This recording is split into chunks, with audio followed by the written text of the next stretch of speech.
Happy Tuesday. I'm the Grace Strega, and I'm here to give you your daily collective read for today. We are going to get started on today's daily collective read in the next few minutes, but if you would like to get on the list for today, the list, as always, is open.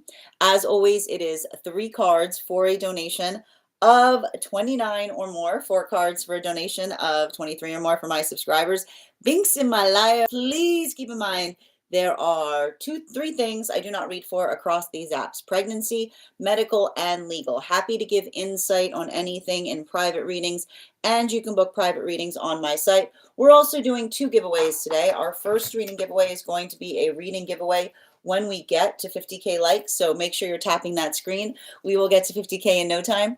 The other reading giveaway we're doing today is a reading giveaway for the highest gifter between now and the conclusion of the daily collective read. So I wish you a lot of luck if you're participating in that giveaway as well. Prior to beginning today's daily collective read, I'm going to be giving a brief recap on what we've been seeing in the cards over the last few days. If you would like to catch that full reading, you can find it over on the place where we keep the videos. You can also find it on the place where we keep the photos. You can also find it as a podcast over on my spot at Tarot Church and over on my stack. But before we get started today, first and foremost, most important question: how are we doing? Scale of 1 to 10. There are no wrong answers. We've got a Pisces new moon in Pisces season. It's a lot of energy. It's a lot of emotionality. The thing I want to kind of point out and stress with Piscean energy is it's helping us to understand and regulate what it means to work through flow states, right? And in that way, and you know, a lot of the work that we often see when we're navigating through Piscean lessons is kind of like it's working into the context of allowing momentum to effectively carry you forward through things. And that's not easy, right? Because sometimes when we're working through momentum, it can bring up a lot of emotionalities, particularly in relationality to our own feeling of control, right? We can feel very frustrated.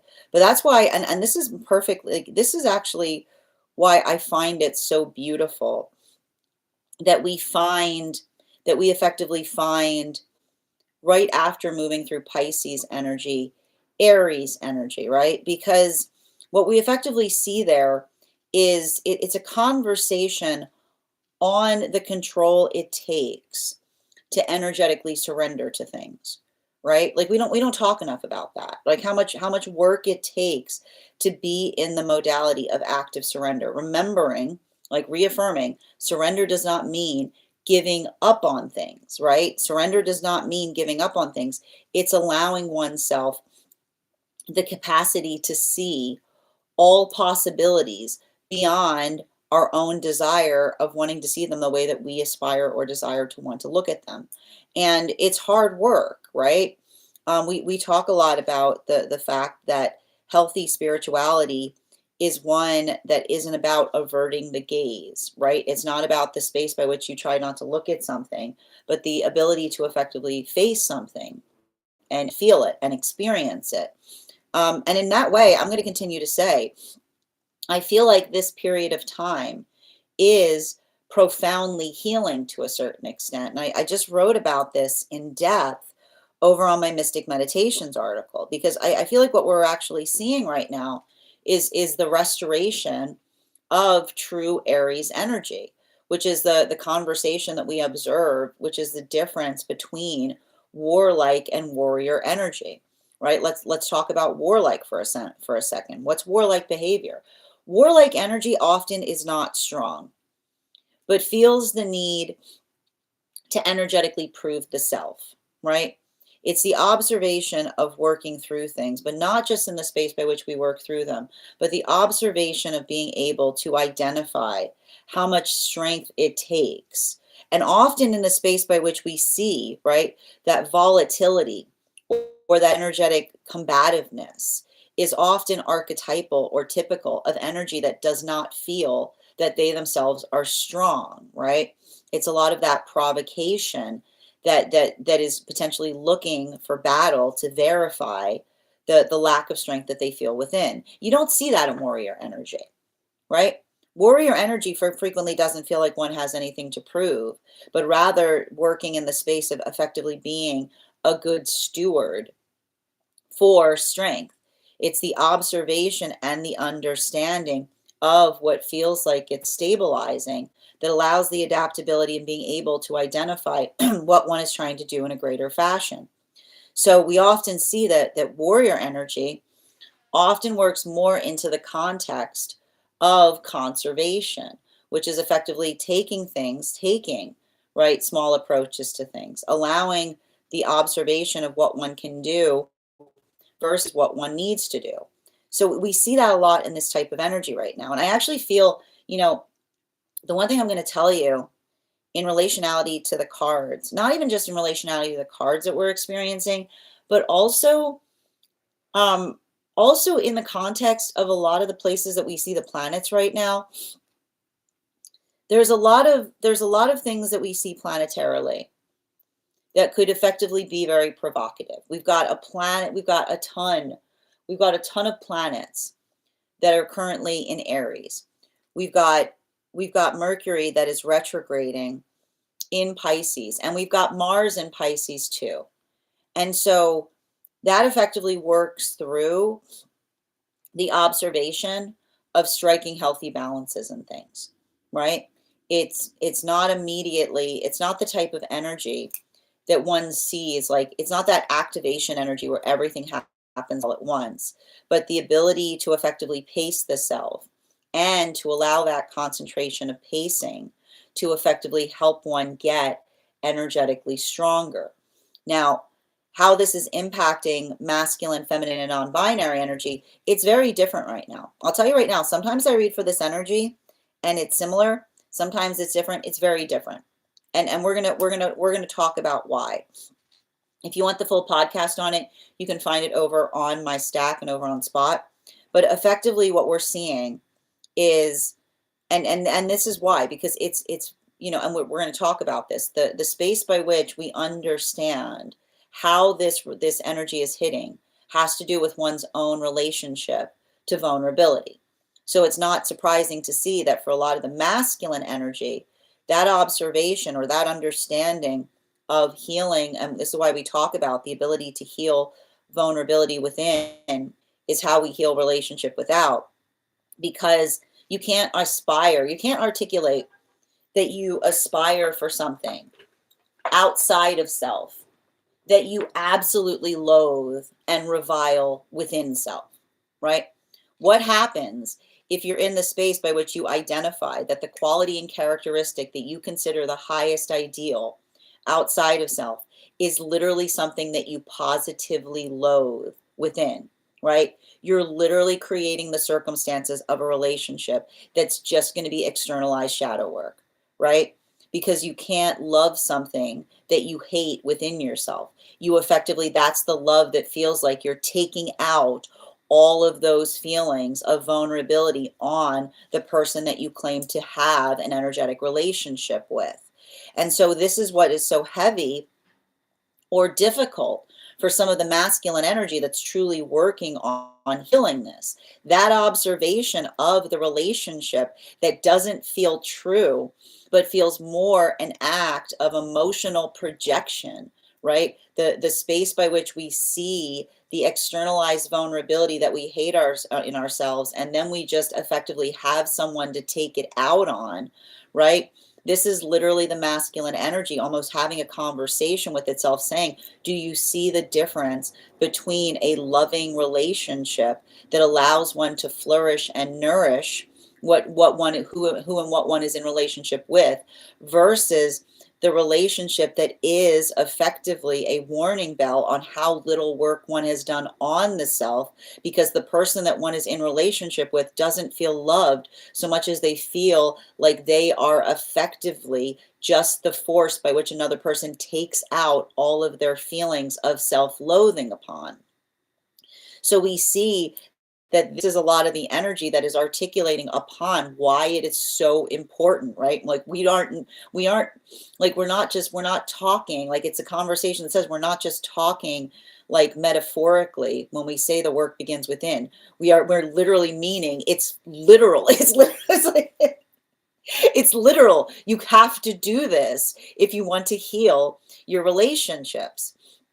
And so we see a lot of the energy that's doing that work and immediately, right? Immediately having to go back to those experiences by which they first felt that their vulnerability was anathema, right? So this could be a lot of that work of inner child healing via V, going back to the source and trying to basically love oneself there, right?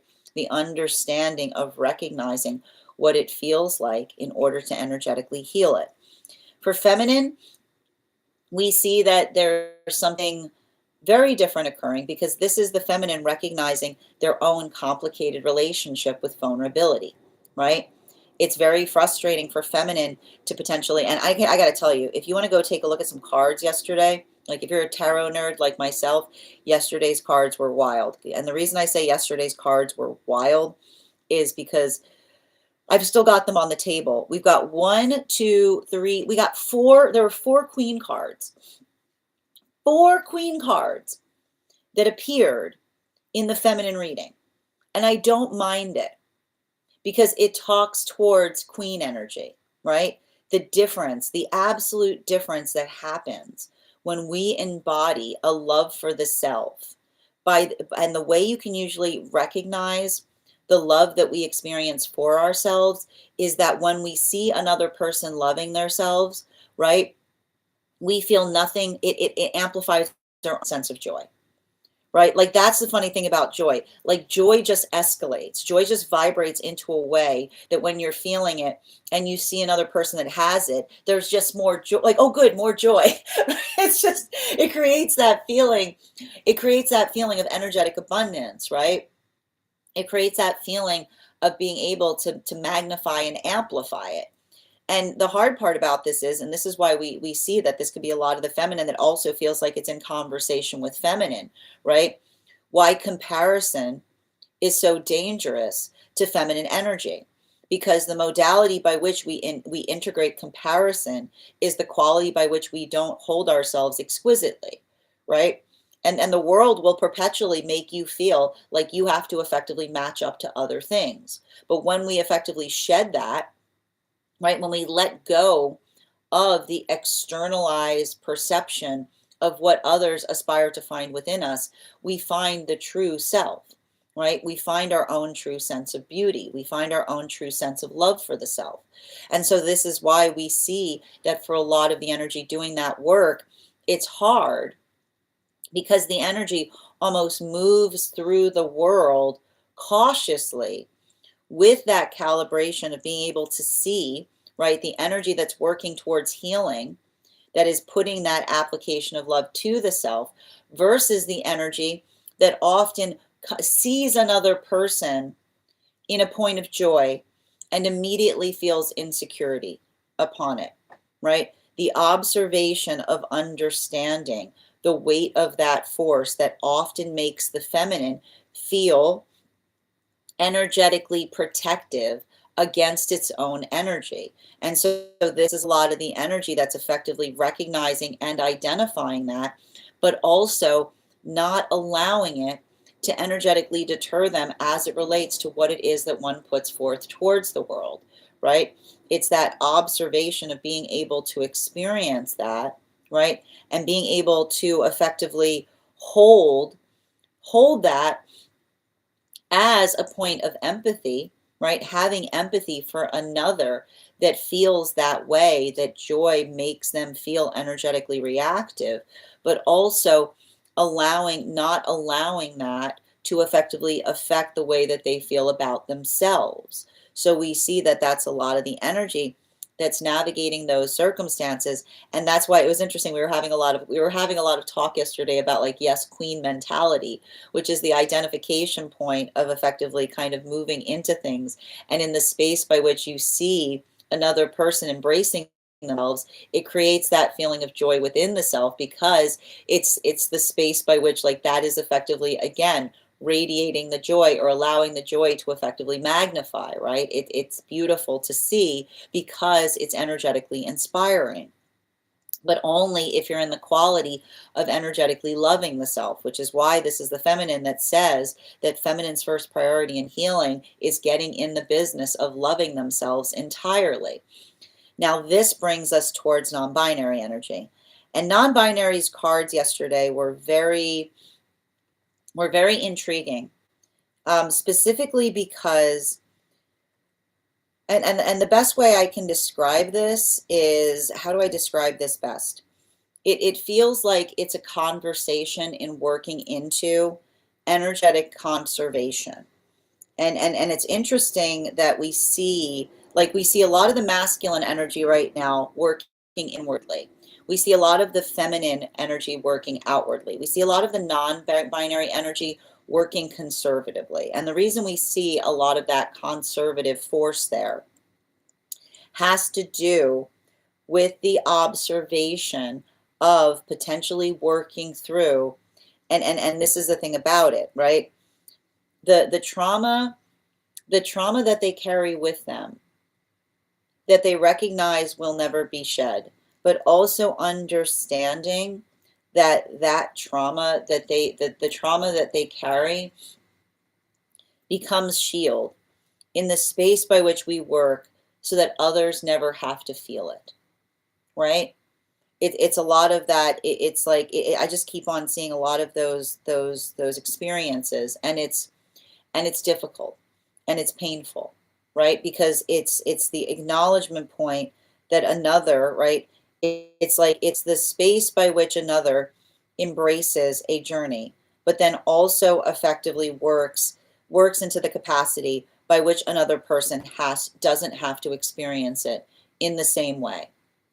Because for a lot of the energy effectively doing that work, that observation of the fact that it shouldn't have to be that way, or the work by which we understand the strength that it takes, we see that this is energy that often amplifies and articulates the difference between, and this is what I meant about healing Aries energy, right?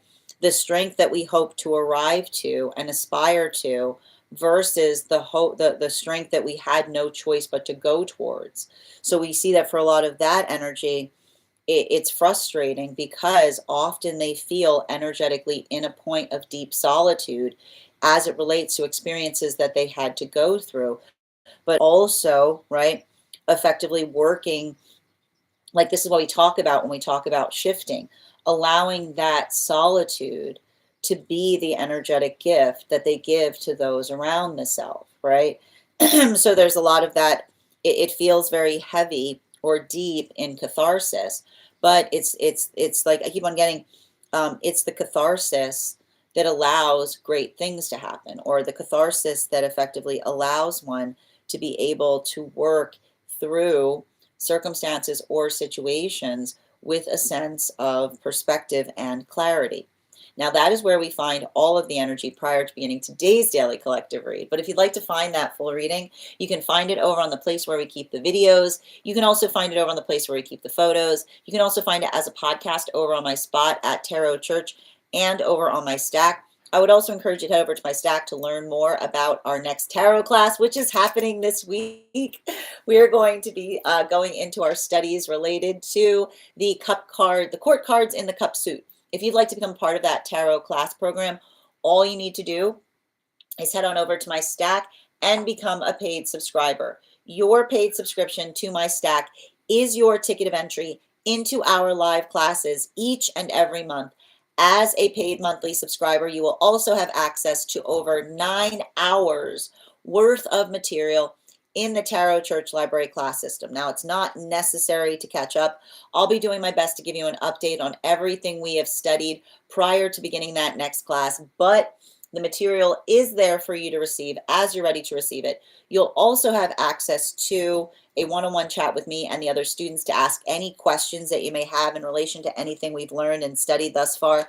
And if you become a founding member to my Stack, not only will you receive a discount on the full year's worth of classes, but you'll also have access to over 20 hours worth of material in the Tarot Church Library class system. And you'll also have access to a complimentary one-on-one mentorship class with me, where I will meet with you personally to assess where you are on your own personal tarot journey and give you the best insights in terms of how to utilize those classes to the best of your advantage, moving towards your tarot goals going forward. One of the things I tried to do in these classes was make them accessible to the absolute novice tarot reader as well as the seasoned reader. There's definitely something there for everyone. Don't let your lack of experience or your robust experience prevent you from joining us in these classes. And even if you don't become a paid subscriber to my Stack, I would encourage you to follow me there to stay up to date on any new offerings or services. I also post my weekly newsletters there, which give you updates on everything, let you know about where my in-person events and my online live schedule, as well as my mystic meditation articles, which give you updates on what we've been seeing energetically in the cards. Just wrote one that was released last night on this new moon in Pisces that we're navigating. I also want to let you guys know that on top of my standard life path readings, I also offer mentorship classes. These are for any of my students seeking a more personalized educational experience with me. I take a very limited number of students for this reason, as those classes are focused on each individual's personal spiritual goals and journey work. Those classes can be purchased on an individual level or as a monthly class series. I'm also very happy to offer, for those who are seeking more consistent weekly tarot support, weekly tarot insight packages. That is a package of 4 30-minute readings, again, weekly or bi-weekly as your schedule permits, so that you can stay more consistent on your personal journey, as well as offering dream interpretation reading packages, which you can purchase per dream or as a series. If you purchase the series of dream interpretations, I would encourage you to start to keep a dream journal, as we will meet weekly or bi-weekly with that journal to utilize the tarot to understand the key themes and messages coming towards you in the dream space. But let me know in the comments how this energy is impacting you personally. That said, we are going to get started on today's daily collective read in the next few minutes, but if you would like to get on the list for today, the list is open and you will be the second person read for. It is 3 cards for a donation of $29 or more, 4 cards for a donation of $23 or more for my subscribers. Being semi-lio, please keep in mind there are 3 things I do not read for across these apps: pregnancy, medical, and legal. Happy to give insight on anything in private readings, and you can book private readings on my site. Grand Rising, Minnie, good to see you. Thank you, Listen, for the heart knees. Guys, please remember, if you're on the clock app, to make sure to recharge your heart knees if you'd like an animal spirit guide card on top of your 1 card. How you doing today, Simply? Veronica, thank you for those likes. I appreciate you. And thank you as well, Yaz, for reposting. Blessings to you as well, Simply, and thank you for sharing the live. Always appreciate when you guys share the live. Grand Rising, Avatar. Harold, I'm happy to read for you. If you'd like to get on the list, list is open. You'll be the second person read for today. Melissa, thank you for the follow. Grand Rising, Cat, and Meta, welcome. Oh, that's very kind of you to say. Good to see you again, Minnie. And Jocelyn, thank you for the follow as well. Good to see you as well, Ryan. Oh, I appreciate that, Avatar. Thank you for those gifts, by the way. The list right now, Stella, you're the first person on the list. You'll have an additional card on the list because you're the first that was added to the list. Francisco, thank you for the follow. I know the baby dragon is so cute. As I mentioned, friends, we are going to get started on today's daily collective read. If you would like to get on the list for today, the list is open. You will be the second person read for. Before we get started, and just a reminder as well, if you are on the hold list and would like to be added to the list, all you need to do is let me know the date that you were added to the hold list, and I'll be happy to add you back to the list as well. Excellent. But before we begin, let's warm up those intuition muscles with an intuition check. I've got the animal spirit guide cards here. We're going to count back from 10, and when we get to 1, I will reveal the card. 10, 9, 8, 7, 6, 5, 4, 3, 2, 1. We got the horse. Thank you for participating. We'll do that again after the next reading. And if you guys could do me a favor and share this live, I would appreciate it. Make sure anybody who would like to catch this reading live is here to receive it. Excellent. Good to see you as well, Tiff. Hope you're having a beautiful day. That said, no better time than the present. Why don't we get started? Welcome, everyone. Happy Tuesday. I'm the Grace Strega, and I'm here to give you your daily collective read for today, Tuesday, March 17th, 2026. We are going to be starting our day with a harmonic energy update. We'll be utilizing the Smith-Waite Centennial deck. First 2 cards in our 5-card spread for today are,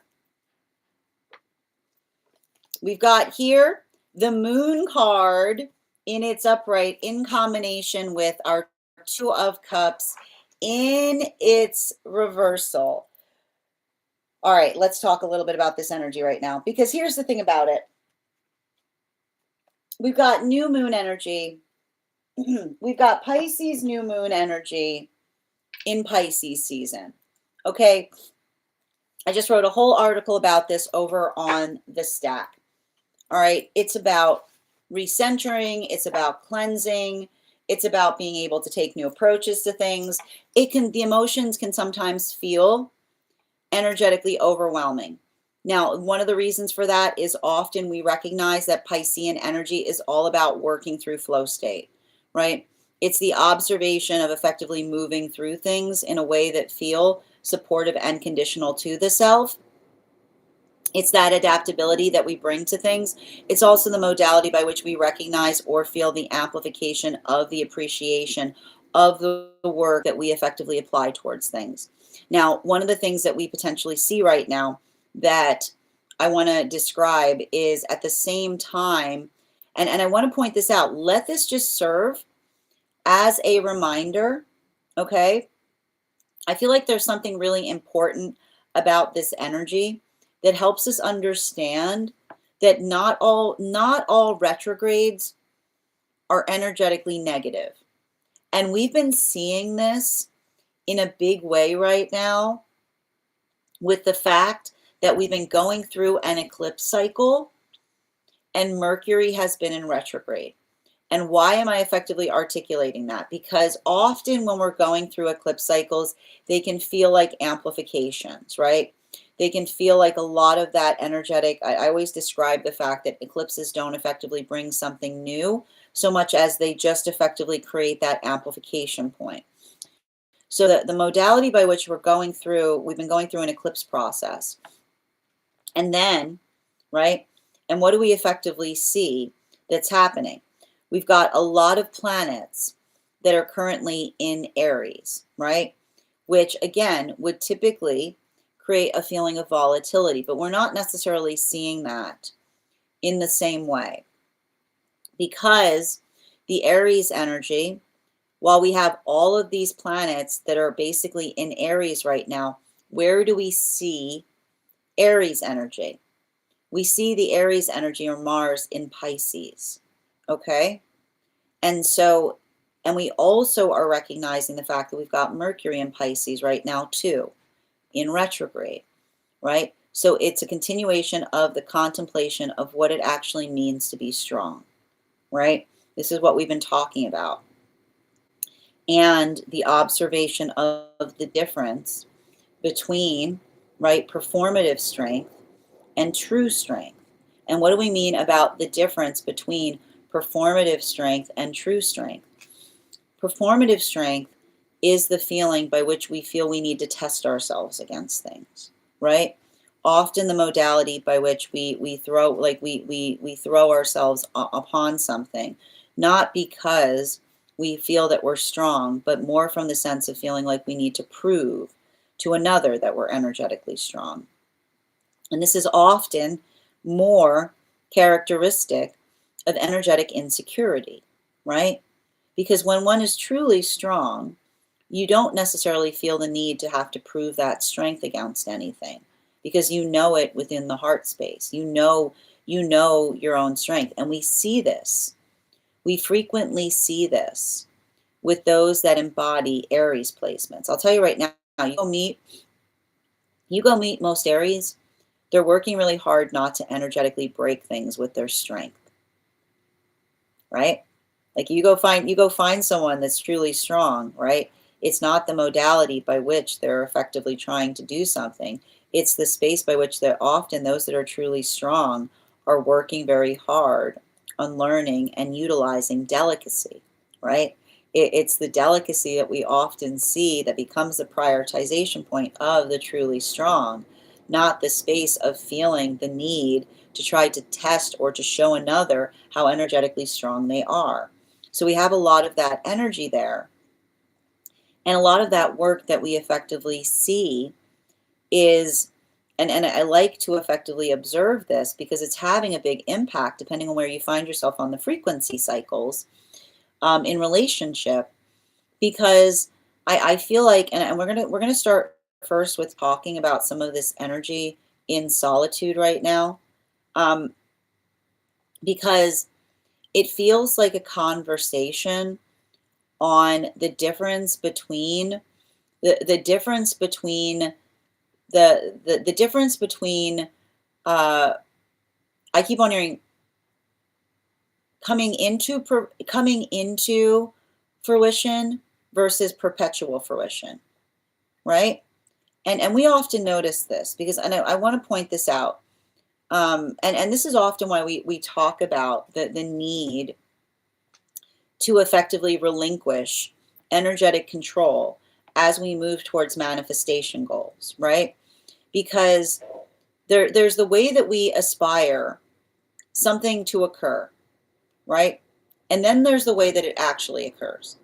And that modality by which that happens can often be the space by which it delights and surprises us, right? It's those observations of working through things that often feel energetically surprising, right? And that's why, right, that's often why we see or we work towards things with a feeling of energetic expectation, right? Because our expectation is our elation, right? Because it's not the space by which, right?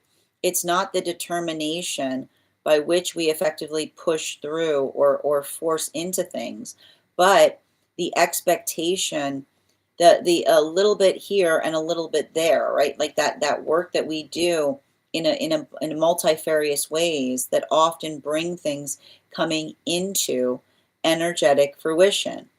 And this is often the conversation that we have in terms of a healthy manifestation goal. This is often also what helps us heal from unhealthy relationship dynamics, right?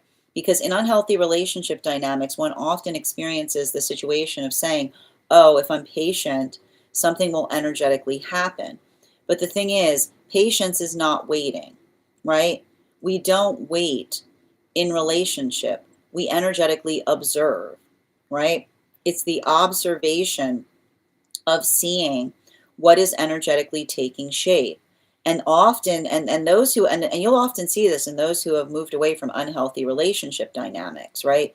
The observation of having to heal from a relationship simply in the modality by which one recognizes that one is waiting for change is often the observation of something that one is energetically dissatisfied about. So when we're in healthy relationship, we're perpetually working on positive change, right? Like that's what a relationship is. It's the positive change that we're perpetually working upon, and we're perpetually applying that observation or that force of intention towards.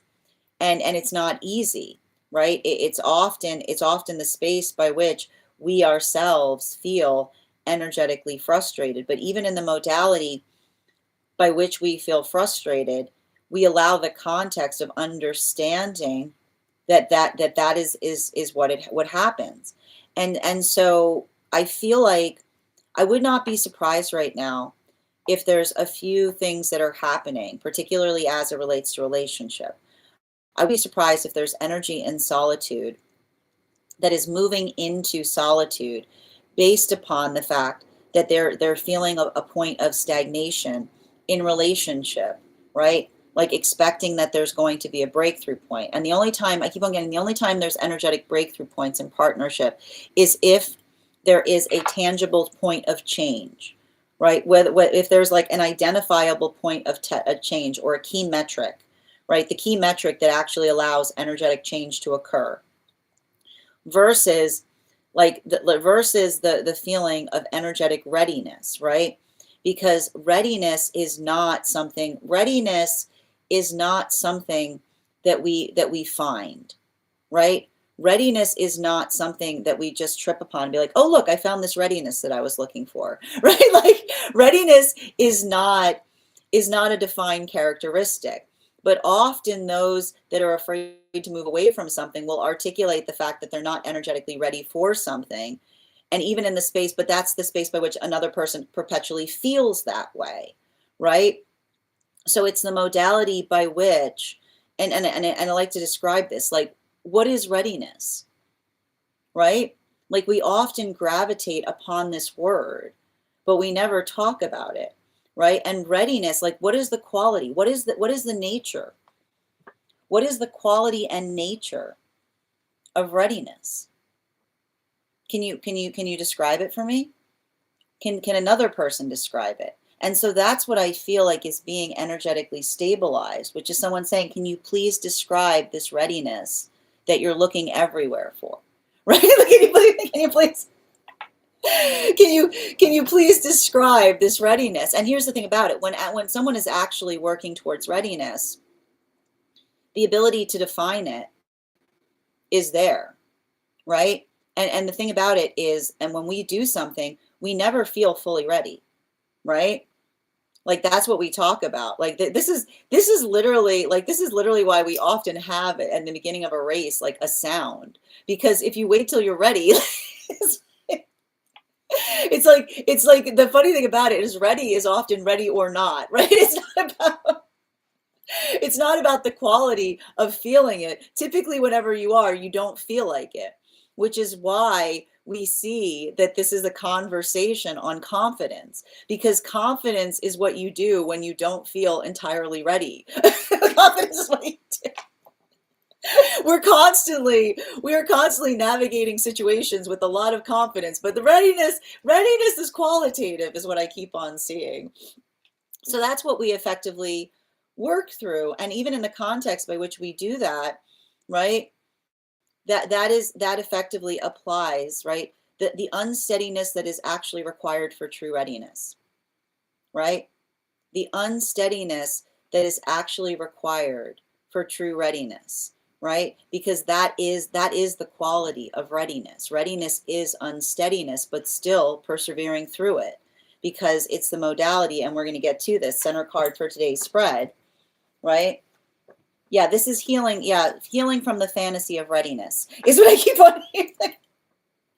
Healing from the fantasy of readiness. Because, and that's the thing about, like, it's like you never, right? Because you can always perfect, right? Readiness becomes a hurdle when you're looking for it, because you're not going to find it anywhere. Readiness has never existed in all of existence, right? Readiness is effectively the qualifier of the moment of confidence by which we're ready to address something unsteadily, right? Readiness is the qualifier by which we address something unsteadily. And that's why those who have confidence, right? Like often people be like, how'd you get so confident? Being like, what are you talking about? What are you talking about? Right? Oh, I'm terrible. It's like the energy that's going on. I'm just navigating that fear. I'm just navigating that fear with the best I can. Right? This is often what you recognize, and so we see, right? So we see a lot of that work that's happening here now. For the energy in solitude, I feel like there's something really important about that. Because for some of these relationships, I literally see relationships that had to be walked away from because another person kept on articulating the fact that they weren't ready for a relationship they were already in, right? like literally like being like working through the enigma of another person who's literally in a relationship, who's constantly articulating the fact that they're not ready for one, failing to recognize that they are in one, right? Because any relationship we have to another is a relationship, and the readiness that we articulate isn't about being in the relationship, it's whether we're ready to move towards a manifestation goal together, right? And this is what we have to recognize as it relates to healthy relationship dynamics. I'm in a relationship with all of you right now. We are engaging. The moment that we engage, we are in a relationship. Qualifying the state and the nature of that relationship is what is defined as healthy. And further, the context by which we're able to recognize the unified manifestation goals is how we feel energetically unified, right? That is a unified partnership. A unified partnership is one that navigates and moves towards manifestation goals together. So I literally see energy in solitude saying I was in a relationship that was not unified, right? The ununified field of an unhealthy relationship by which one is in one and another person refuses to admit one's in one because they keep on articulating the fact that they're not ready to move towards a manifestation goal together. So I feel like that's a lot of the energy that's working through those dynamics in solitude. And even in the midst of them doing it, I wouldn't be surprised if there's energy coming towards them going, I think I'm ready now, right? Because some energy is constantly, right? Some energy is constantly in the state by which they energetically articulate upon the qualitative nature of their own energetic readiness and the modality by which, right, readiness is effectively articulated by steadiness. It's the ability to apply energetic force to things. So we see, and I want to describe this here, right? I feel like one of the things that we're identifying in some of these experiences is the observation, right? I would not be surprised right now if there are energies in solitude that are coming into union right now, or working through the observation of energy, right? New relationships. And I just want to point this out. This is really important because I got to tell you, and I know it's going to sound a little bit odd, but these two cards in relationship to each other, even though it's a Two of Cups and it's reversal, it speaks towards unified partnership. And the reason it speaks towards unified partnership is this is the energy that is in solitude, that is able to amplify and articulate the difference, right? The difference between what it takes to make a relationship, right? The active work that one puts into it versus the experience by which another articulates the aspiration, but not the energetic conviction, right? And so the reason that we talk about that is, and this is what brings us into the modality of energetic dedication, which is the space by which we're able to identify the progress we are making towards something. So I feel like this is a lot of energy in solitude that is getting better at identifying true progress in partnership. Either, right, and this is either, and I'm going to tell you right now, with energy like this, either having some energy from the past returning, right, much in the same, I keep hearing returning much in the same way as one always, either much in the same way as one always does. And I keep on saying the difference between a difference between a relationship by which another person is invested versus energy that is perpetually checking, right? The space by which another person is invested versus checking is the space by which another person says, I'm ready to energetically do something, versus effectively checking on where something, like checking on in relationality to where something is, in combination with the relationships that are coming together right now that are articulating upon, and I keep on seeing this, the actual tangible reliability and consistency that we bring into the work that we apply our energetic effort towards. So we see that for a lot of those relationships, that this is some deep stuff happening in solitude right now. And I've got 3 different modalities that are happening in terms of that. So even working through those modalities and experiences, I wouldn't be surprised if this is a time right now in solitude of breakdowns or breakthroughs.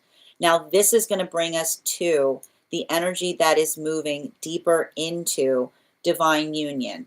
Now, the cards that the energy that we currently see is that this navigating in solitude right now are effectively working through the world partnerships. I've been calling them because they're working through a lot of the lessons that we see in the world card, which are basically, it's the observation of being able to identify and recognize the like I said, the healthy, the difference, and this is again, the difference between a relationship and a unified partnership, right? The difference between a relationship and a unified partnership. Now, for the energy that is moving deeper into divine union, and these relationship lessons have been happening since about the Capricorn new moon, which occurred, I believe we were looking at, that was January 18th. Now, the relationship lessons that we're seeing beyond that point were effectively the moon relationships. And those were occurring between the time of that new moon in Capricorn up until Uranus is stationed in retrograde in Taurus, which was happening in September. I believe September 6th of last year. So January 18th to September 6th of this year. Fourth and fifth cards in our 5-card spread today.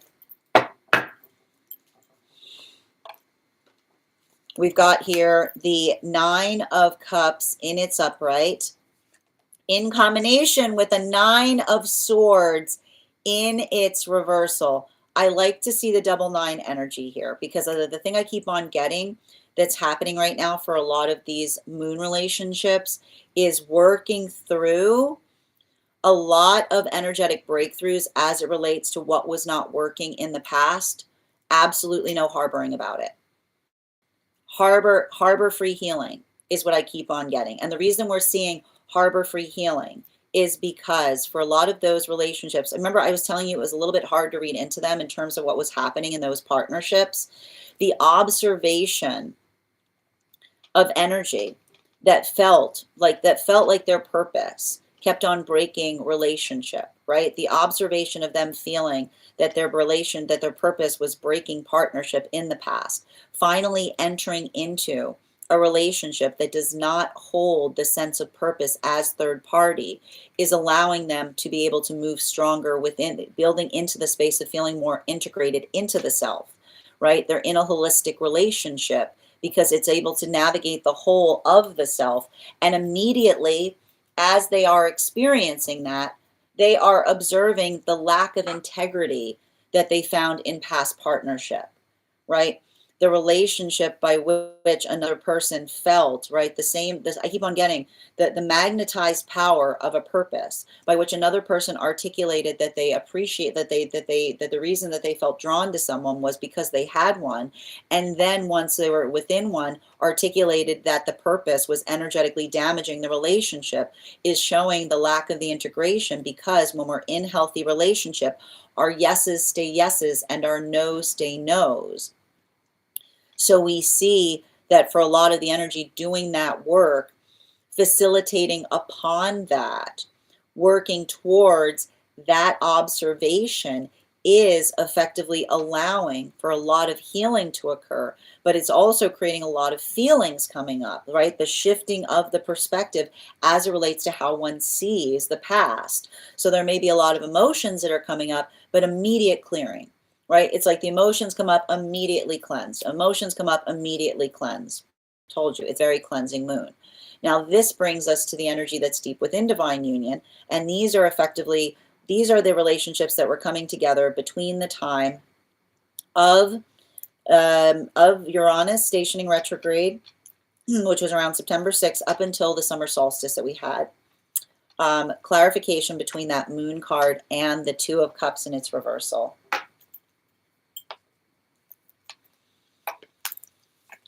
Whew, Queen of Swords in its upright. I don't mind seeing a Queen of Swords here in this type of energy, because I got to tell you right now, Queen of Swords energy, given what we're experiencing, I just want to point out, with this much Piscean energy happening, to see a Queen of Swords we love to see it, right? Because Queen of Swords is a lot of that wait a minute type of energy there, right? Especially for these temperance relationships, and I need to effectively identify or recognize this. This is a lot of the energy. The temperance relationships were coming together utilizing the messages of the temperance card, which says everything is possible so long as the work is mutual, right? And this is a lot of, I keep on hearing, this is a lot of energy that is getting attenuated to where they are requiring heavy lifting, right? And what do I mean by heavy lifting? Heavy lifting are modalities or experiences by which, and I keep on seeing this, something about these temperance relationships often moving into experiences by which their generosity requires them to do all the work, right? The modality by which, right, the modality by which their generosity requires them to do all the work. And I see a lot of that energy that is articulating that a healthy limit is the ability of being able to articulate what one is energetically available for versus what one is not. And I keep on seeing and I keep on hearing like the conversation that's happening there is pay attention. I almost hear like the energy saying, pay attention to what occurs when you give someone a healthy limit. Because when you give someone a healthy limit, you get to find out whether they care about you or not, which is the modality by which one is able to see, right? The modality by which one is able to see the energetic appreciation of what is energetically possible versus, and I keep on seeing this, versus what is defined as pushy energy, right? And I keep on getting pushy energy is often I keep on hearing like the thing about it, and that's what we often see is the observation of what energetically often feels right. What often feels energetically bullying is often, I keep on hearing the subtle bullying of pushing energy, which is the modality by which, right, we're energetically patient in terms of effectively articulating upon what it is that is energetically possible versus those modalities or experiences by which we feel, right, by which we feel another person is energetically testing limits, right? And the thing about it is when we care about each other, we don't energetically test limits, is what I keep on seeing. So there's something about that feels strong and empowering because I almost feel like this is a lot of the like this is a result of a lot of those planets that we see in Aries, right? A lot of those air planets that we see in Aries that are mutually working through, right? Mutually working through the fact that Mars is in Pisces along with Mercury that's also in retrograde, which are conversations as it relates to consistent effort, right? Consistent effort that pays off towards patience, that works towards the feeling of energetic significance. Now let's continue forward in terms of what we're seeing here. Clarification between the Two of Cups in its reversal in combination with our Four of Wands in its upright. Can I get one card to clarify, please? Clarification coming through right now with our Two of Wands in its upright. So let's talk a little bit about that Two of Wands energy. Because the Two of Wands energy, and this is moving us back into the energy and solitude right now, right? The Two of Wands energy with the Four of Wands. And we've got a lot of, I got to point this out, we've got a lot of 9 energy out right now and a lot of 2 energy.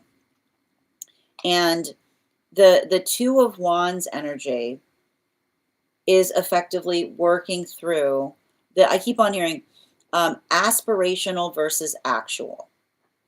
And what do we mean by aspirational versus actual?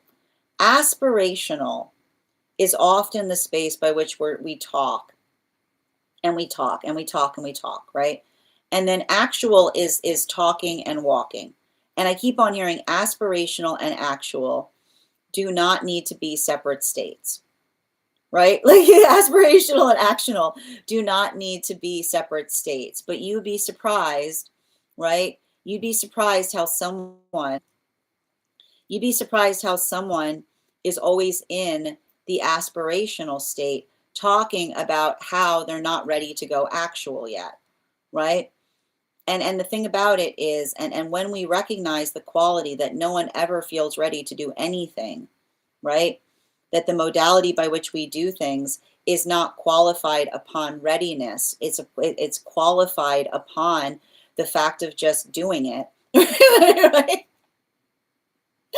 It's not that something needs to be perfect, but there is energy, right? There is energy that will never enter relationship because they're looking for the perfectitude of the self before they move into partnership. And I got some news for you. That never happens, right?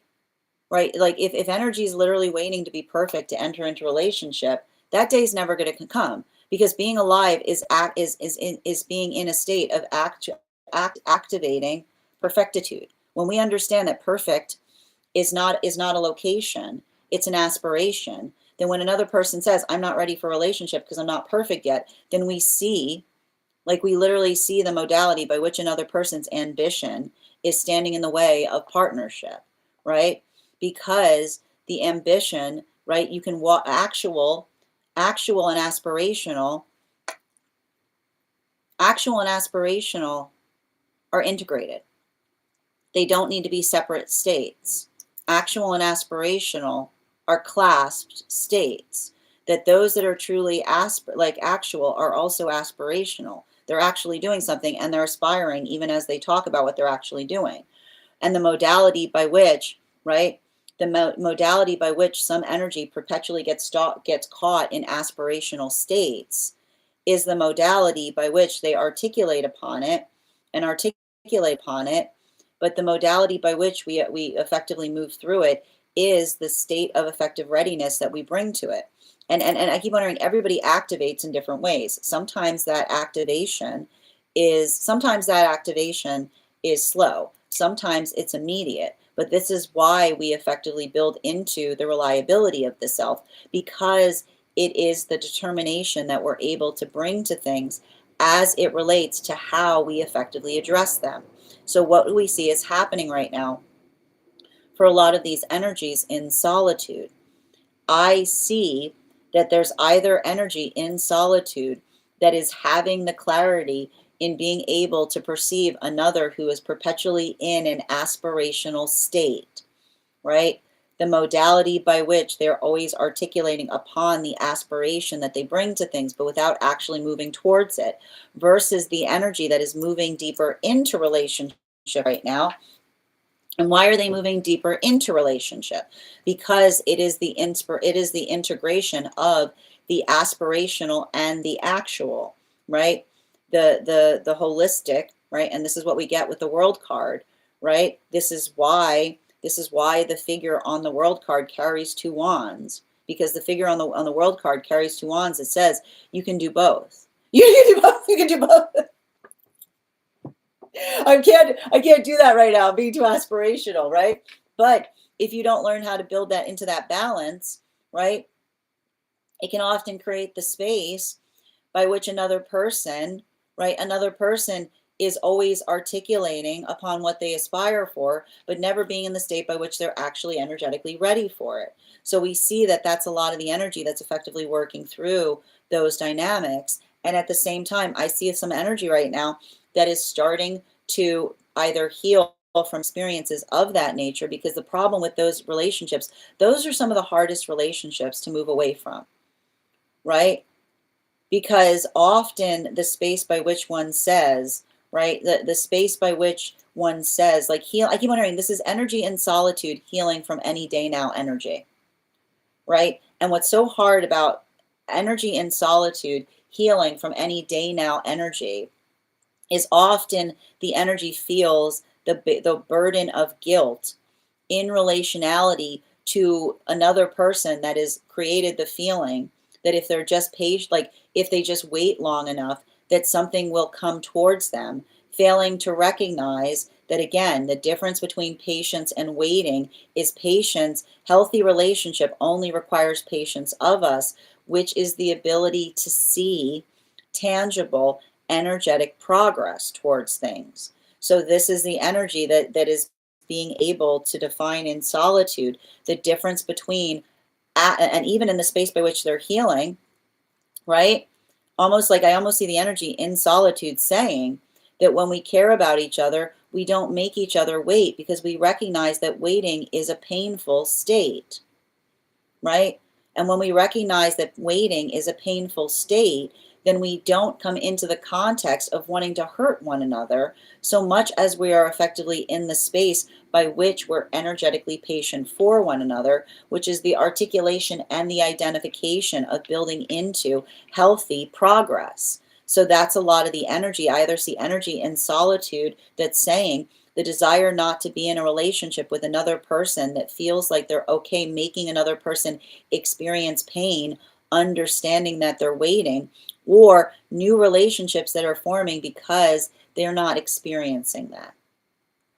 They're feeling the unification of aspirational and action, right? They're experiencing the relationship, right? And there's that two wand approach, right? The modality that says it's okay, right? It's okay to have aspirations while you're actively working towards things. Like they're holding the world card, right? So it's very much similar to what we see with the world card, right? You don't need, it's not one or the other, it's the unification of both that allows for the healthy partnership. Now, continuing for a lot of these relationships, moving deeper into relationship right now, we're moving back into those world relationships. This is what we see that the world relationships are having, right? They're experiencing the integrated partnership, which is the modality of having room for the purpose as well as the self. So this is a lot of the energy that is going through. I wouldn't be surprised. I need to point this out. I already see where this card's going. Clarification right now. Yeah, Knight of Swords. I would not be surprised if there's energy, these moon relationships, that are moving very quickly into deeper invested union. And the reason we're seeing that a lot of that energy may be moving very quickly into deeper invested union is because this is, I told you, they're experiencing all of that energy. They're finally in, I keep on hearing, they're finally in a relationship by which the purpose isn't held as third party, right? They're finally in an integrated relationship because the relationship has integrity, which is the modality by which not only do they have a sense of purpose, but the relationship feels the holistic, it's healing them in a holistic way because they're recognizing that there's space both for the purpose and the relationship, right? They're one and the same. And all of the feelings that come up about the past immediately, right? Immediately swept away, right? It's like no harboring, just all clearing. I told you it's a cleansing moon. Continuing to get clarification between the Nine of Cups in its upright and the Nine of Swords in its reversal. One card to clarify, please. Here's the thing about it. Seven of Swords in its reversal. As always, the energy right now, the energy deep within divine union, I feel like the energy deep within divine union right now is potentially experiencing this in a way that may feel, if anything, more energetically frustrating. And the reason I'm going to identify the fact that it feels potentially frustrating has to do, and I want to point this out.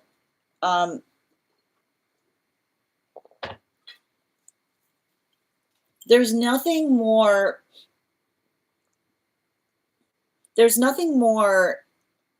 devastating than the modality by which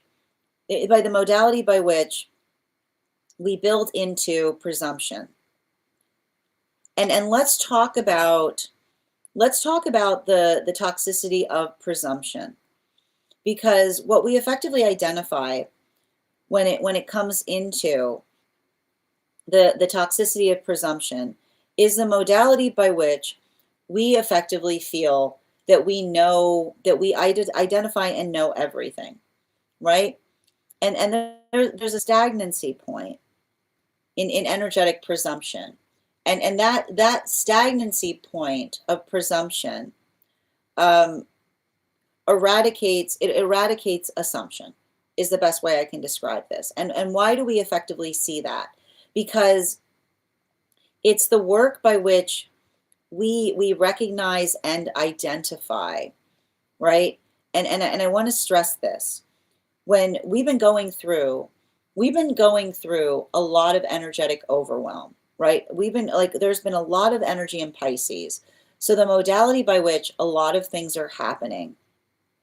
And when we recognize that if you're feeling overwhelmed, so is everyone, then we don't, then I keep wondering, we don't get frustrated identifying or recognizing the quality of quietude, because we understand that the quality of quietude is often the work that another is doing in actively working, right? And so we see that for a lot of the energy that it potentially facilitates upon that work, that adaptability, or those points by which we effectively, I keep on getting, and this is a continuation, and I want to point this out. I feel like what we're effectively seeing right now for a lot of the energy that is a lot of the temperance relationships is they're working really deeply through Uranus and Taurus. And the thing about Uranus and Taurus, it's the observation that the only way to step into a deeper comfort zone is by stepping out of one, right? The adaptability, or the ability that we give ourselves to do something in a new way that allow the possibility of new things to occur. And that's a continue, like, that's what I meant about the fact that the lessons kind of move through, because I feel like that is the type of energy that the energy within divine union is taking as it relates to new approaches to things, right? A little bit of discomfiture every day is how new grooves are made, right? And it's not by doing a lot. And this is what we talk about. Sometimes it's just that little bit of give, right? It's a little bit of attunement. And so I feel like, again, the energy deep within divine union is working on attunement, but attunement often feels like working through discomfiture, right? Because the only way to find better attunement is to get a little uncomfortable as you're trying to do something in a different way. Continuing to get clarification between our Queen of Swords with the Two of Wands and its upright. The Tower card, I don't mind seeing the Tower card here either. And especially, I don't mind seeing the Tower card for the energy in solitude right now, which is where it's coming up.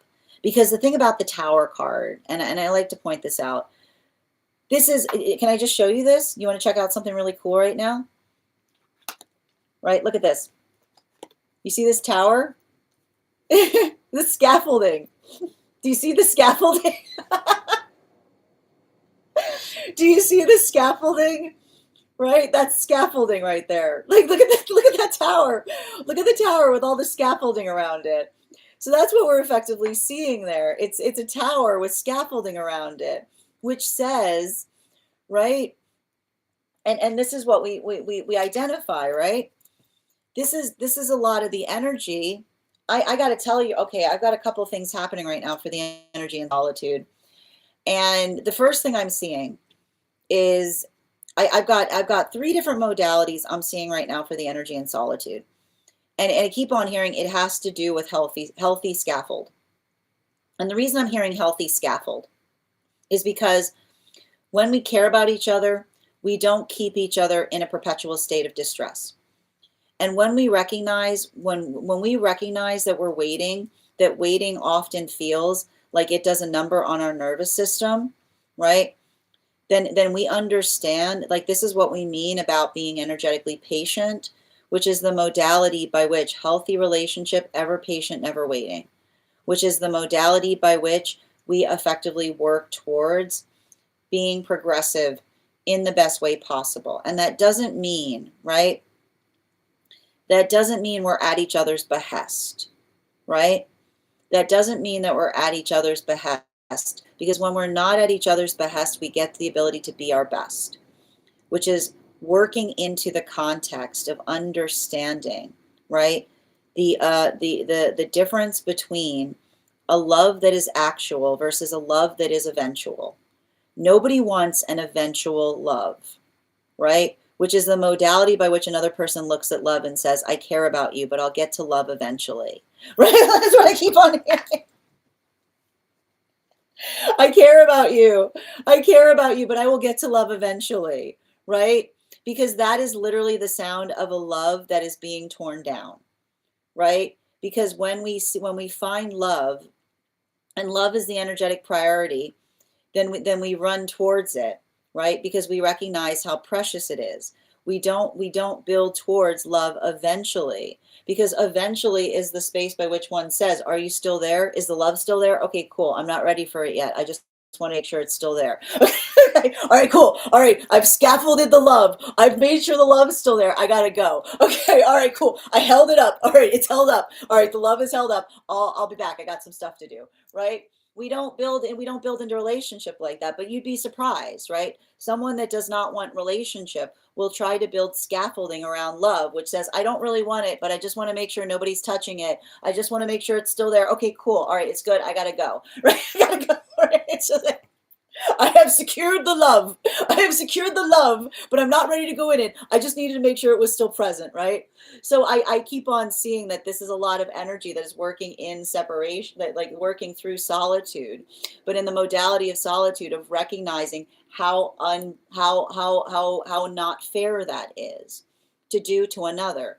We don't scaffold our love, which is the space by which we don't arrive to it to just make sure that it's still there and then go away from it. Okay, I secured the love. The love's still there. All right, good. I got to go. It's something that we put into. And then you're surprised when one day you show up and the love isn't there anymore, right? That's what happens with relationships like that, right? It's there, it's there, it's there. And then one day it's gone. It's not that it was gone. It was slowly coming apart at the seams, but you weren't in the space by which you have to tend to love daily, right?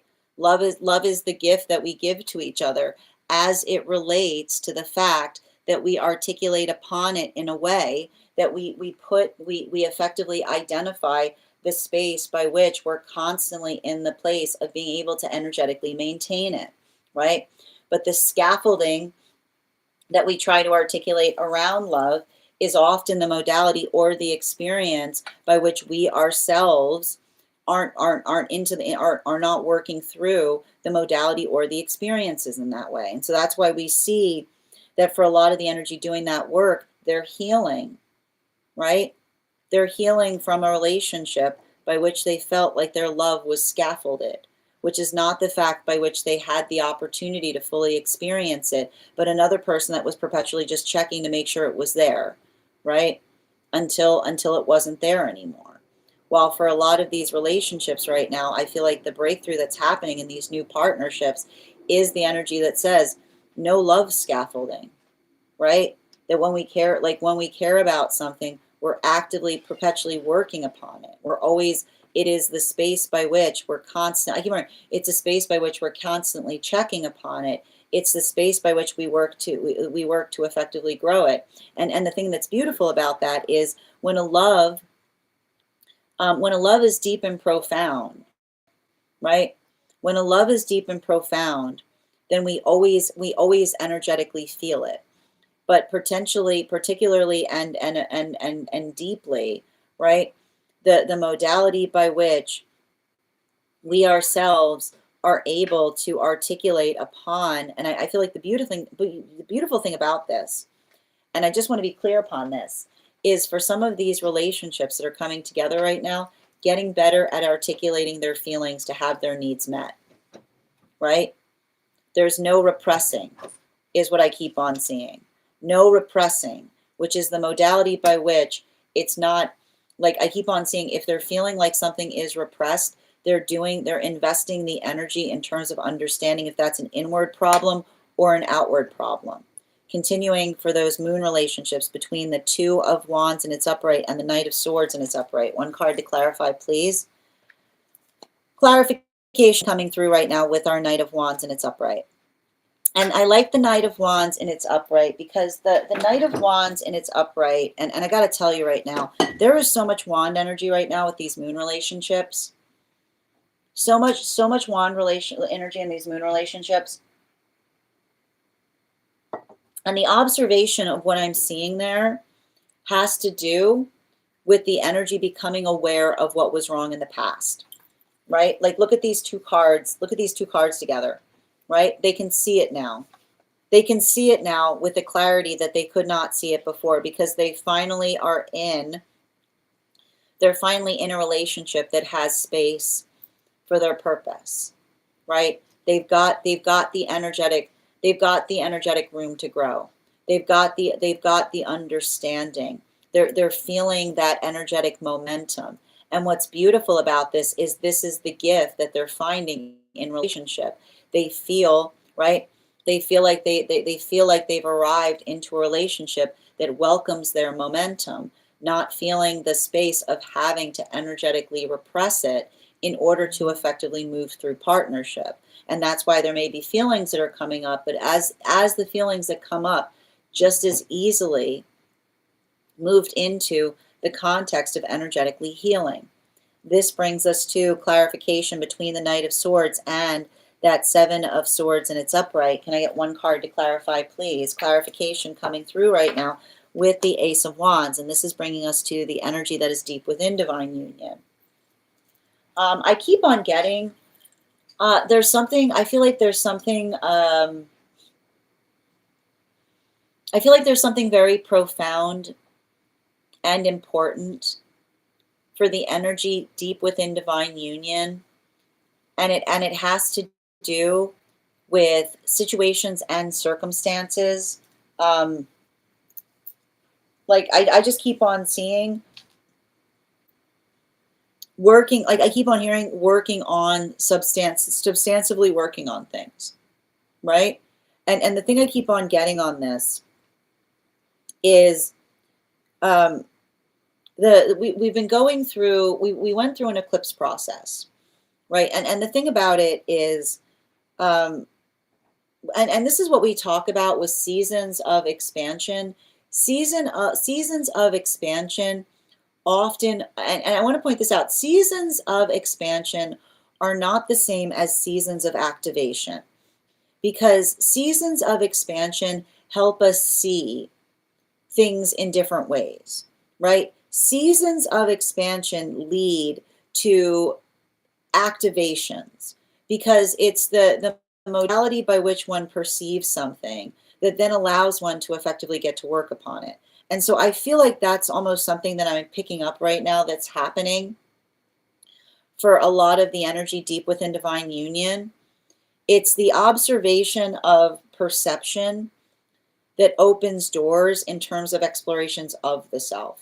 So I feel like that's a little bit of what we're seeing here. It's like, and that's what I meant about the energy building into temperance, which is also what I kept on getting in terms of the energy articulating to each other, right? The modality of how another person, the space by which another person finds us, that tells us everything we need to know as to whether they hold the self in consideration. Because I keep on hearing, love is not a demanding space. Love is a space by which we find our needs are met, which is the observation of being able to articulate upon something that then allows us to be able to do something energetically better. Now, continuing back to the energy and solitude right now,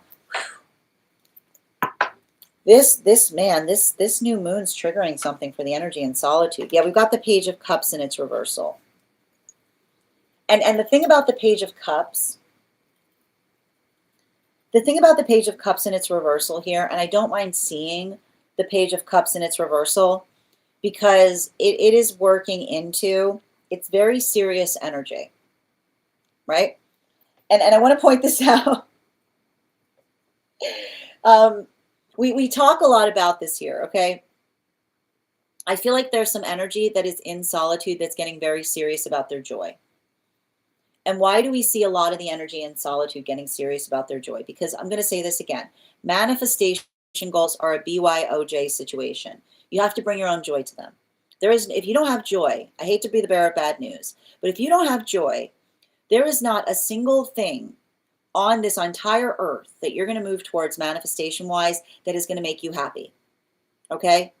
That if you literally, and this is why, and the universe is often trying to articulate this, being like, why do you want that? It'll make you happy. Not going to make you happy. Okay? Like, not going to make you happy.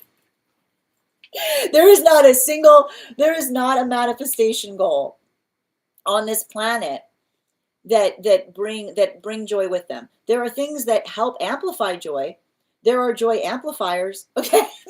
There are joy pacifiers, there are amplifiers, there are pacifiers, there are modifiers, right? Amplifiers, pacifiers, modifiers, but not joy generation devices, right? And when we think about the fact that manifestation goals are not joy generation devices, then we have to be very conscientious about the aspiration by which we move things. And this is what often happens with those who are trying to find relationship, but they're not fully ready to embrace it, which is a modality being like, a relationship would fix me. No, it would not. And often the modality by which we articulate upon, what, a little relationship will fix me. A relationship is not a balm for one's mood, right? A relationship is not a balm for one's mood. It's the modality of understanding that you bring your mood into related partnership. And so when we understand that, then we get in the business of seeking our joy, because then we're a delight. And the modality by which we become each other's delight is the light, right? Delight is the light. So it's why it's okay to be able to understand that the way that we heal partnership is by being able to magnify our joy. Because when we magnify our joy, then we become a delight for ourselves. We become a delight for others. We become the light that allows us to be able to move into the right relationship for us. And that doesn't mean, and let's get this straight, that doesn't mean that you have to create a false construct of being happy all the time. There's a lot of different delightful, right? Like there's like delight, like everything, like delight is the understanding of coming into the space of one's authenticity, which is not the modality by which one has to be energetically cheerful, but by which one is able to embrace the self to one's own full capacity. Because when we find that within ourselves, then it becomes a gift that we give to everybody around us. And that modality of understanding that, this is why I see a lot of energy that's in solitude right now, that is getting in the business of finding their delight. And understanding that isn't selfish. So long as building into the context of your joy does not hurt another, right? So long as your delight doesn't come at the detriment of another, then that is a gift that you give to the world. That is a gift that we want to amplify and magnetize, because that is the joy that is energetically shared to those around the self, right? It's the gift that keeps on giving. Because it's a gift of the self that we find for ourselves, then we immediately give to those around us. So I see that that's either a lot of the energy that is in solitude working upon that, or the modality of building into healthy relationship in the space by which they're able to magnetize and articulate to another, right? That they're working towards finding that sense of joy. And it's not easy. It's frustrating, right? It's hard to be in a world, and often trauma says, how dare you be happy, right? How dare you be happy at this moment? How dare you be happy at this time? We need to bring that joy into everything we do. We can be angry and we can be joyous too, right? It doesn't require one in order to have the other. We can integrate upon that, because that is what we identify as rapturous energy, right? The modality by which we can energetically contain the joy that we experience, but also understand the reason we hold on to it is because it's so important, because there are things that are ugly and horrible that we're working to make better, right? So that is the space by which we identify the work that we do to effectively navigate into that, right? That's why we talk about making a joyful noise. It's the understanding of the joy that we bring into things that articulates why something is energetically important. So I feel like that's a lot of the energy that effectively articulates that. And I literally see the energy that feels, right? That's building into relationship by which they themselves feel, right? They feel they feel frustrated. They feel often those modalities, right? Navigating through like the frustration of what they've experienced, but not allowing it to energetically change them, right? And even in the space by which we don't allow our trauma to change us, we are changing in the best ways possible, right? The modality by which we don't allow trauma to change us is how we change in the best ways possible. Now, this brings us to those moon relationships, clarification between the Knight of Wands in its upright with the Ace of Wands in its reversal. One card to clarify, please. Clarification with our Six of Cups in its upright. I like to see the Six of Cups here because this is a lot of the energy that is working into the integration of the self. But I keep on getting, it's the integration of the self that allows for personal expansion. And so for a lot of those moon relationships,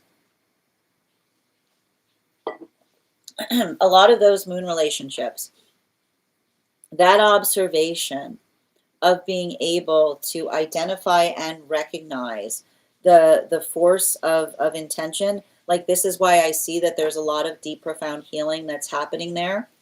And at the same time, they're recognizing what was energetically missing in the past, totally healing from it. Same exact moment, instantaneous healing, observation and healing, immediately up, immediately out, cleansing moon, right? Because they're in a present that gives them the observation of seeing it, and they're healed from it just as easily. Final card for today's spread, between the Page of Cups in its reversal with the Six of Cups in its upright, and this is moving towards those temperance relationships. One card to clarify, please. Coming from the bottom of the deck, Ace of Pentacles in its reversal. So let's talk a little bit about the Ace of Pentacles in its reversal, because and I'm going to keep on seeing this for a lot of the energy deep within divine union right now, right? A little bit every day in the right direction is how something moves. A little bit every day in the right direction is how something moves, right? This is how we carve grooves. And I'm not surprised to see this because this is a continuation of what we identify with. Uranus is about to move into Gemini, but Uranus in Taurus works us through the observation of something that feels impossible, and then it's uncomfortable, it's uncomfortable, it's uncomfortable, and then the next thing you know, you're doing it without thinking, right? It becomes as easy as breathing. It's working into the understanding that our ability to do things is equally, our ability of doing things is equally recognized with how uncomfortable we're ready to feel in the process of learning how to do it, right? And that uncomfortability is often the articulation of what we effectively bring to things, because when we're working on growing, we're working on being uncomfortable in the best way possible, which means it doesn't feel like we're contorting ourselves, but we're pushing our own envelopes, right? We're expanding in ways that feel like they are profound, because it's that uncomfortability that allows us to expand to new possibility. So I see that that's a lot of the energy that is doing so, but also holding themselves very gently in the modality of that, because it's almost like the energy that's saying to one another, right? Pay attention to how another person holds you as you're going through a period of energetic transformation, because that will tell you everything you need to know in relationality to navigating one's own possibilities. So I feel like that's really beautiful, because I feel like there's a lot of energetic catharsis there. But even in the modality by which there's catharsis, right, there's care and there's steadiness. Bottom of the deck on this reading, Hierophant in its upright. Yeah, I mean, like, this is often, I need to point this out, right? Let's talk a little bit about this Hierophant. The Hierophant in its reversal is a continuation of working through the difference. I keep on seeing, and this was something that was coming through over the cards in the last few days, the difference between a belief and a value, right? Which is to say, we don't have to have the same beliefs to hold the same values true, right? And this is often how we can often recognize the energetic respect that we have for one another as it relates to holding different beliefs upon things, right?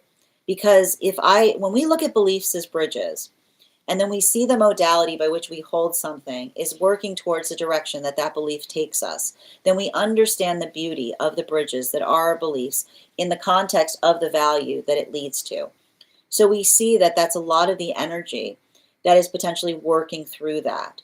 And the thing about it is, I feel like there's a lot of trauma that is energetically healing in the space of identifying pathwork of purpose.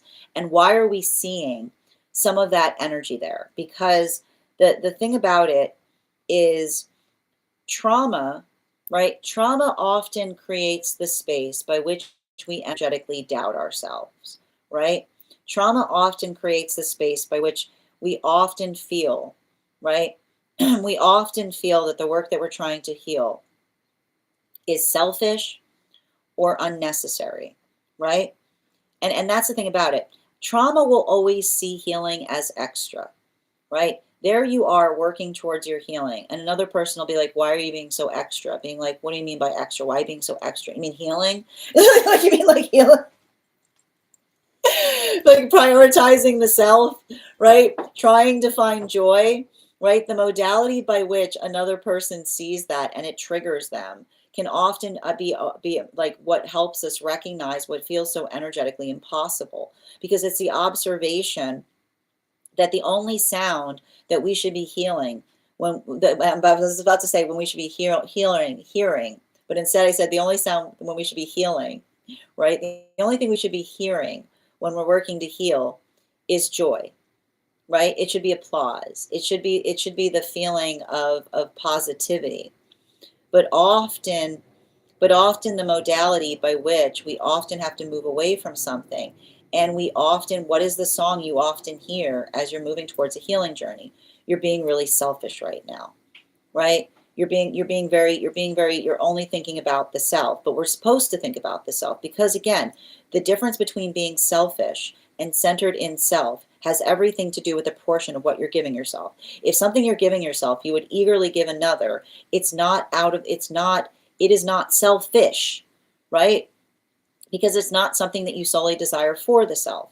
So when we build into the identification point of being centered in self is having a healthy sense of the self, then when you hear others, when you're moving around having a healthy sense of the self, it's very interesting how that changes the schematics of the energy that one experiences around the self, because it's very curious to understand why there is that condescension, right? Why you hear that condescension that is often the force of another's projection, because it's the modality of witnessing, right? It's the modality of witnessing another going through all of the emotionality of something that they see in another that they effectively deny themselves, right? So we see that for a lot of the energy doing that work, that observation is the important part. And that's why we see that a lot of those relationships that are coming together right now, right? When it comes to beliefs or values, it's not the last conversation they're having, it's the first one, right? Because it's not like I almost feel like this is a lot of the energy I told you. Like this is why they're world relationships, because that's that Uranus that is moving through Taurus, which is to say, if there's something that one holds that feels like it's going to break something, better to effectively address it in the moment than go through all of the energy of building into a connection only to find out the most important thing at the end. So we see that this is a lot of the energy that's recognizing that it's perfectly fine to articulate to another what a manifestation goal is, because a manifestation goal articulated isn't a promise of energetically having it with another. It's making sure that you and another person are on the same page in relationality to not only what you want, right, but the timeline that one aspires to be on it with. So I almost feel like this is the energy that says, that's building into relationships, saying it's not just enough to say what you want, but when you energetically want it. That is our daily collective read for today. I want to thank you so much for being here and receiving these messages. Just a reminder, if you would like to book a private reading with me, it is a two-step process. You have to book the reading, you have to pay for the reading. Please make sure you do both if you'd like to have that reading. Most importantly, please remember that I will never, ever, ever, ever, ever, ever, ever, ever, ever reach out to you for a private reading. I will never DM you. I will never PM you. I will never slide into your inbox and tell you that I have a very important message that only I can deliver. The only way you can book a reading with me is if you book one on my site, so I encourage you to do it there. A couple of updates before we move into personal readings today. First and foremost, thank you to everyone who participated in our recent tarot class.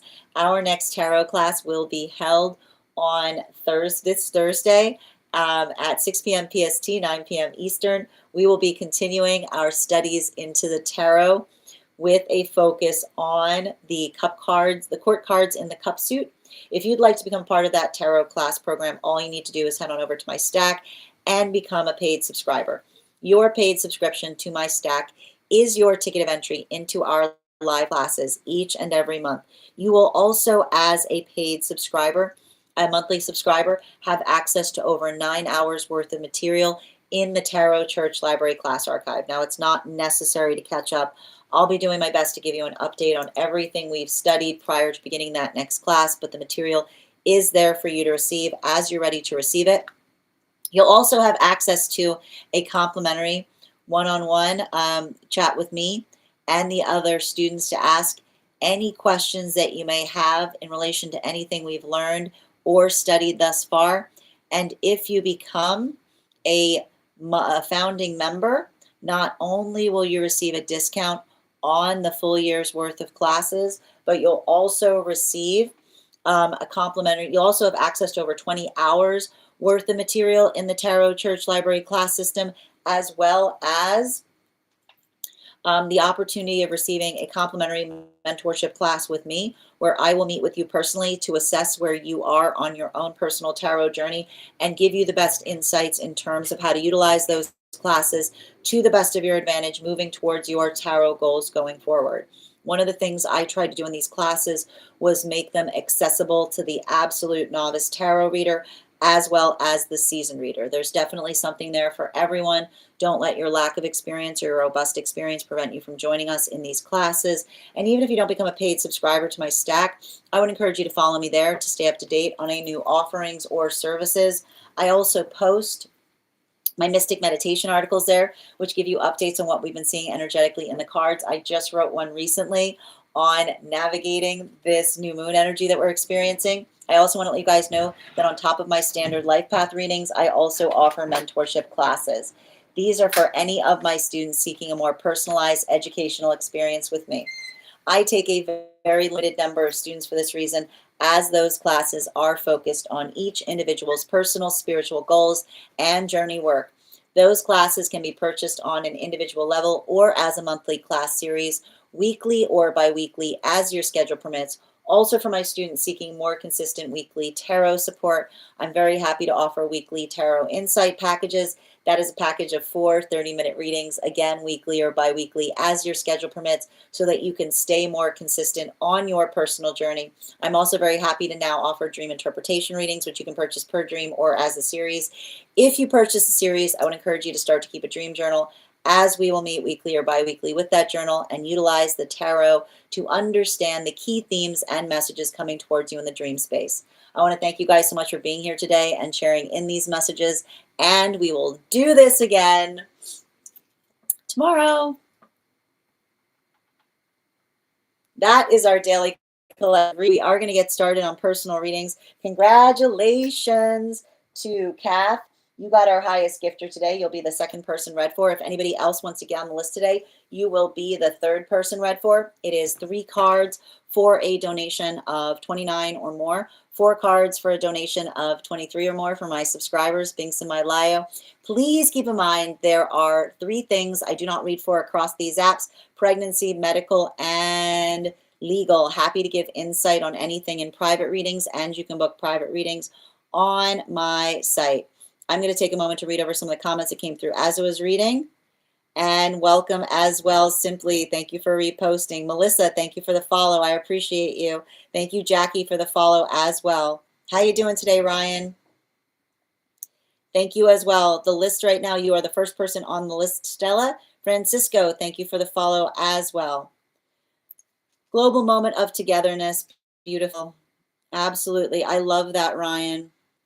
And thank you as well, Avatar. Good to see you today, Tiff. Thank you as well, dear. How are you doing today, sister? Thank you for confirmation, Avatar. Thank you as well, sister. And thank you, Kath, for helping me reach my crown goal. Thank you as well. Absolutely. Grand Rising, Siobhan. Good to see you today. And thank you for sharing the live. Thank you as well, Trishinia, for being here and receiving these messages. The best is yet to come. Tap to claim, Soulshine. Thank you as well. Absolutely, Ro. Grand Rising, Ella and Megan. Thank you for the follow.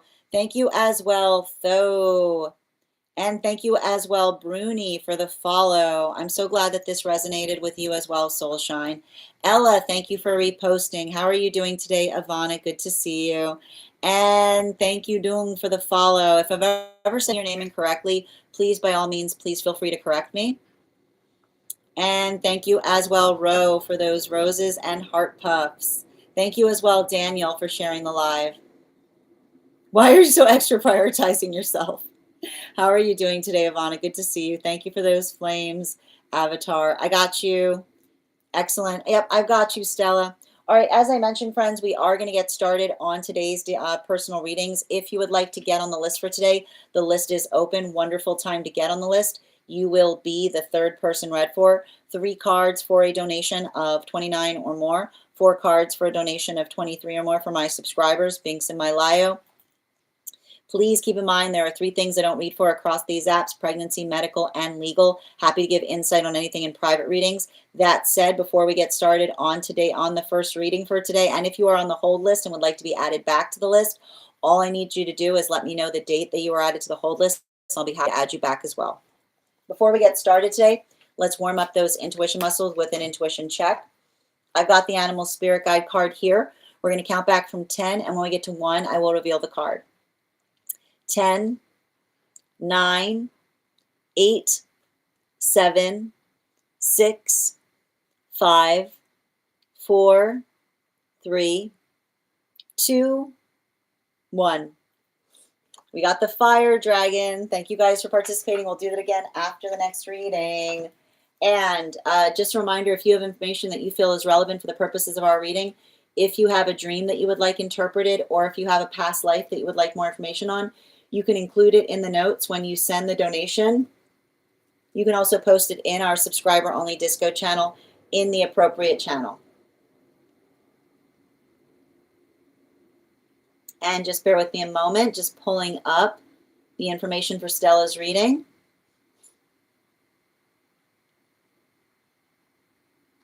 Okay.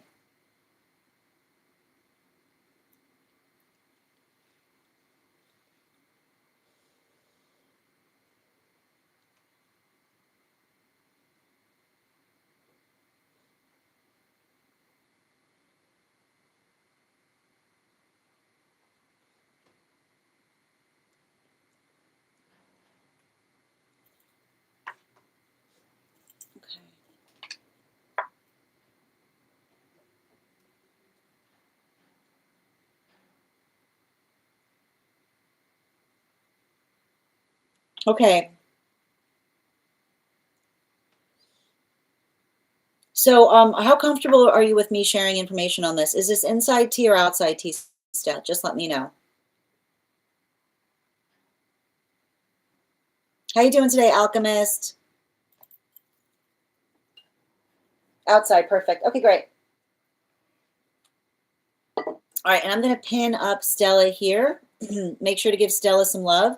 So I've had a private pilot license for several years. I'm currently working towards obtaining an airline transport pilot license so that I can fly a large aircraft. In school, I was a fairly normal student. I even repeated a class once and generally had average grades. Nothing particularly outstanding. However, when I started working towards this goal, I put in a lot of effort and studied very hard, and I achieved very good results. I'm very good at the practical side of flying. Despite this, I have been doubted by people from my past. When I told a former friend of mine that I had obtained this, they reacted with surprise and said something like, "Wow, I would never have thought that you would become a pilot." Her reaction was very skeptical. My a family member also made comments that made me doubt myself. They once asked whether I had to be extremely good at math or have perfect eyesight to become a pilot. The thing is, I actually do have very good eyesight, and I even received a medical fitness certificate for it. While my math skills have always been average in school, I know that when I really focus and work hard on something, I can become very good at it. Deep down, I know that I'm capable of achieving this goal. Still, comments like these have sometimes made me question myself. At the same time, I strongly believe that these are doubts did not originally come from me, but were rather reflections of other people's perceptions and expectations. I still wonder whether these people from my past generally didn't believe I was capable of achieving this, or whether they simply didn't want to see me succeed. Can I please, and thank you. Yes, Nicole, the list is open. And if you get on it right now, you'll be the third person read for. Can I please get, four cards, please? In relationality to this reading, and thank you for being the first one on the list today, Stella. You'll have an additional card in your reading. Two more. I would be curious if you've got a midheaven with Taurus placements in it, because the issue that we see that you're navigating has entirely to do with stereotypes. It's entirely having to do with stereotypes and the expectation or the or energy around you operating on the way that they perceive you versus who you actually are. And I basically see the reason that this is coming from a lot, and I would be very curious about what your midheaven is and whether there is, I don't know why I keep on getting some kind of Taurus energy there, because the thing about it is that the energy from the past had expectations in relationality to the direction that you would be moving into. And those directions, I would not be surprised if you are also someone who is very beautiful, because I keep on seeing it has to do with your Venus placements, which is the modality by which another person says, the assumption by which they thought that you were going to be living by your face, which is the space by which, and this is often what we see in terms of another person's stereotyping, which is the modality by which they couldn't see anything beyond, right? Anything beyond the energetic beauty that you bring to situations. This is often very hard with those that have strong Venus placements, because often the work that one has to do is having to say to someone, I am not just a pretty face. There's a lot beyond, there's a lot here that you can't energetically see. And we don't give enough credit to how hard it can be for those that have a lot of Venus placements, because it is literally the modality by which others cannot perceive anything. They can't perceive anything about you beyond the beauty that you bring to situations. And so what happens? Their mind runs wild in terms of what they energetically expected to find for you, right? The modality by which, and this is often what happens with someone who carries very strong Venus placements, is there's a limitation in another person that effectively says, oh, well, if they look like that, there must not be a lot here, right? The modality by which another person's projections come out simply because they can't see past your energetic face card, right? And so the modality by which you're navigating the sense of surprise is effectively helping you recognize that you yourself have matured beyond situations by which energy was prizing you only as it relates to your aesthetic quality, right? And the modality, and this is what's so painful about, right? The modality by which the only sound you should be hearing, like, you're obviously, I need to point this out, you're downplaying your own intellect here. They don't let everyone fly a plane for a very good reason. Okay? They do not let everyone fly a plane for a very good reason. You have to be highly intelligent to be able to qualify, to be able to energetically fly. But even in the space by which you hear yourself describing yourself, You're literally describing situations by which you articulate the fact that there was something about you that wasn't outstanding, but there is now. Like there is now. There is now. There is now, right? That's incredible. And the thing about it you have to understand is the question you need to ask yourself is were you not outstanding at that time because you weren't astounding or because they weren't showing you the right things to stand towards, right? The modality by which you understand the attenuation point, right? Outstanding comes in many different forms. And the hard part is that when you're trying to build into status quo, it's very hard to have the ability to show someone just how much you can energetically excel. Were you not, and the thing you have to ask yourself about the past is, were you average or were you not giving opportunities for you to show someone how well you could excel? Write that down. Were you just average or were you not given opportunities by which another person could see the capacity by which you could excel?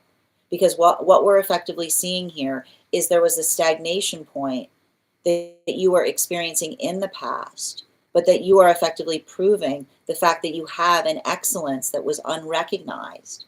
And even in the modality by which you're saying that you're not energetically good at it, right? The space by which the energy around you is literally energetically shocked, right? The sound you should be hearing is, I did not realize how intelligent you were. I did not realize the capacity by which you could effectively work through something, right?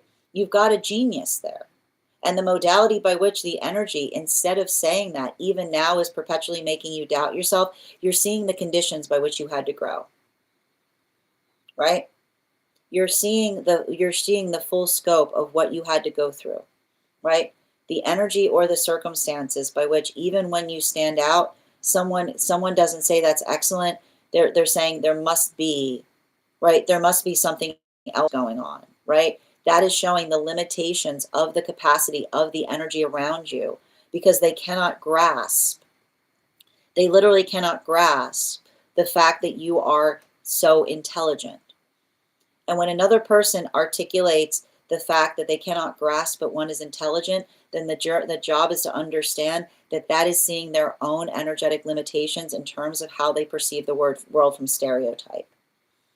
And that is also to show you should be amazed because the guides say, look how far you've come.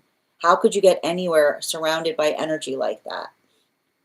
How could you get anywhere surrounded by energy like that, right? The energy that even when you're showing them that you're energetically excelling, right?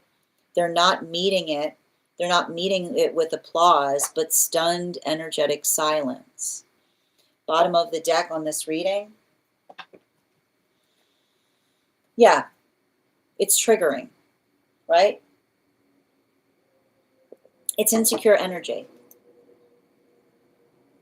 It's insecure energy that when you articulate the fact that you've gone through an accomplishment, instead of saying congratulations, that's incredible, someone says, I never thought you were that good at something, right? Like it is the height of insecurity is instead of congratulating, asking an energetic question, because that's literally the sound of someone trying to knock you down a peg.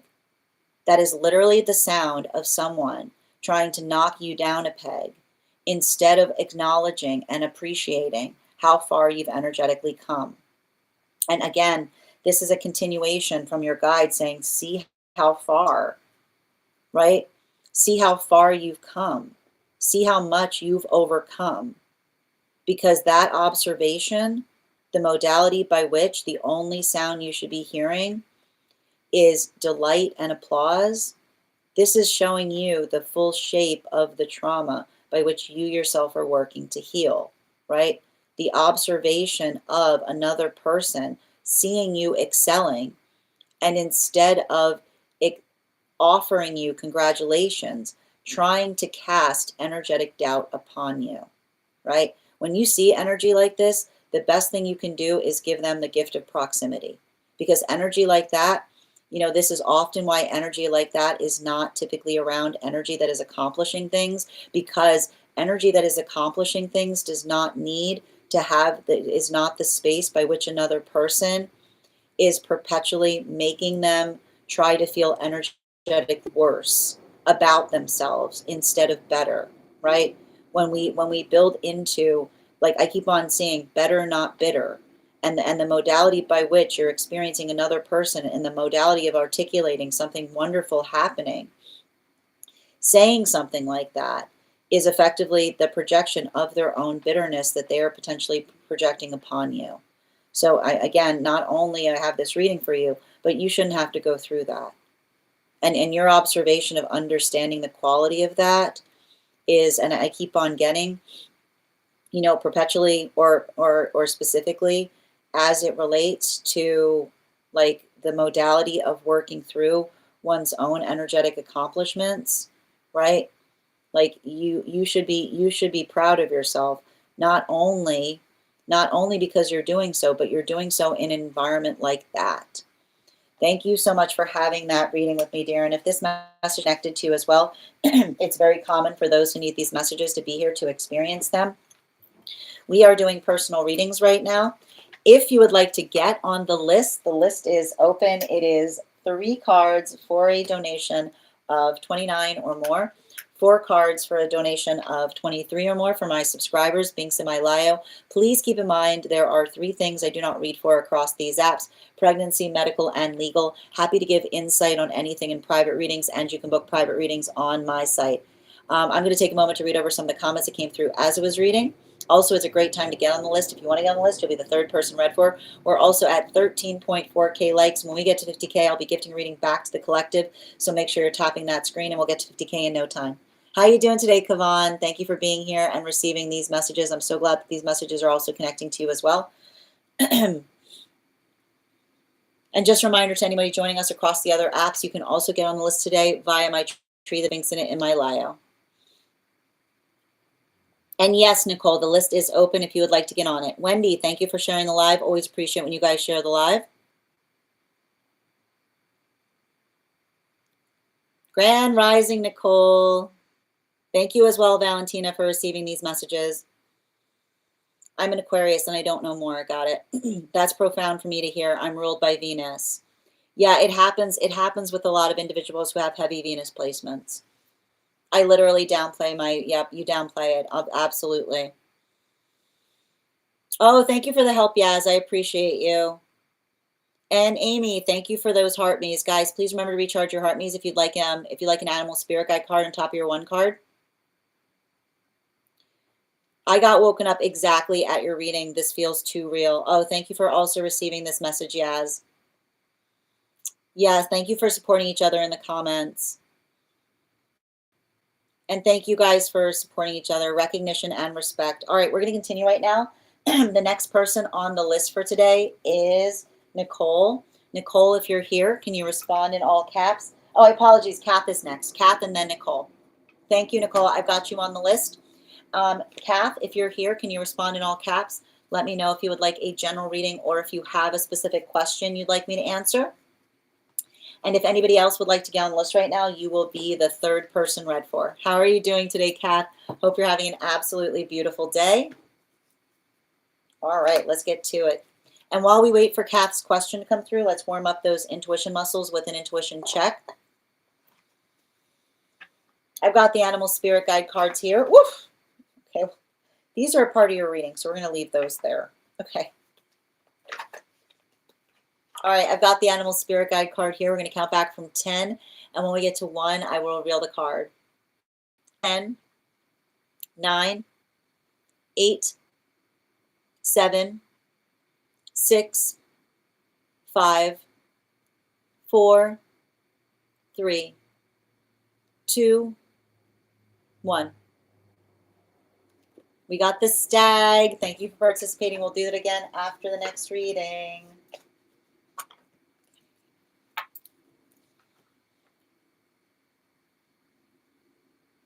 Excellent. I would like to know what to look forward to, or what do I need to be aware of, especially regarding career. Ooh, you got, I mean, we got to talk about this because you got 2 dragons that came out for that. All right, let's wait. Hold on a minute. All right, I'm going to pin up Kath here. Guys, make sure to give Kath some love, please.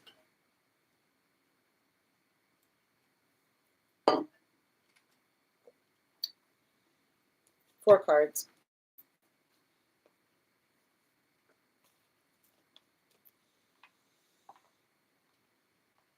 And 2 more.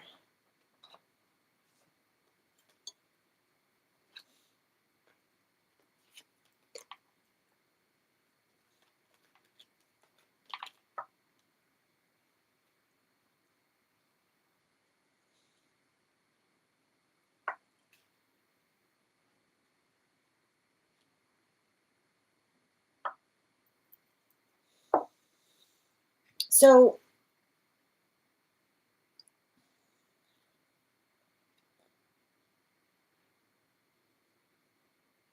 I feel like I see some kind of shift right now happening for you in the realm of career.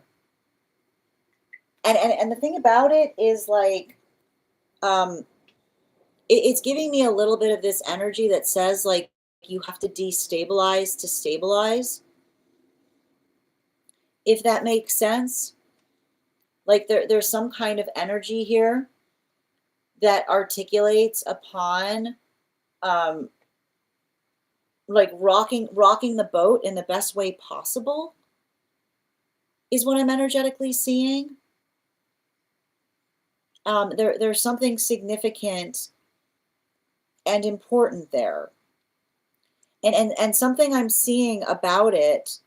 Um, it feels like the identification point on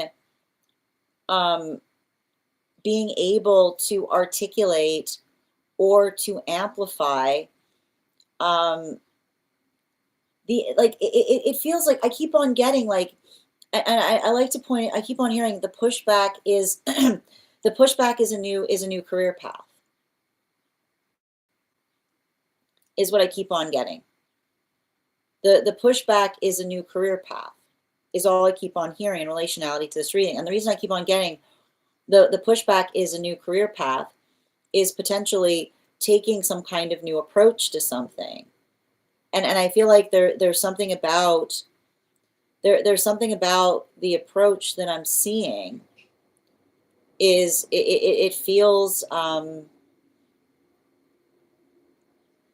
it feels like I want to describe it as trying to put a different perspective off of an old convention, or the modality by which we effectively articulate the shape and nature of work that we're doing that requires the ability to be able to see something in a different way. Now, the hard part about this, and I keep on seeing this, like I would not be surprised if where you are right now feels like the word I keep on seeing is like there's a lot of heat here.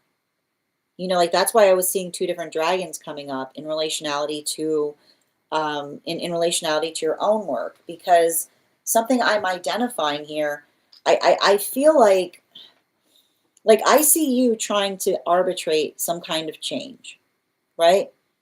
And the thing about change is change should be embraced, like in any progressive space, right? In any progressive space, change is experienced with a sigh of relief, right?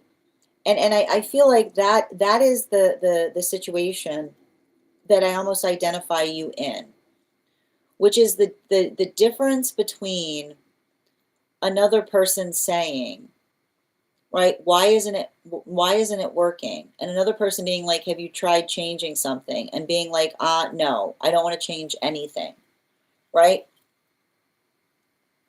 You can't get anywhere right? You can't get anywhere with energy like that, right? Because you can't get anywhere with energy like that because it's the articulation of saying to another person, you can't say, you can't say that you desire energetic change, but then effectively quash anything that tries to bring that change towards the direction by which it needs to go.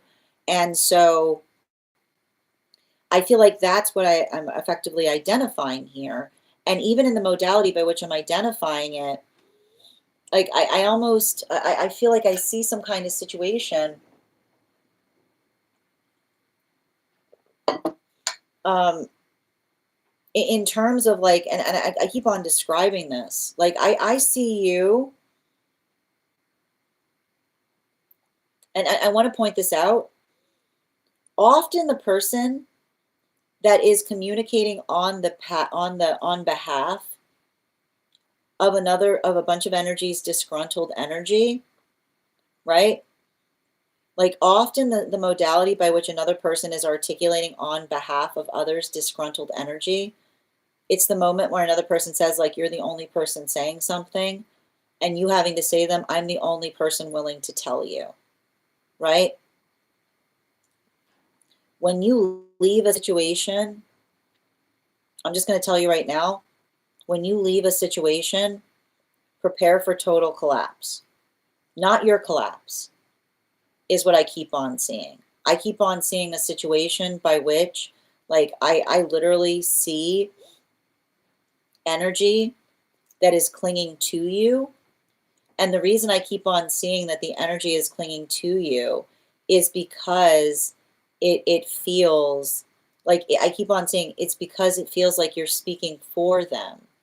So that's why I keep on seeing some kind of situation by which when you leave, the balance, like I keep on hearing like the balance leaves with you, is what I keep on seeing.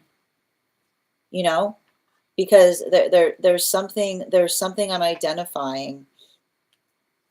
There's something I'm identifying there, that it's like I keep on seeing like all of this energy feels like it's connected to you, which is somebody I keep on hearing, like I keep on getting like the silent support of energy that sees that you're doing something, but also is too, I keep on hearing, but also is too afraid to speak up for themselves. Bottom of the deck on this reading. Yeah, especially with the seven of swords in its reversal. Um,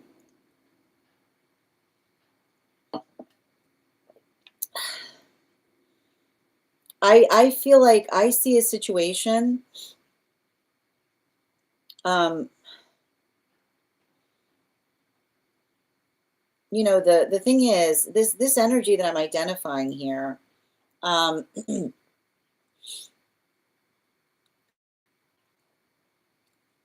like I feel like the choice that one needs to make has to do with like there's a little bit of this, there's a little bit of this resistance here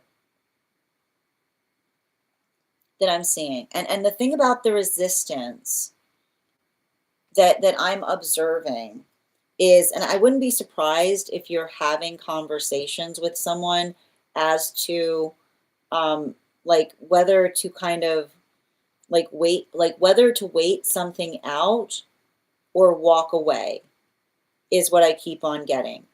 Because the thing about it is and I keep on seeing this.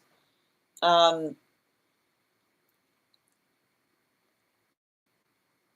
I feel like I identify, like I almost see like some type of energy that isn't utilizing something the way that it's meant to, is what I keep on seeing, right? Like there it feels like a little bit of this energy here, like in the space of another person.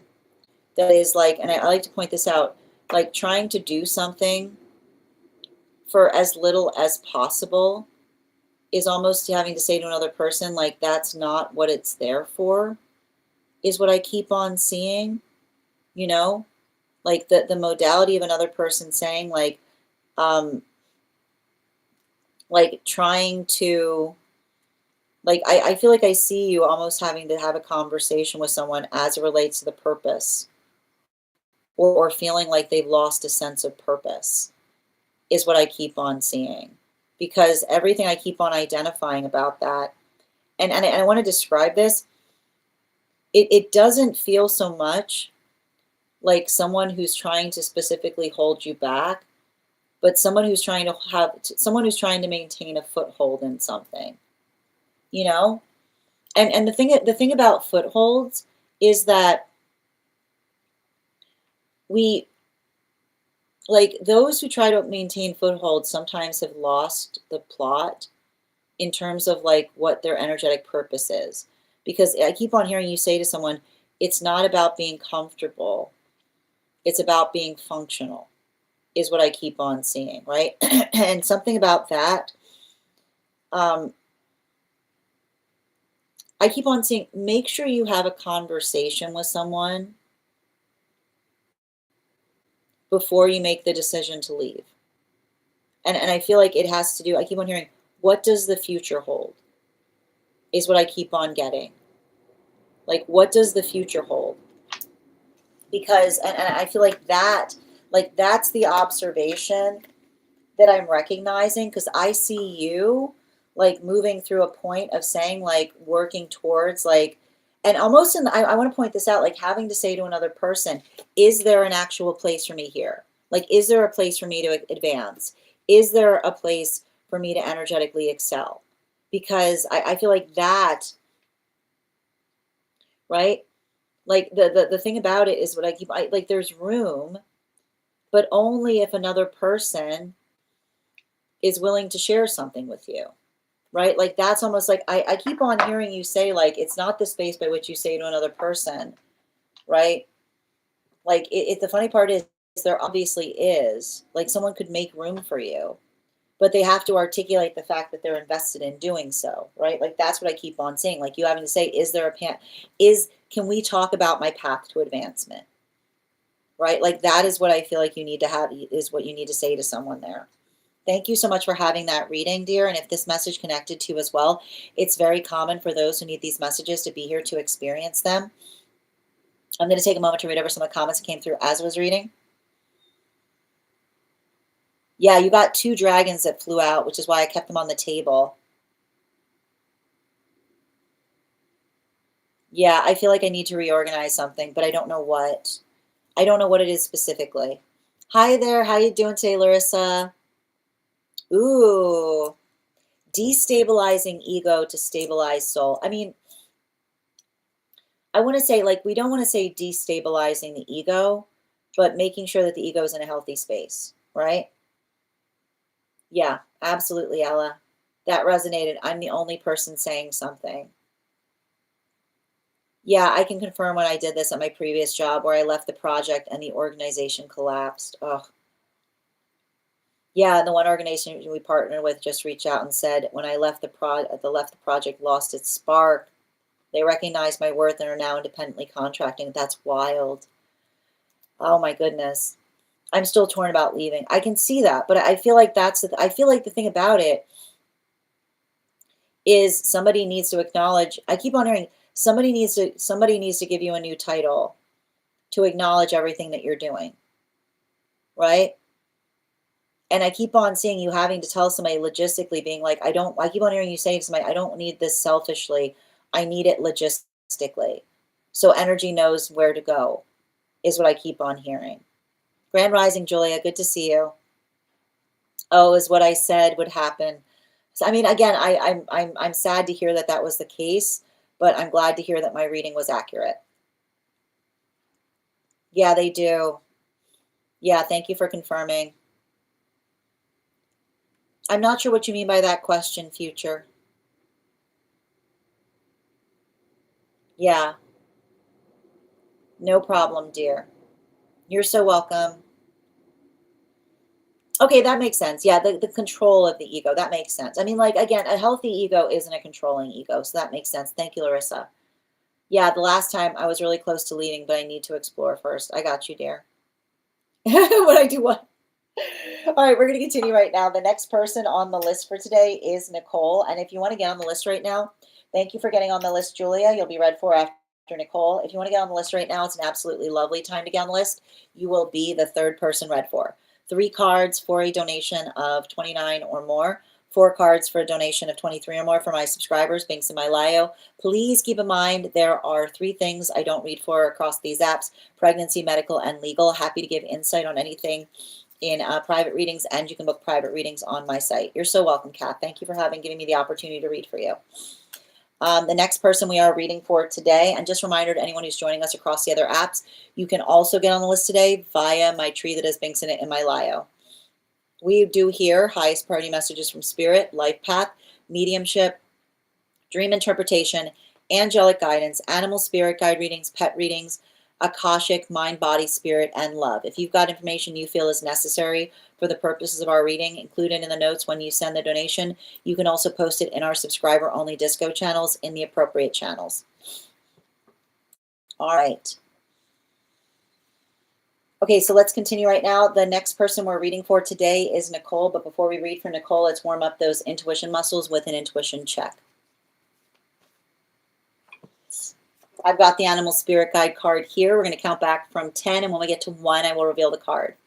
10, 9, 8, 7, 6, 5, 4, 3, 2, 1.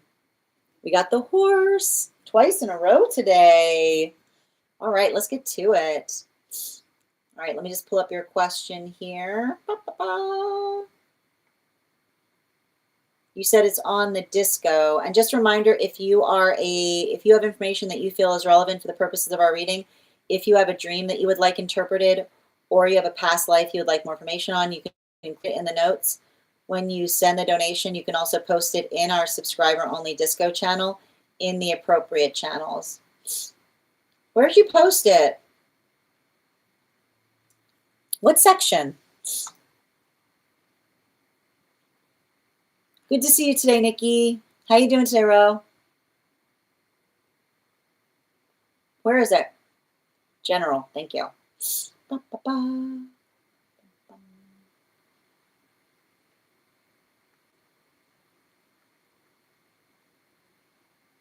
Are you sure you posted it in general? Are you positive about that?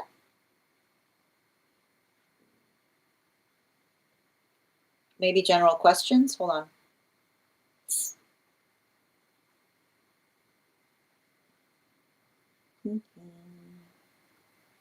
I got it. I found it. Yep. Okay. General questions. Okay. Gotcha. All right. And before we continue, I'm going to pin up Nikki. Make sure to give Nicole some love. There we go. All right. Outside tea. I had a really rough day yesterday. Oh, dear.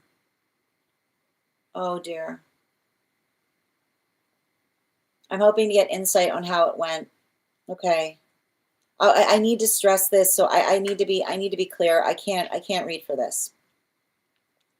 I can't read for medical, and I can't read for legal. So in relationality to what I can read for, I can read about the energy around a circumstance or situation, or I can read in terms of advice in relationality to navigating some of the emotionality that one might be feeling, but I cannot read into the outcome. So let me know how you would, okay, let me know how you'd like to. Okay, so we're going to do an energetic read in relationality to the energy surrounding you. Thank you. Okay.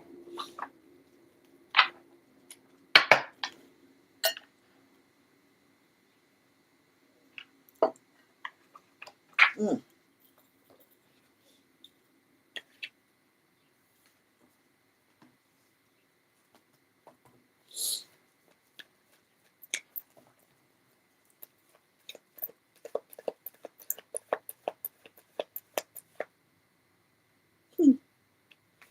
And it's interesting too, because I have to turn this into an angelic read, because you've got an angelic around you that's got a lot of messages coming through.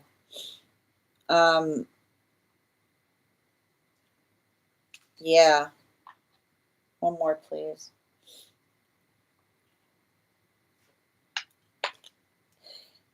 It's interesting too, because the angelic that I'm reading into keeps on saying shaken, not stirred. And the reason I keep on getting shaken, not stirred is because they're articulating me to a situation by saying, like, how could you not be shaken by it? Right? Because I literally see a situation by which another person is trying to get you into a state of energetic shock, right? Like it's one of those situations by which, like, the amplification of the anxiety, that like some situations are literally just breeding grounds for anxiety. And so that's what it's interesting about it, because, like, you've got an angelic that's articulating the fact that you are shaken, not stirred with something, because it's the modality by which, right, like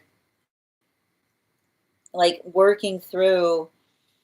I keep on hearing, like, working through the capacity of another person, like trying to energetically rile you up, is what I keep on seeing.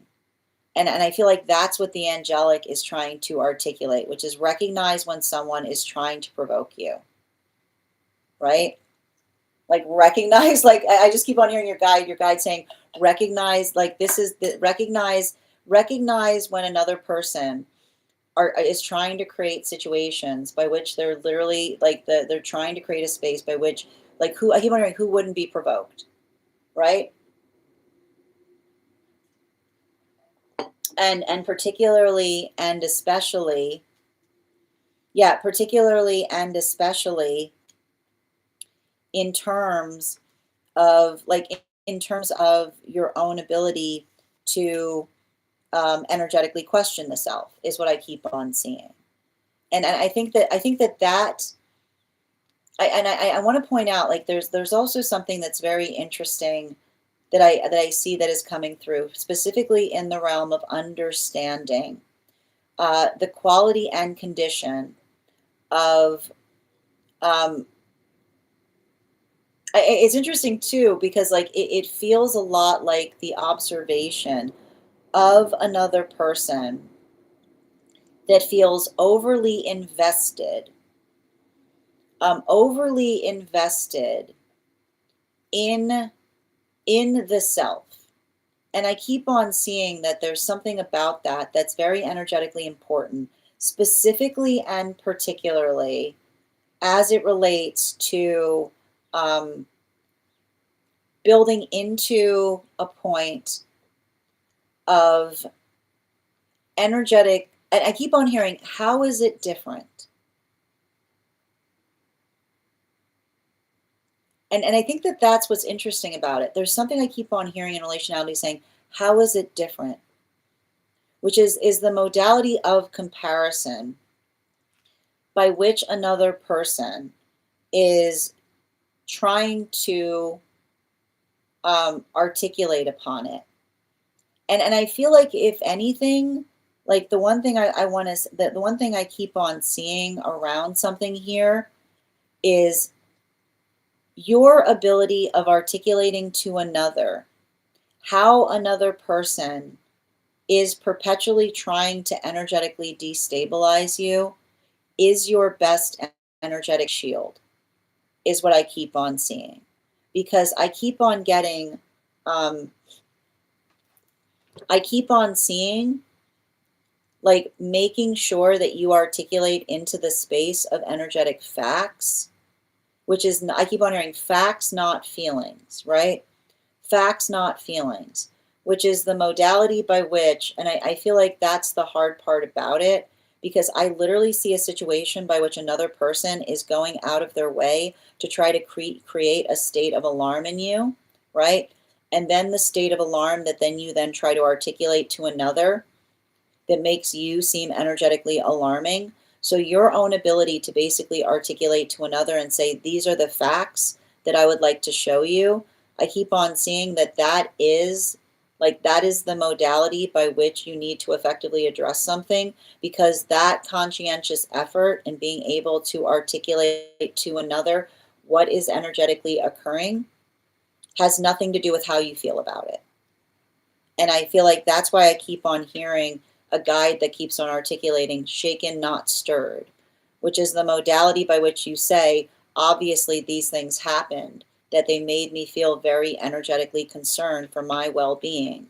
And the modality by which you can articulate the spaces by which you say, concerned, I keep on hearing, concern for my well-being is what you need to effectively hold on to.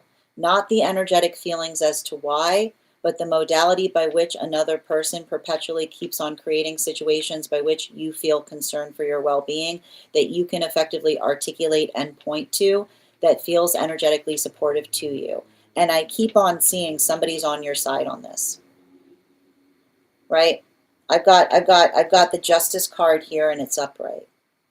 And the Justice card here, and it's upright, is potentially situations or circumstances by which energy is very, I keep on hearing somebody who has a past of doing this is what I keep on getting.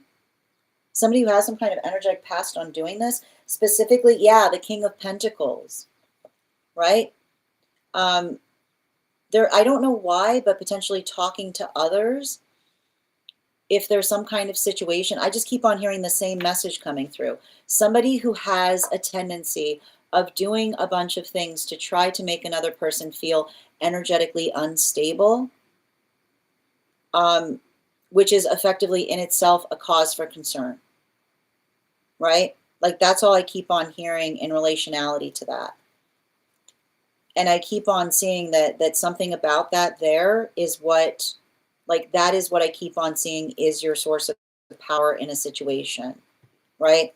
Like another person, I keep on seeing like constantly creating the space by which they're trying. I keep on hearing like the energy that's trying to find reasons that are causes for concerns are the force creating the concerning causes, is what I keep on seeing. So you being able to articulate that, that's what I keep on seeing. Don't operate from feelings, operate from facts. Show another person the experiences by which you've navigated situations of that nature.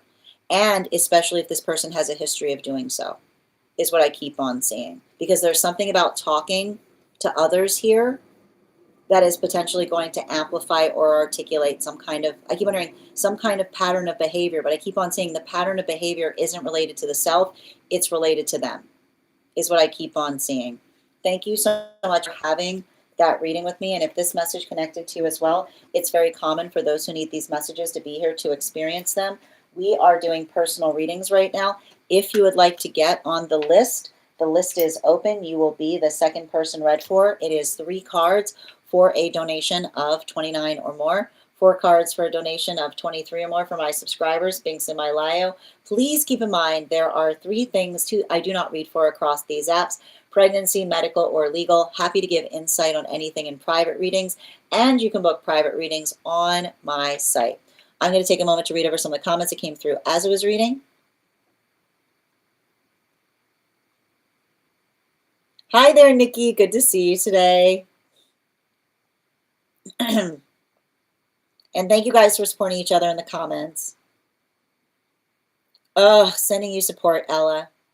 And Wendy, thank you for sharing the live. Always appreciate when you guys share the live. No, I mean, I feel like a lot of the messages I was getting through were just kind of helping you understand like the energetic vibration that you have to take in relationality to a circumstance or situation. So I hope that helps. And I keep on seeing you've got a lot of energetic protection around you, right? Which is why I keep on seeing you have to address something. Like I keep on hearing write down, shaken, not stirred, which I know is funny. Like I know that there's something humorous about that, But I keep on getting that there's something about the quality of someone of the articulation of shaken, not stirred, which is saying I have a cause to be shaken, right? Being like, of course I'm shaken. Who wouldn't be shaken under these circumstances, right? Is what I keep on hearing. Thank you, dear. Hi there. How you doing, Anointed? To get on the list here, if you go to my tree that has binks in it in my bio, you'll find the places by which you can donate there. Thank you for the help, Nikki. All right, we're going to continue right now. The next person on the list for today is Julia. Julia, if you're here, can you respond in all caps? Let me know. And Addie, thank you for getting on the list. If anybody else wants to get on the list right now, you will be the third person read for. I'm doing well, Cindy. How are you doing today? I got you, dear. And if anybody else wants to get on the list right now, you'll be the third person read for. As I mentioned, 3 cards for a donation of $29 or more. 4 cards for a donation of $23 or more for my subscribers. Binks in my bio. We read here, highest priority messages from Spirit, mediumship. Hold on a minute.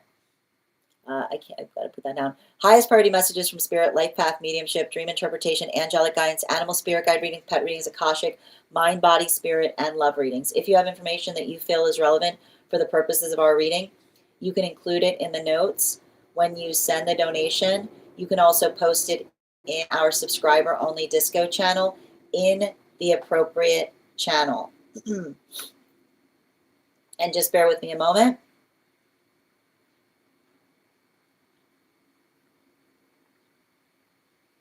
One second.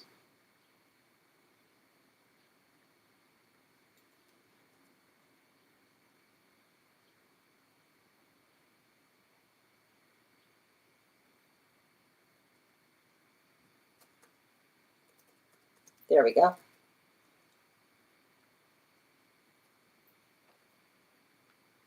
Oh, hold on a minute. What? There we go. And perfect.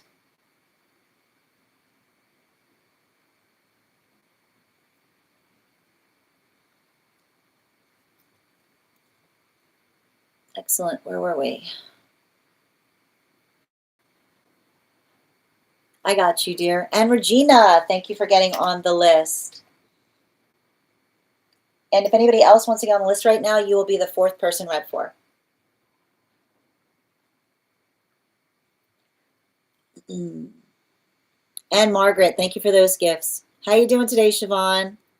Excellent. Question on disco. Perfect. Before we continue, though, let's warm up those intuition muscles with an intuition check. I've got the animal spirit guide cards here. We're going to count back from 10. And when we get to 1, I will reveal the card. 10, 9, 8, 7, 6, 5, 4, 3, 2, 1. We got the goose. Thank you for participating. We'll do it again after the next reading. Bum, bum, bum. Let's see here. And just a reminder, if you have information that you feel is relevant to the purposes of our reading, you can include in the notes when you send the donation. You can also post it in our subscriber-only disco channel in the appropriate channels. I got you, Julia.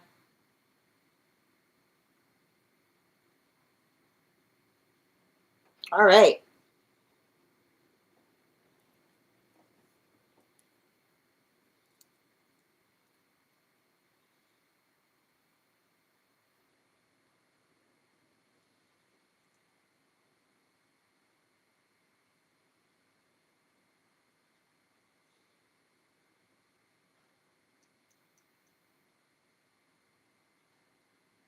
Okay. All right, I'm going to pin this up here. Just bear with me a moment. And guys, make sure to give Julia some love. All right. So we're basically, we're doing a read on the self and the intentions and where my energy lies in connecting with divine counterpart. I thought I was going through a period of exploration, but I'm always willing to follow my heart. And meeting a particular individual has me questioning if I even want to date other people. I have trauma around being serially monogamous, and people I've had as partners in the past were not good for me. And then the juxtaposition of my divine counterpart and their attentions upon meeting me and any of their trauma related to relationship. Meeting this person felt serendipitous, and I'm also coming off of a pretty nasty ending with that previous energy that took my kindness and heart for complete granted. In turn, my standards have risen, and meeting those standards, and this individual meeting those standards, but I'm very, very wary. It's more of an action, less talk counterpart, which I appreciate greatly. Yeah, can I get 4 cards, please?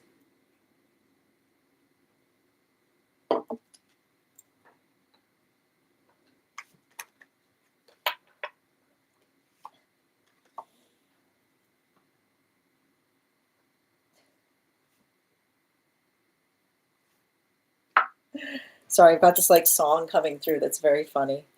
I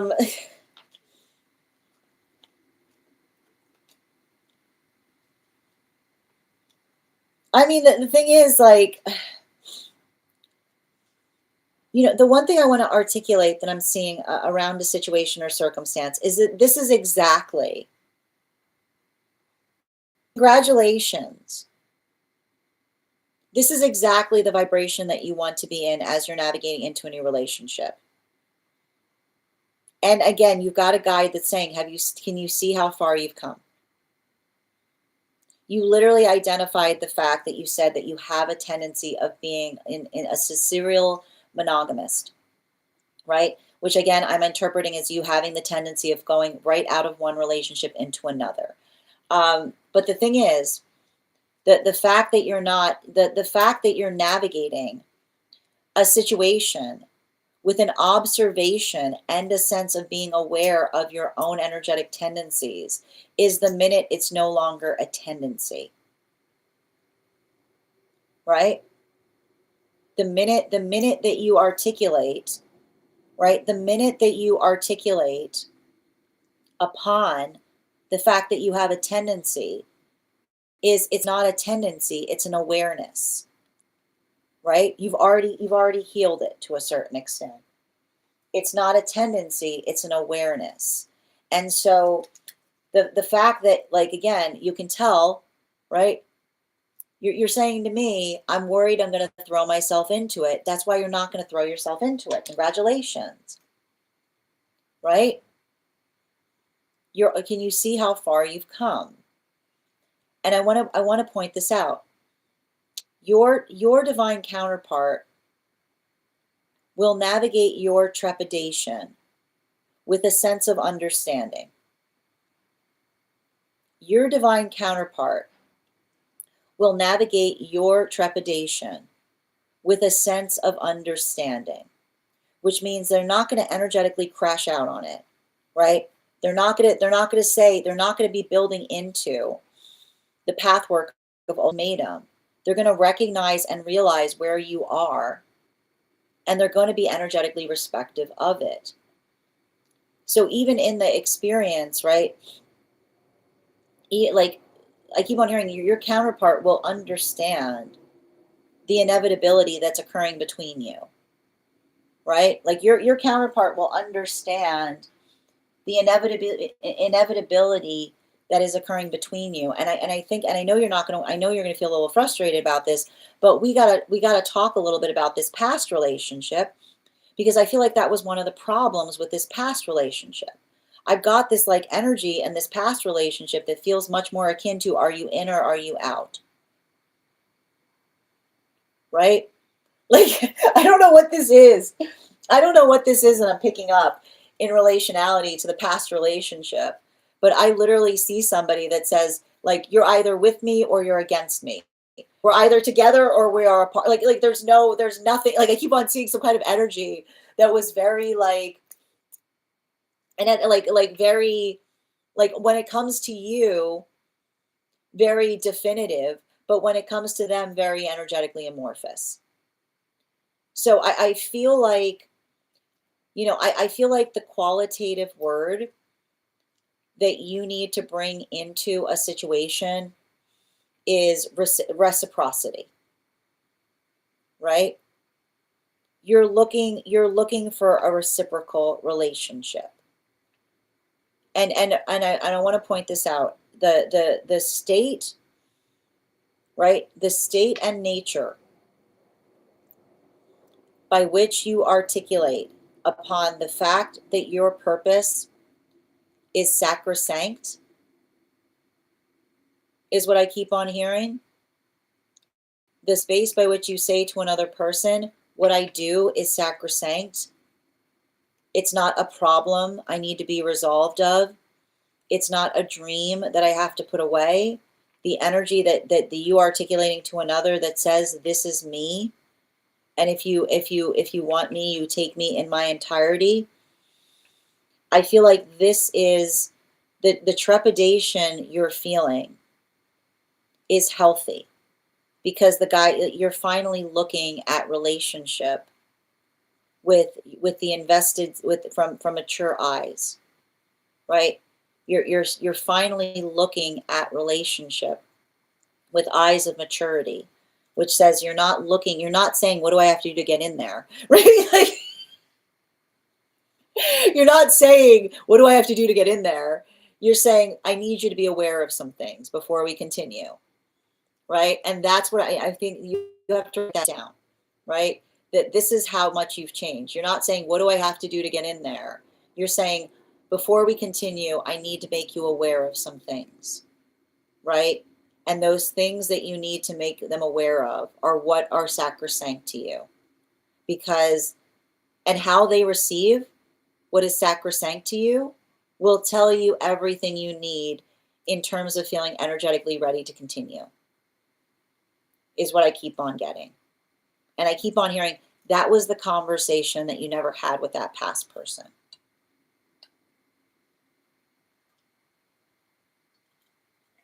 I keep on hearing, that's what you never had with the person that always said, I'll make an exception. I don't know why I keep on hearing, I don't know why I keep on hearing somebody saying, I'll make an exception. Which is like, I don't know, I hate energy like that. Like energy that goes like, I typically don't fall for people like you. I typically don't do this, but for you, I'll make an exception, right? Like that type of energy, like the modality by which another person says, like that you don't, I keep wondering, you don't build a relationship on an energetic exception. We build towards, I keep wondering, we build towards exceptional, not exception, which is the modality by which we sometimes say, I never, which is the space by which we say, I never dreamed, right? I never dreamed I would be in a relationship with someone like you. I never thought it would be possible. It seemed too good to be true. Not the energy that says, I'm already doing a conception. It's interesting I said conception. I'm already doing a concession, like in terms of being like that type of energy is what I keep on seeing, right? Like somebody, I don't know why I keep on hearing you're healing from some you'll do kind of energy. So I want you to kind of recognize that. Bottom of the deck,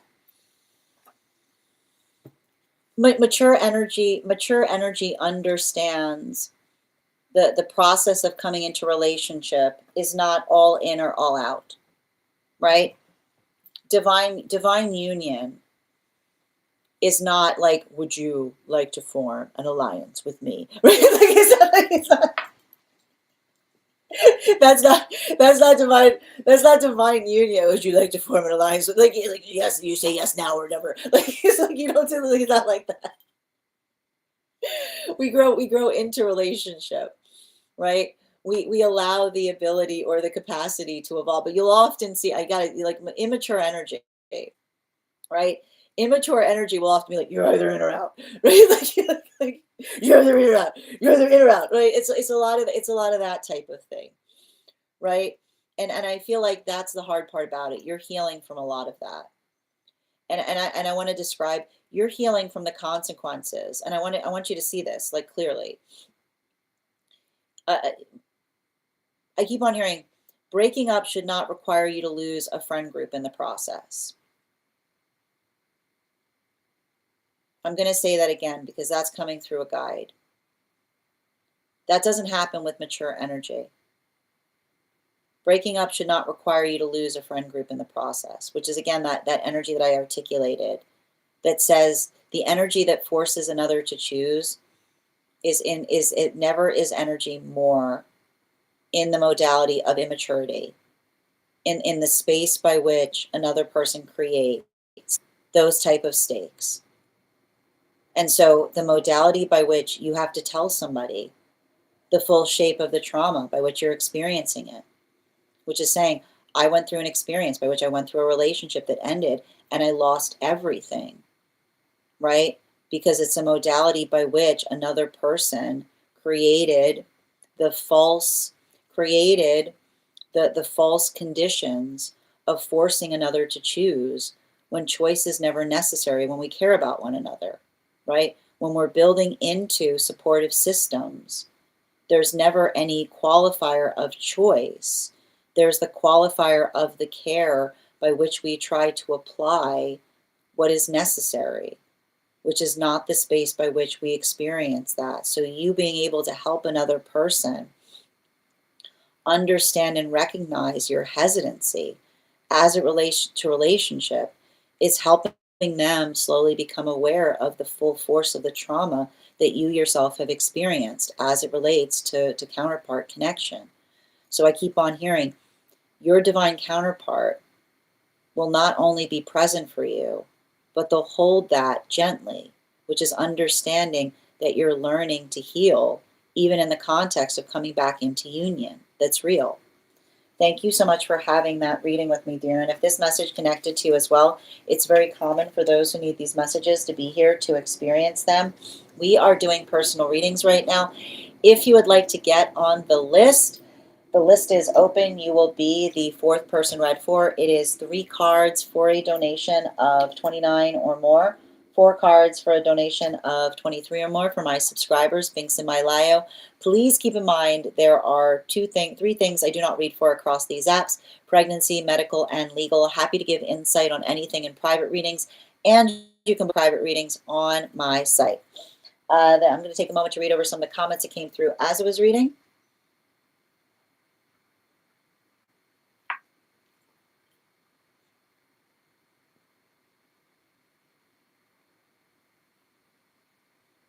Okay. Hold on a minute. You're welcome, dear.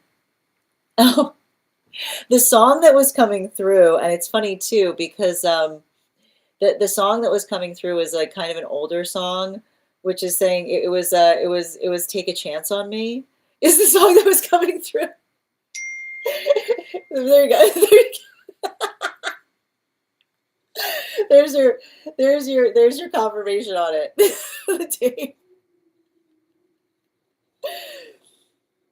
But you should look up. We can put the lyrics of the song up. Absolutely. That angelic guide's funny because one of the avowals was for, oh, are you kidding? That's where the shaken not stirred came from. Fascinating. I needed to hear that. Yeah, I've got some indications on it's a very, like, I got indications on who that guide is if you want to message me. But typically that guide comes up when somebody's highly protected. So yeah, this person's very understanding. 1 foot in, 1 foot out. Yeah, the kind of energy is overwhelming. In or out, like, but that's what I mean about, like, that's immature energy, right? Immature energy looks at relationships like zero-sum games, right? How mature energy understands that relationships are not zero-sum. Yeah, my purpose is sacred. Yeah, it was all about them and the past person. That's how it feels with the current person so far. So good. It's like, are you real? Exactly. Yeah, the current person said everything is amazing when it comes to you. What's it? Exactly. I told you. Oh, yeah, like that's what I keep on seeing. You, another person, being like, wait a minute. Hold on. Oh my gosh, you got all these cards falling. Who's next? I'm reading for. Hold on. This is the next reading coming out already. All right. Yeah, I have a lot of trauma, and that's okay. Yep. And thank you so much for the follow. Thank you so much for the follow, sweet moment. I mean, I think that it's not about, I mean, like when you say keep being you, I think it's more the space by which let the authentic you guide you, which is saying to somebody like, look, this is how I feel. This is what I'm comfortable with right now. This is where I would aspire and like it to go. And but more than anything, please recognize that this is what's sacred to me. I know. But and I want to stress this, like I feel like a lot of that energy, like you've left behind. And that's what I kept on saying, be very conscientious, like be very conscientious in energy that feels like they want to come towards you at this point for a conversation. I almost see you saying like there's nothing to talk about, right? Like that's what I was getting for a lot of that. All right. Let's continue right now. The next person on the list for today is Addie. Addie, if you're here, can you respond in all caps? Let me know if you'd like a general reading or if you have a specific question you'd like me to answer. And if anybody else would like to get on the list right now, you will be the third person read for. Hi there. Ooh, got it. Inbox in the disco. Before we continue, and if anybody else wants to get on the list right now, it's a great time to get on the list. You'll be the third person read for. 3 cards for a donation of 29 or more. 4 cards for a donation of 23 or more for my subscribers. Links in my bio. Please keep in mind there are 3 things I don't read for across these apps: pregnancy, medical, and legal. Happy to give insight on anything in private readings, and you can book private readings on my site. And we do here, for anyone joining us across the other apps, we do highest priority messages from spirit, life path, mediumship, dream interpretation, angelic guidance, animal spirit guide readings, pet readings, akashic, and mind, body, spirit, and love. If you've got information that you feel is relevant for the purposes of our reads, you can post it in the notes when you send the donation. You can also post it in our subscriber-only disco channel in the appropriate channels. And I am going, before we continue right now on the read, we're going to we're going to warm up those intuition muscles with an intuition check. I've got the animal spirit guide card here. We're going to count back from 10. And when we get to 1, I will reveal the card. 10, 9, 8, 7, 6, 5, 4, 3, 2, 1. We got the hawk. We'll do that again after the next reading. All right. And I am just pulling up Addie's question. You've already got a bunch of cards on the table. I just want to point out they were flying out as I was doing that other reading. So I feel like there might be something energetically connected. I'm just going to bring this up, Addie, before we even get started. I feel like there might be something energetically connected to Julia's reading that is important to yours. We're just going to start there. Okay? All right. Outside tea. And I'm going to pin up Addie here. Guys, make sure to give Addie some love. All right. Outside tea. All right, so last week's reading was hella potent. I like that term, hella potent. So first of all, thank you for that. I know, that was wild. That was wild. Whew. Okay, I do have a quick follow-up question from that reading about our guides. Do you think it's possible for a spirit both to remain as guide and also be reincarnated into another body? Do we work double like that or nah? For today's reading, I'd like to follow up on last week's reading, this time with a focus on my own child. Following our reading last Wednesday, Kiddo and I had to talk about spirituality and then came through with some strong insight and deep connection to the unseen. I felt both joy in seeing that side of them and also overcome by the great responsibility I had to steward them and their gifts. So yeah, I'd like to know more about Kiddo's gifts as they relate to my mother's and my own, and what pathwork looks like for us as we move forward in these endeavors together. Okay. Great question. Complicated, great question. Yeah. Okay, and this is why all those cards were flying out. All right. Okay. Yeah. I can explain this. Okay. All right. Let me work through it. Best way to describe this. Occasionally. Okay. Occasionally. All right. How do I go about explaining this in a way that makes the most sense? Okay. So everything is possible. Okay, and again, I'm sorry. As soon as I start reading for you, the electronics start. Hold on a minute. I need to fix something.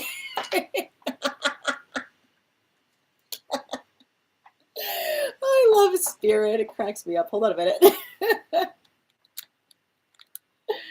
Is that working? Hold on. I need to make sure we're in good shape here. All right, we're good. Okay, we got it. Okay, good. Okay, all right. So as I was saying, everything is possible. It just depends on the strength of the force that we're talking about. Okay.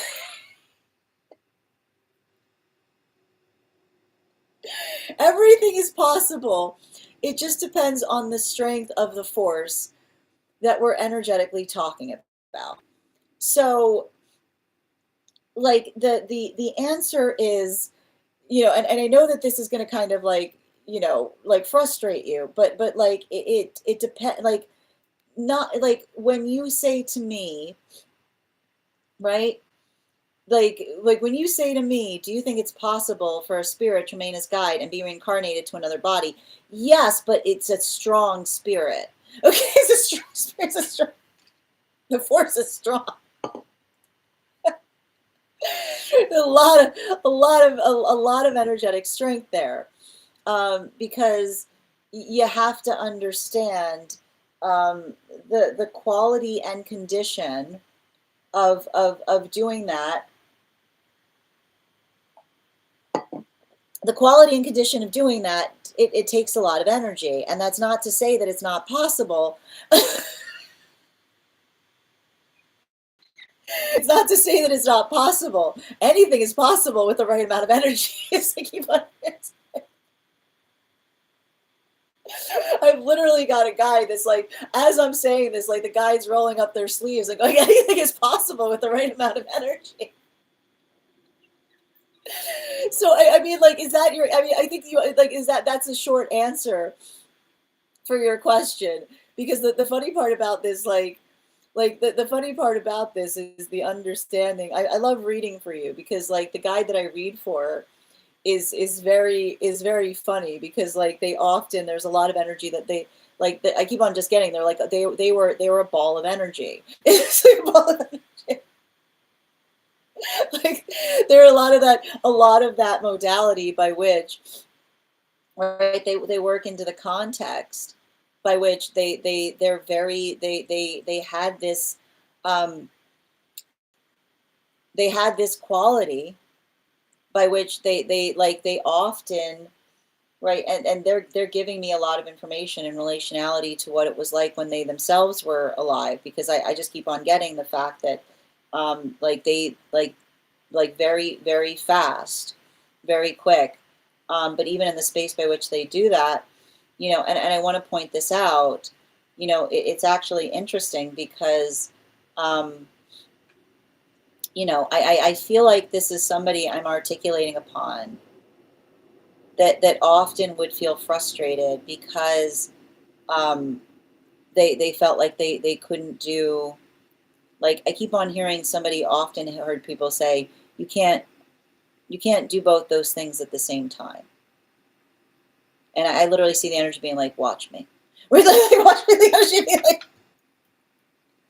like when they heard those words, heard those words, like I don't know, like I feel like that was the energetic legacy that they would often hear, which is often somebody would often articulate to them and say, it can't be done, and someone being like, watch me, right? Because I feel like that is the force of intention that this guide has. Like that's the quality and condition by which this guide operates.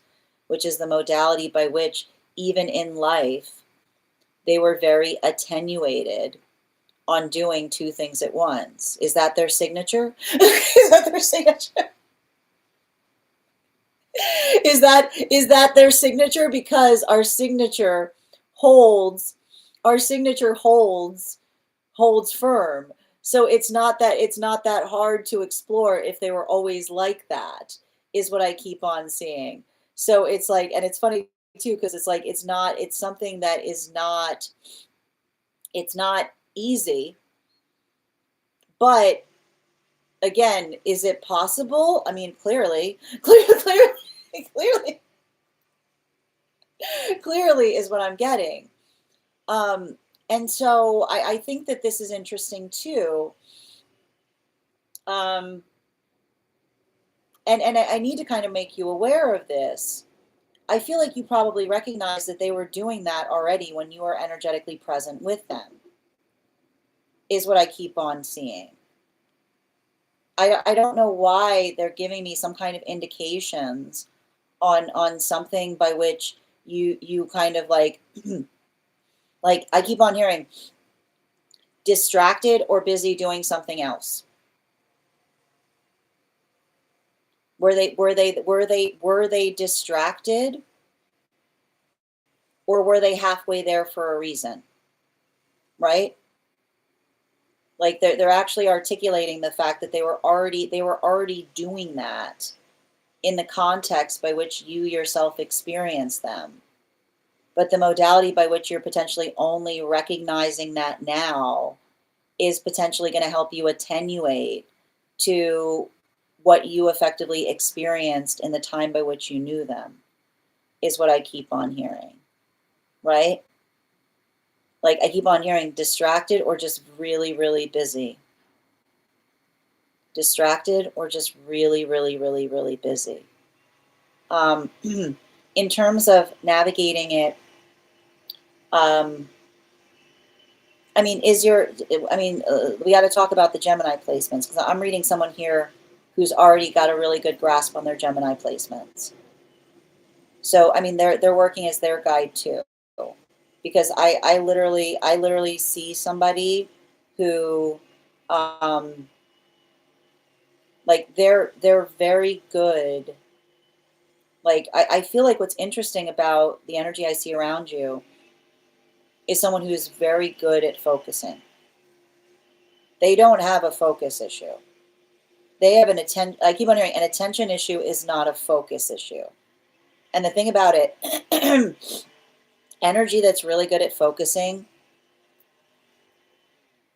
gets really bored really easy. Like, why do I have to pay attention to that? Is the answer to the question you need to explore, right? The space by which you have to employ another person's interest is what I keep on doing, right? Because I keep on hearing that is a focus issue and an attention issue are different things, especially if this person, when they focus, right? Like why aren't you grasping that person's attention more? Is what I keep on hearing. Like that's the conversation. That's the conversation you need to be having with someone, which is like, I hear that you haven't been grasping their attention lately.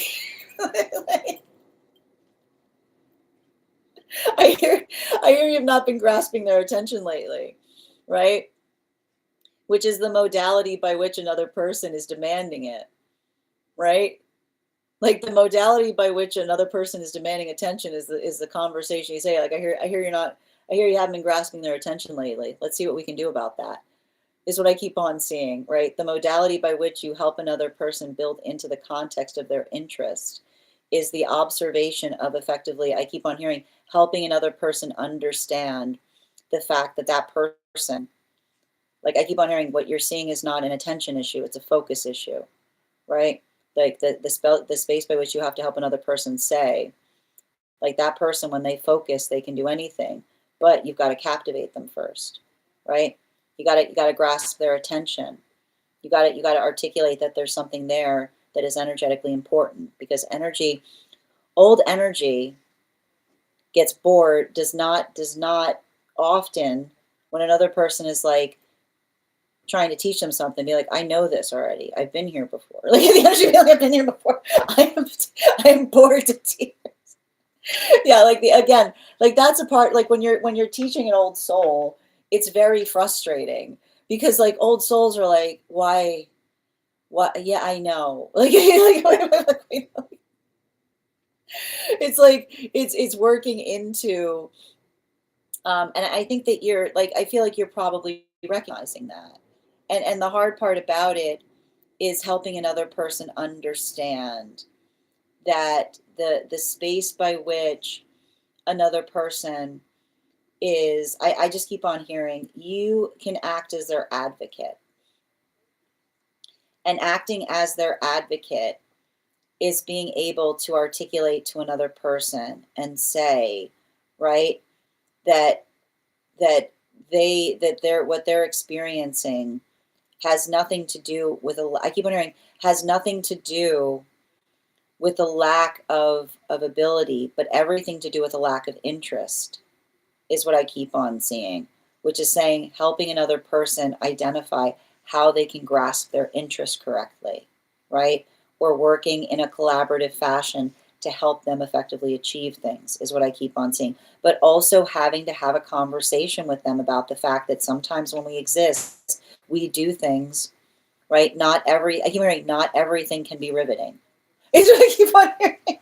Not everything can be riveting, right? Some things we just do because we have to do them, not because we're riveted by them, is what I keep on getting. Thank you so much for having that reading with me. And if this message connected to you as well, it's very common. It's very common for those who need these messages to be here to experience them. We are doing personal readings right now. If you would like to get on the list is open. You'll be the second person read for. It's 3 cards for a donation of $29 or more. 4 cards for a donation of 23 or more for my subscribers. Binks in my Lio. Please keep in mind there are 3 things I do not read for across these apps: pregnancy, medical, and legal. Happy to give insight on anything in private readings, and you can book private readings on my site. I'm going to take a moment to read over some of the comments that came through as I was reading. Grand Rising Moon. I do my best, Julia. Thank you for allowing me to read for you. Yeah, that's it. Yeah, that's what I've been hearing. Oh, you've been hearing it too? Oh, that's wild. How are you doing, Moon? Grand Rising. Yep. Yeah, as soon as I started your reading, I'm going to tell you, as soon as I started your reading, my phone battery went to fine to like, it was wild. I wish I could have showed you. Oh, welcome, Larissa. How you doing today, Bridget? Yep. Hi. Right back at you, Bridget. St. Patty's Day. This is exactly the energetic legacy, 1,000%. And thank you for the follow, Asylum. Mine, thank you for the follow. Thando, thank you for the follow. Dang on the riveting. Me. Not everything can be riveting is the energy of every day with this kid. Exactly. I can see that. It's like I can be like, I can see them being like, like I can see it. Like they're very, like it's helping them understand that some things we do so we can get to the riveting part, right? Sometimes some things we do to get to the good part, you know? Yeah, it like I don't know what their Gemini placements are, but I'm picking up a lot of Gemini and Scorpio. Yep. Oh, I appreciate that. Looking forward to it, dear. All right, we're going to continue right now. The next person on the list for today is Regina. Regina, if you're here, can you respond in all caps? Let me know if you'd like a general reading or if you have a specific question you would like me to answer. And if anybody else wants to get on the list right now, it's a lovely time to get on the list. You will be the second person read for. 3 cards for, I know, and I completely understand, dear. 3 cards for a donation of 29 or more. 4 cards for a donation of 23 or more for my subscribers, Binks in my Lio. We do hear highest priority messages from Spirit, Life Path, Mediumship, Dream Interpretation, Angelic Guidance, Animal Spirit Guide readings, Pet readings, Akashic, mind, body, spirit, and love. If you've got information that you feel is necessary for the purposes of our read, you can include it in the notes when you send the donation. You can also post it in our subscriber-only Disco channel in the appropriate channels. I got you, dear. And Kiki, thank you for the follow. And before we continue right now, let's warm up those intuition muscles with an intuition check. I've got the animal spirit guide here. We're going to count back from 10, and when we get to 1, I'll reveal the card. 10, 9, 8, 7, 6, 5, 4, 3, 2, 1. We got the board. Thank you for participating. We'll do that again after the next reading.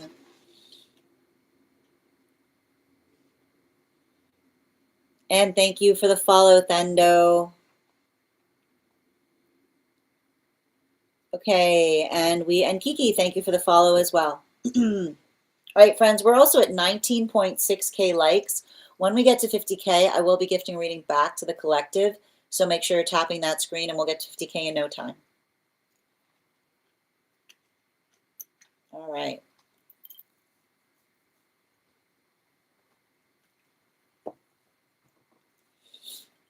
Angelic guidance. 4 cards, please.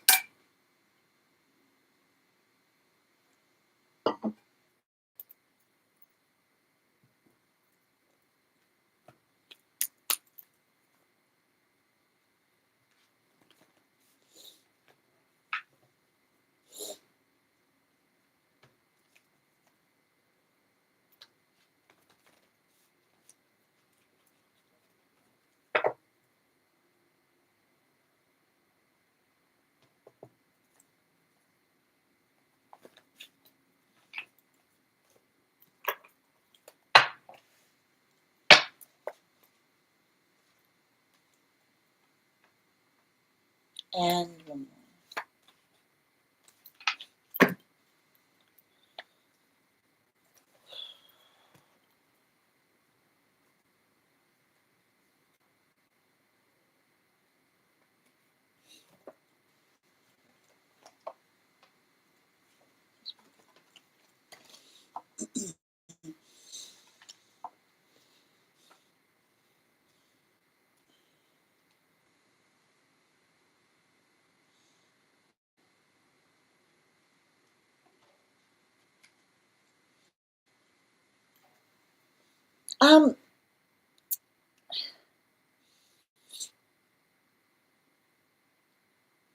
Don't worry. Like, I gotta stress, like this, like, I feel like there's like, first of all, oh my goodness. I've got a strong message, like, don't worry about that person. I don't know who it is. They're saying, don't worry about that person. There's not a thing that person can do to you, is what I'm getting. Like, I don't know why I keep on hearing, like, if somebody,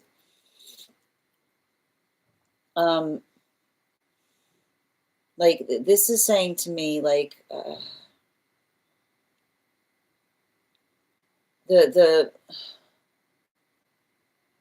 I gotta stress, like, do not be reactive in the face of another person's, in the space by which another person is trying to energetically intimidate you. Because, you know, I keep on hearing, and it's interesting too, because like I don't know why I keep on hearing something about threats that are empty, because all one can do is threaten, right? The threat that is empty is because all one can do is threaten, right? And that's why I keep on hearing somebody articulating about a hollow threat, you know? Like I keep on hearing a hollow threat bangs itself against the wall because that's all another person has to do with it. And so it's almost like the space being like, okay, like sure, right? Like it's giving me a lot of that type of energy, which is the modality by which, and I feel like it's really important because I literally see you working to build a supportive system. Never are you more on the side of spirit than when you're building a support system, is what I keep on hearing. Like never are you more, like never more are you more on the side of spirit than when you're trying to build a supportive system. And, you know, and if another person, and I keep on pointing this out, if another person sees you doing that and takes it personally, like I keep on hearing it says more about them. Like it says more about them than it ever says about the self, you know? And I think that like, and that's why I almost like that's why I keep on seeing, like, if someone's trying to provoke you, like, remember who you are, you know? Like don't let it change you. Don't let it, I mean, it can frustrate you. It's frustrating. Like it doesn't have to be like that, you know? Like it's like it's really like, and I want to stress this. Um, you know, like there are different ways to look at the like, it's interesting too because you just got a very like I kind of know this guy because they articulate a lot about this. There are different ways to look at the world, right? And people that are constantly in power struggles are perpetually miserable, right? Like energy that constantly sees, like when energy that is constantly looking to seize power, all they find around them is struggle because it's the energy that effectively doesn't see what is beneficial, but rather sees the modality by which they're energetically trying to take advantage of something, right? And often with energy like that, you can't get anywhere, right? Because it's like when you see energy like that, it's literally no good, like no good deed goes unpunished because it's literally genuinely the vibration of someone who can't imagine, right? Like literally someone who can imagine a space by which we just do nice things for each other. Whoa, why'd you do that? You know what I mean? Like, you know what I mean? Like, it's like, are you okay? Like, it's not, it's often, and that's what's so difficult about it. Like that often energy like that, energy that is constantly in a power struggle, you can't do nice things for. Because even in the space by which you're just being nice, they scrutinize it and say, why did you do that? And being like, like, are you okay? Right? Like, are you okay? Like, are you okay? Like, really? Like, why would you even like? Because it's like you can't. So, and I think that it's really important because it feels to me like there's someone around you by which, like, you can be kind and polite, but you also have to hold a firm boundary, right? And kindness and politeness in holding a firm boundary is the observation of saying to another, like, I wish you the best, and that's where we rest, right? Which is the modality by which you say to another, I wish you to the best, and that's where we rest. Because it's the modality by which you say, I wish I could do more for you. But until you get out of the mindset that you think that everything is a power struggle, then there's literally no way that I can even engage with you. Because you're not looking at things with the clear optics of what is helpful, but more from the perspective of how it's beneficial to the self, right? So it's like I just keep on getting a lot of messages from your angelic guide about holding healthy boundaries for someone who is perpetually over in their ego. And the thing about someone being overly in their ego is someone who's perpetually afraid. You know, like that's the hard part about it, right? That the energy that's always afraid is always the energy that said I had a right to because I was defending myself. Never is another person more dangerous than when they're perpetually in that state. Because when another person is perpetually in the state by which they said, I had a right because I'm defending myself, you have to investigate and say, what did you consider? What did you consider the threat? Right? Because it's upon the inquiry of the threat that you realize that that could be energy that is taking something harmless and turning it into something unnecessary, right? Because that is the hard part about someone too much in their ego, is that they always articulate that they had a right to. But then when you get down to what it is they felt was the reason or the cause, you find that it was non-threatening, right? You find that it was superficial or something that was not that big a deal in the first place, but yet they gravitate upon it. So, bottom of the deck on this reading, you can care about someone at a distance, right? Your love persists even across distances. And sometimes when you recognize the fact that another person is in that state, that's what I keep on hearing. You can wish them the best, but then also wish them on their way. Because the modality by which, right, we can't help another person if they're constantly in that heightened state, right? Like if they can't recognize the fact that that is how they're perceiving things, the best that you can do is energetically like give them clearance, right? Because they don't recognize the fact that that is the sound of energy, like avoiding them specifically because they see threat in the most minute things, right? That is the volatile energy.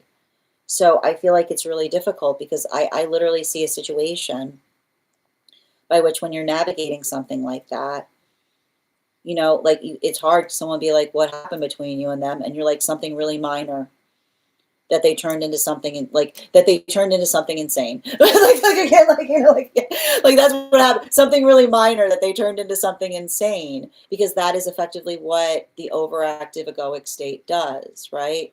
It takes something that is healable and turns it into something energetically unreasonable.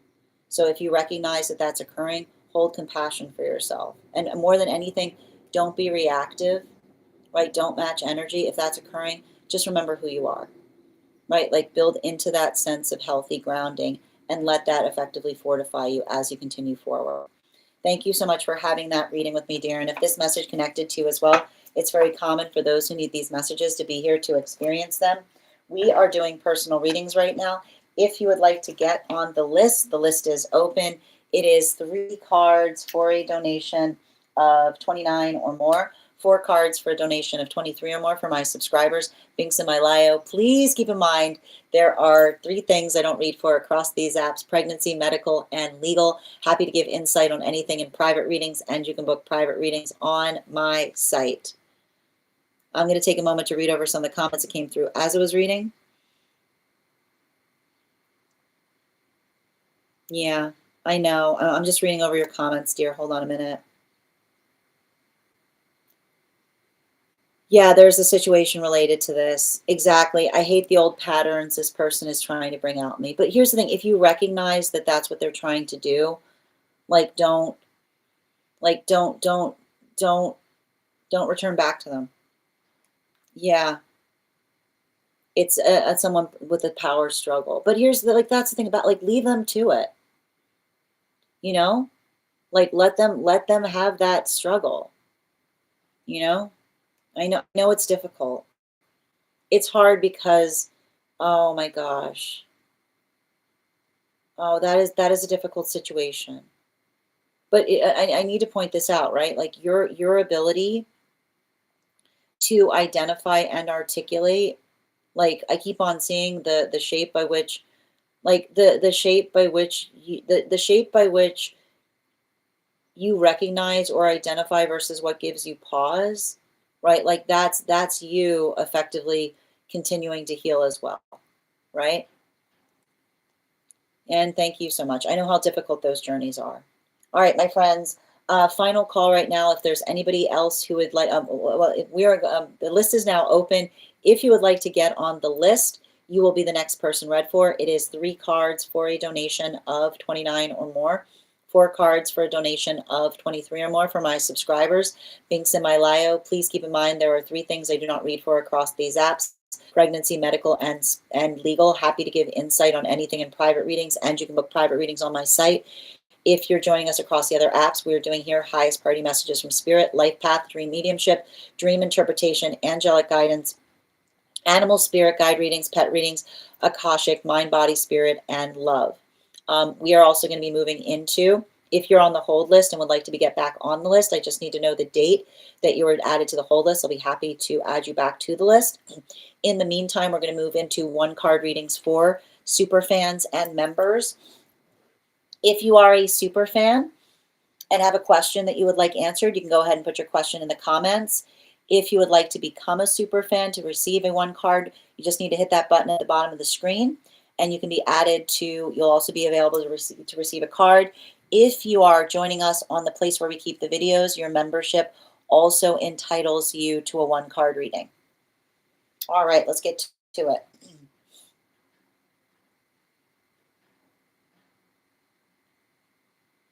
Ivana, 1 card angelic, please.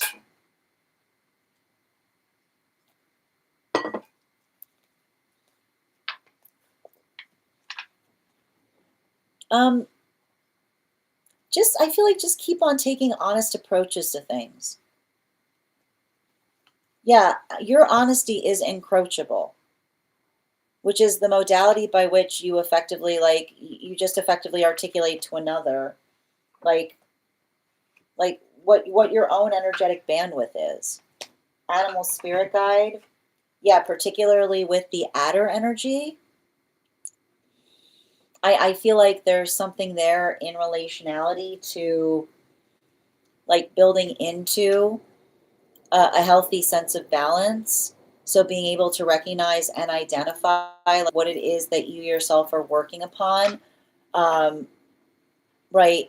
Versus, like, I keep wondering, like, what you're good at versus what another person is good at, which is not trying to do everything, but understanding what it is that we proportionally take on. So it's almost like you having a conversation with someone being like, I don't know if I'm the right person to do that, is what I keep on hearing. Julia, 1 card, highest and best in regards to relationship. Oh, yeah.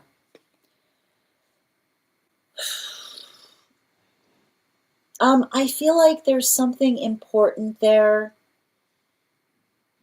in terms of navigating expectations, you know, which, like, I feel like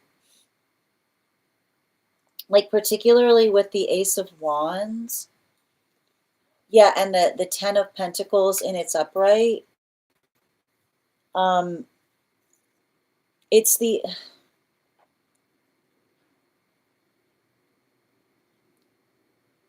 recognition of energetic appreciation, or the modality by which, like, I keep on seeing, like, the space by which another person um, celebrates or appreciates your accomplishments is what I keep on getting. Animal spirit guide.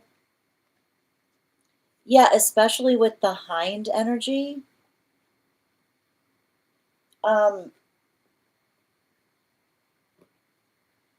yeah, like, there's something, I feel like there's really something important there.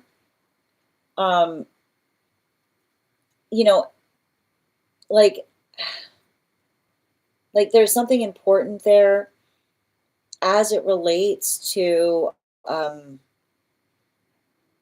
like, I just keep on seeing it's like as it relates to another person, um, like like, I keep on getting like it's interesting too, because I almost see you having to say to someone um, like bettering, bettering the self is bettering everyone around the self, right? Like it's the modality by which we understand that that is something that is energetically proportional, right? Like like not the space by which another person feels like something is controversial is what I keep on getting, you know? Like I feel like I feel like it's almost, it's almost like I feel like it's almost you um like recognizing like another person's, like I keep on hearing like recognizing another person's um like we don't, I keep on hearing we don't hold distaste for anything we do, right? Unless it energetically makes one feel insecure, right? So I feel like it's almost you trying to work through what has changed between you in terms of what they energetically expected versus what you define your purpose to be, is what I keep on hearing. Ella, hold on a moment. One card, highest priority, please.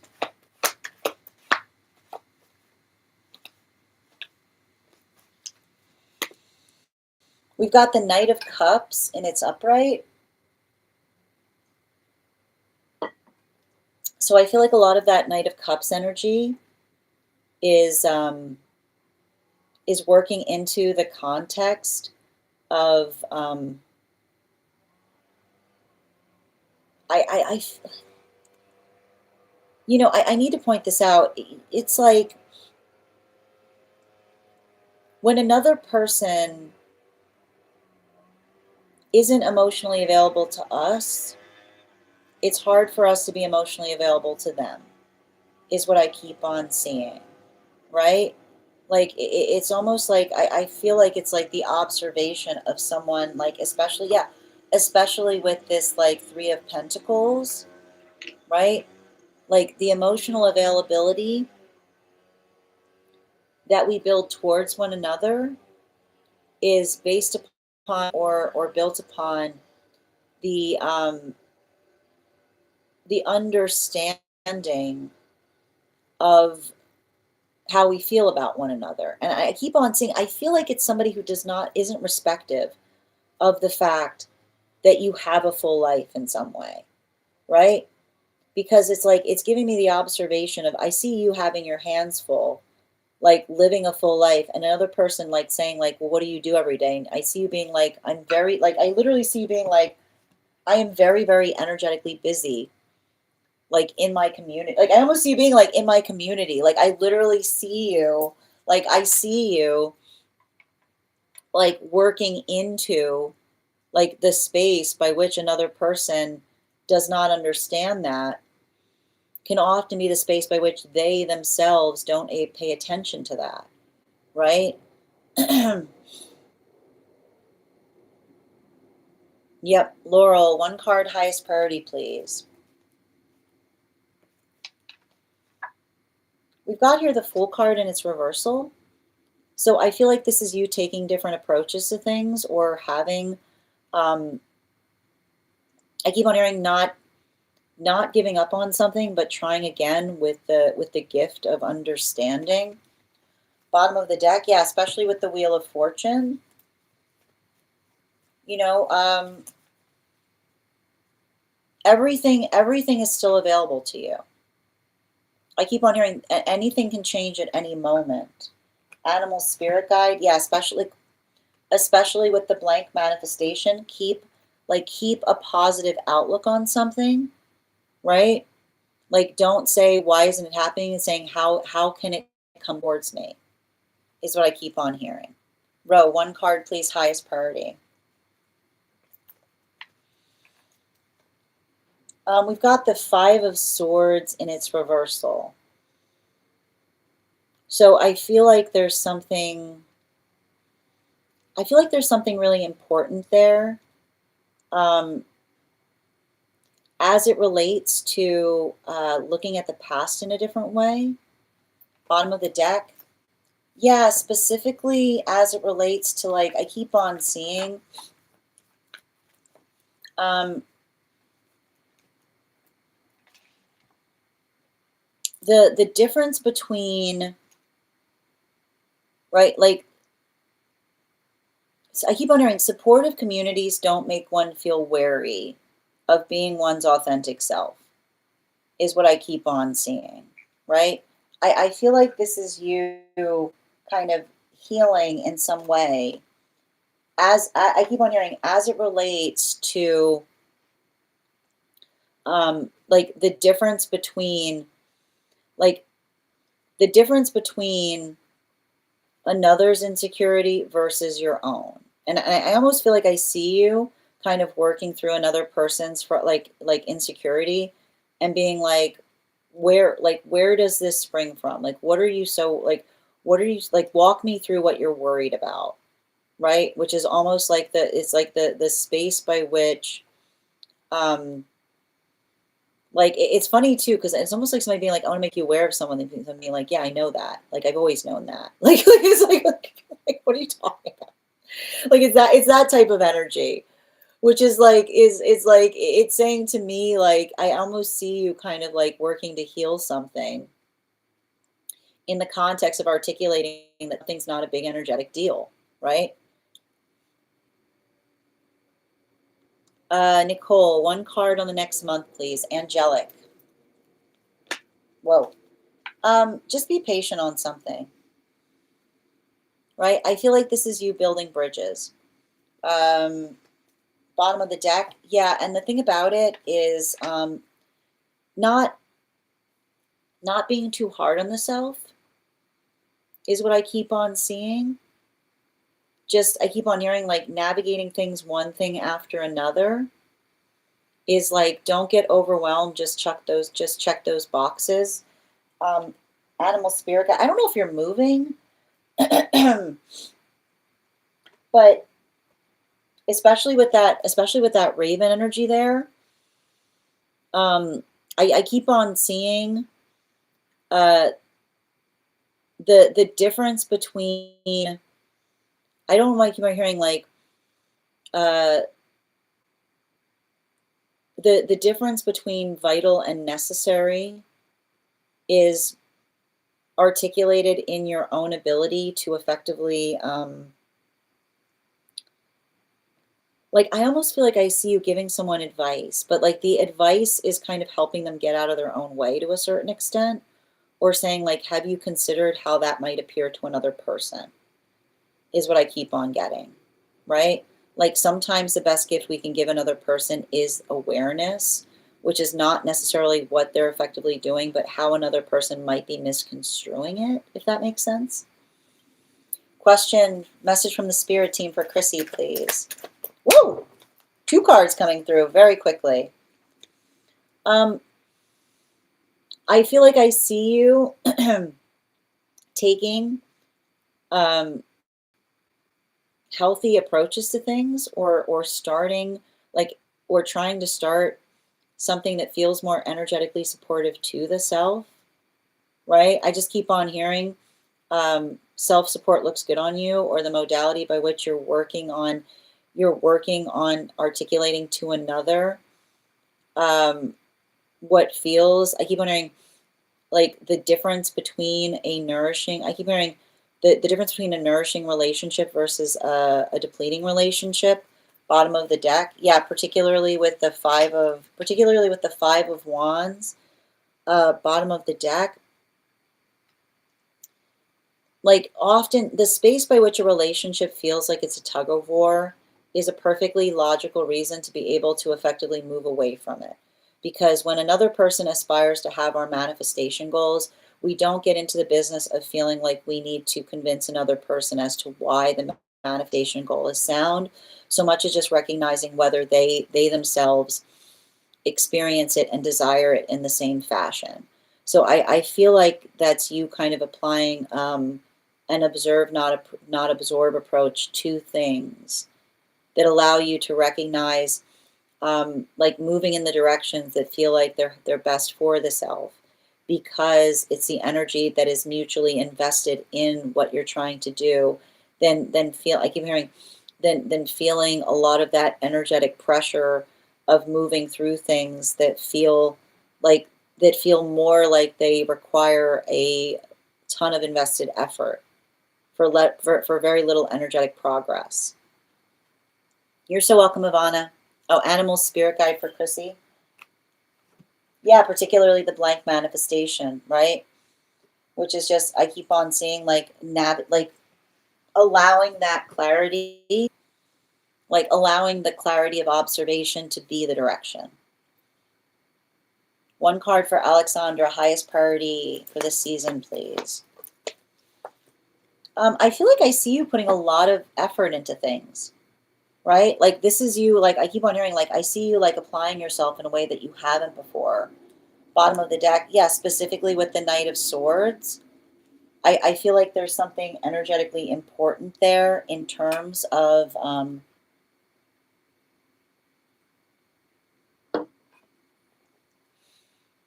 I keep on hearing the same message. It's not your responsibility to create a welcoming environment. It's more the observation of recognizing whether another person is trying to create one, is what I keep on hearing. Animal spirit guide. Yeah, potentially with that adder energy. Um, it's giving me,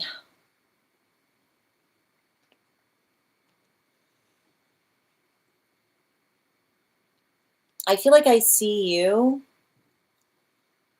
Um, I feel like I almost see you navigating situations um, by which you're identifying like what feels correct versus what requires changes, or the state by which another person effectively facilitates something.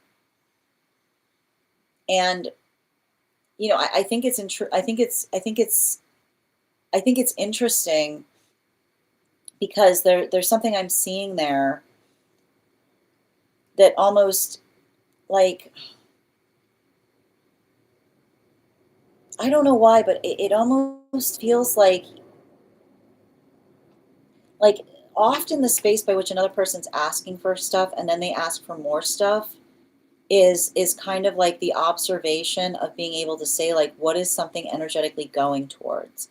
So if you're feeling like that, make sure that you're asking invested questions in relationality to, I keep on hearing where some kind of like where some kind of invested energy is going, particularly as it relates to another person, like asking for something more, or the context by which you yourself are having another person see,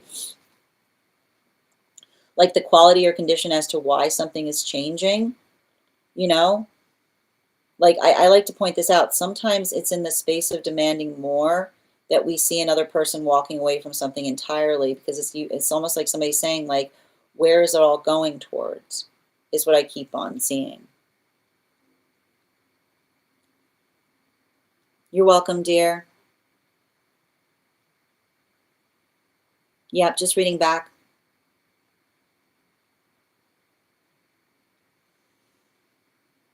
Mm-hmm. They only care when I have many accolades and accomplishments to share. Oh, I'm sending you so much support on that, Julia. It should not be that way. That same person expects me to do things. Oh, sending you support, Ella. Yaz, what a great question. Hold on a minute.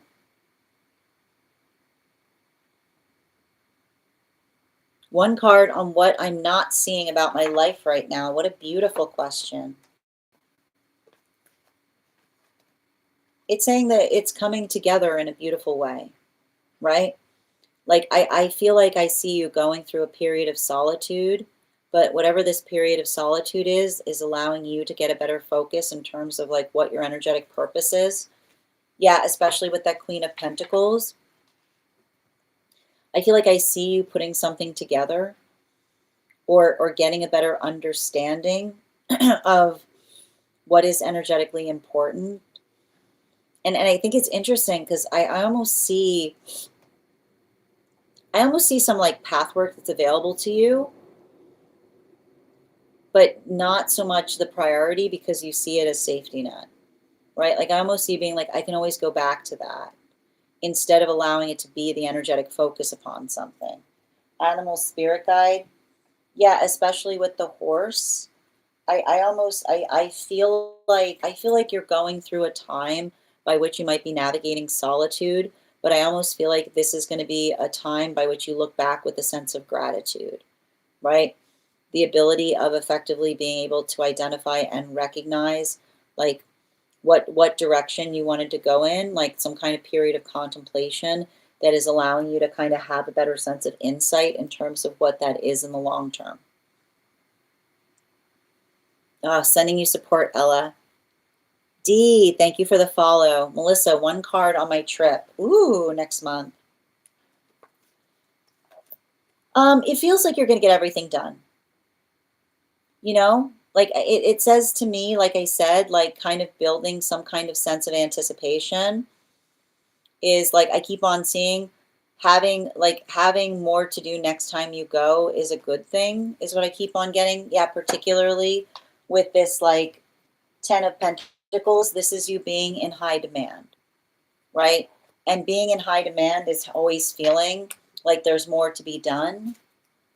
Yeah, particularly and especially with the wolf energy, right? Like helping another, if others effectively reach out to you, like not trying to do everything, but being like, look, this is what we can do next time I'm here. Like doing a lot of work in navigating and setting healthy expectations. Avatar, 1 card, highest priority, please. We've got the Lover's card and its reversal. So I feel like that's some kind of circumstance or situation by which I just keep on seeing you're helping another person under. I feel like this is you healing relationship, which is understanding the difference between someone that desires a relationship with you that's incredibly unbalanced versus bottom of the deck. Yeah, versus a relationship that doesn't require you to do all the hard work in order to be in one, right? Like it says to me, it's not just about any relationship. It's a relationship that understands that the work should be mutual, doesn't require you to have to take on all the heavy lifting. Animal spirit guide. Yeah, this horse energy doesn't want to stay in the deck right now, right? Like, and I like to point this out. When something is imbalanced, sometimes we recognize it's imbalanced when we articulate the fact that there's a problem and another person says that problem doesn't exist, right? When we care about each other, we take our problems seriously, right? We don't work into the erasure of the fact that there's an issue. That's often the space by which another person is navigating pathwork of negligence because they're like, I don't see anything wrong. It's like, of course you don't, because I'm doing all the work, right? Like, it's like, right? It's like someone being like, I don't know what you're talking about, being like, yeah, that's the point. You don't like, if one person is going through pain, another person saying this is perfect, like that is the problem.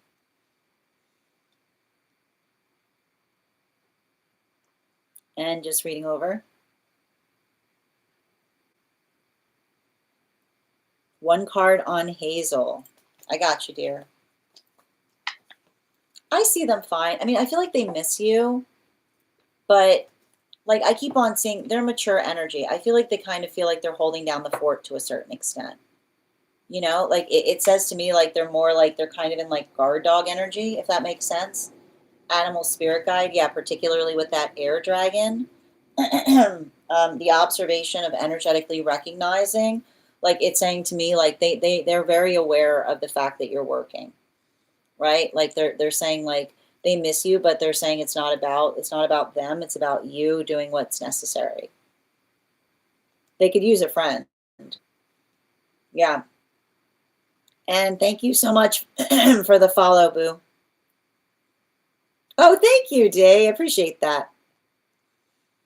One card for good vibes. One card for good vibes, please.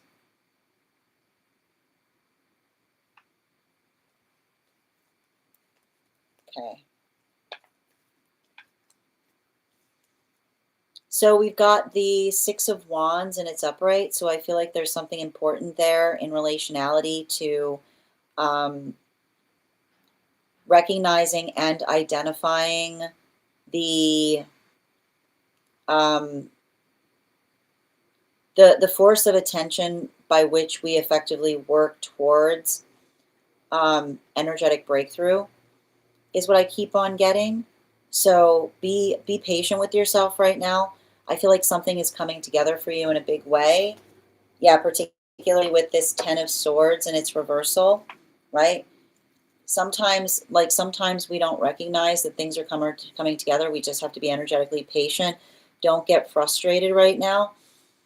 Just be, I keep learning, don't get frustrated. Just be circumspect. Like everything is going to get done as it needs to, right? Don't rush through things. Be effectively critical or scrutinize is what I keep on getting. Animal spirit guide. Yeah, particularly with the stag energy.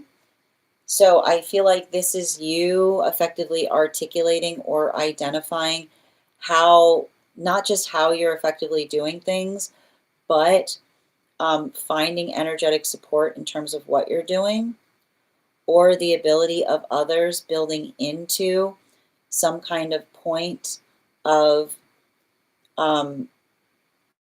I don't know why, like, I feel like this is you becoming more professional upon something, or something that is effectively, I keep on seeing, like that force of a direction and intention that allows us to be able to, um, like, build an awareness and observation on things is what I keep on seeing.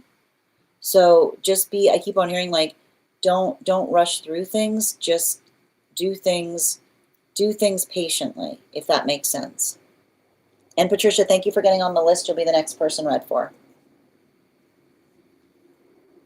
I mean, it doesn't, I don't think, I feel like it's almost somebody coming towards you in relationality to a move, is what I was seeing. There's something about movement there, or someone talking to you about a move. Yeah, awareness was a keyword in my evaluation. Chair, these are subscriber readings, so if you'd like to become a super fan, I'm happy to draw a card for you. You're so welcome, Yaz. Trish, thank you for the follow. How you doing today? Again, Chair, these are one card readings for super fans, so if you'd like to become a super fan, I'm happy to draw a card for you, but I ask please don't continue to repeat your question. The way that you get questions answered here is either becoming a super fan or sending in for a reading. You're welcome. All right, we're getting back to, I'm doing well, Trish. How are you doing today? All right, we're getting back on the list. We've got 4 spots available if anybody else would care to get on the list. And Patricia, you're the next person on the list. Can you let me know if you have a general reading that you'd like to have, or if there's a specific question you'd like me to answer?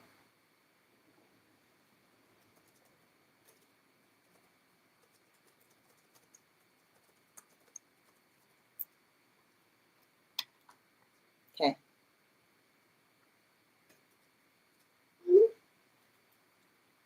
Okay, excellent. We're doing spirit-led. I got you, dear. And I'm going to, before we continue right now, I'm going to warm up those intuition muscles with an intuition check. I've got the animal spirit guide card here. We're going to count back from 10. And when we get to 1, I will reveal the card.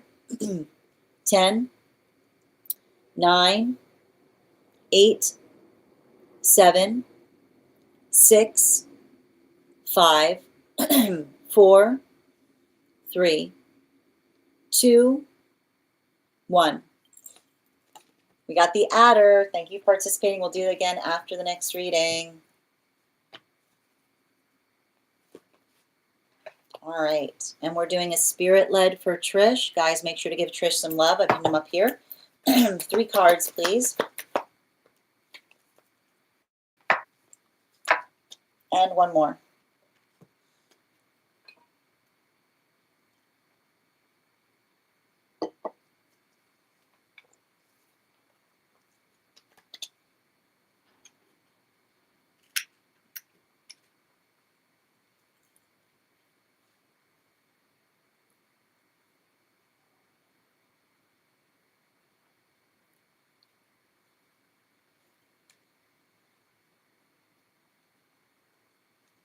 Um,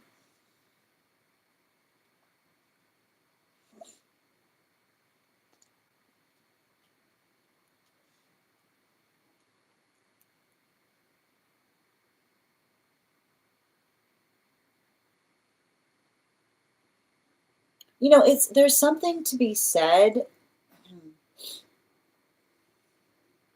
I feel like there's something really important. Um, like I almost feel like I see you having to like navigate some kind of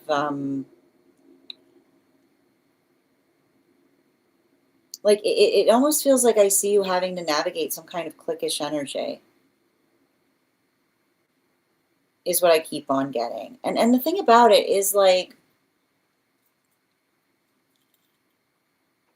I keep on hearing, it's funny too because like I keep on hearing cliques or cliche is what I get, right?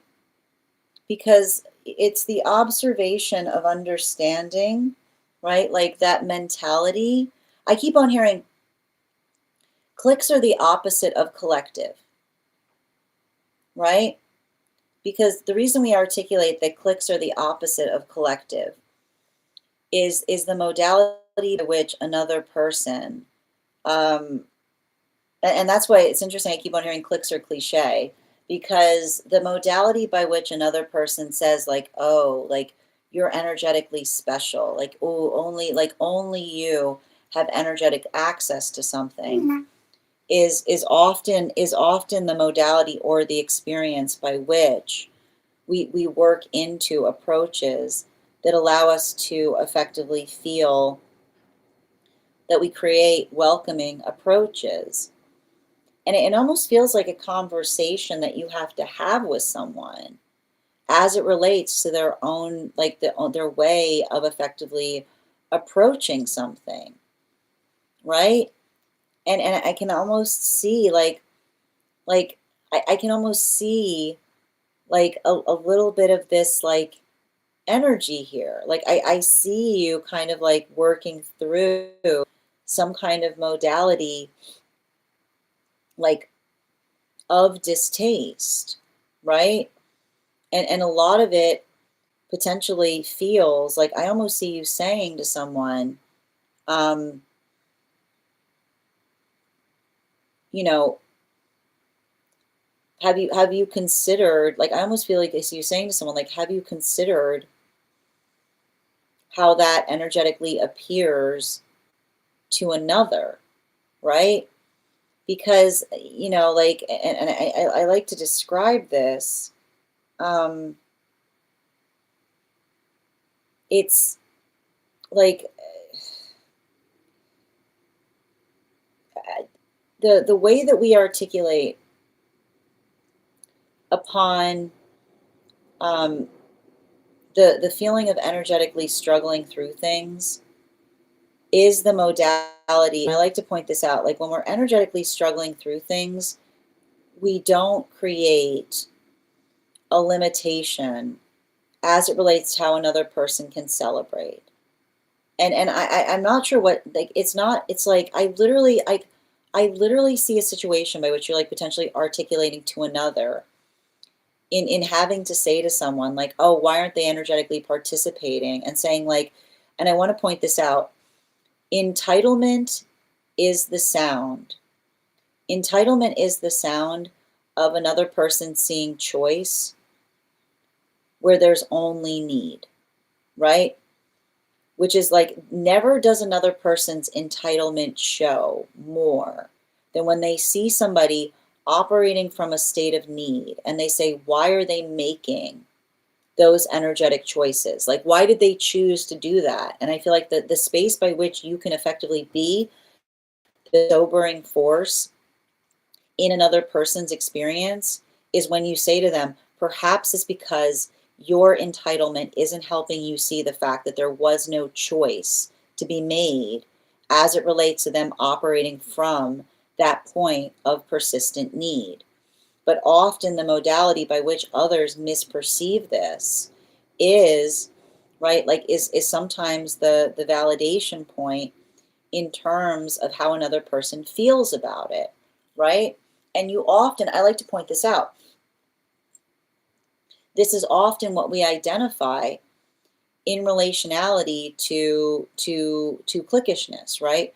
Which is the modality that says, oh, you can participate, but only, right? Like only if you energetically reach, like only if you energetically reach this point, right? And that modality of effectively holding, I keep on hearing like the modality by which you're energetically doing something, but I keep on seeing you're doing something that isn't necessarily available to everybody else, right? It's like you have to understand, right? And like it almost gives me, it's like it's literally like the sound of an energetic click turning in on itself, because it's like that. I keep wondering, that's the entitlement that becomes energetically elite, because it's the energetic eliteness of the space by which you're offering something, but another person can't effectively reach for it. And then they're saying, oh, why are they not making the choice to reach for it?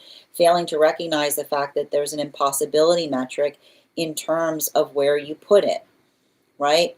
So I feel like that's something really important there, because I literally, like, I almost feel like I see you having to give someone, like having to have a sobering conversation with someone in terms of what they're energetically expecting, like what they're anticipating versus what they can energetically expect. And often the modality by which you understand that is the space by which you accidentally, I keep wondering, the space by which you have to tell someone that they accidentally made something too inaccessible, right?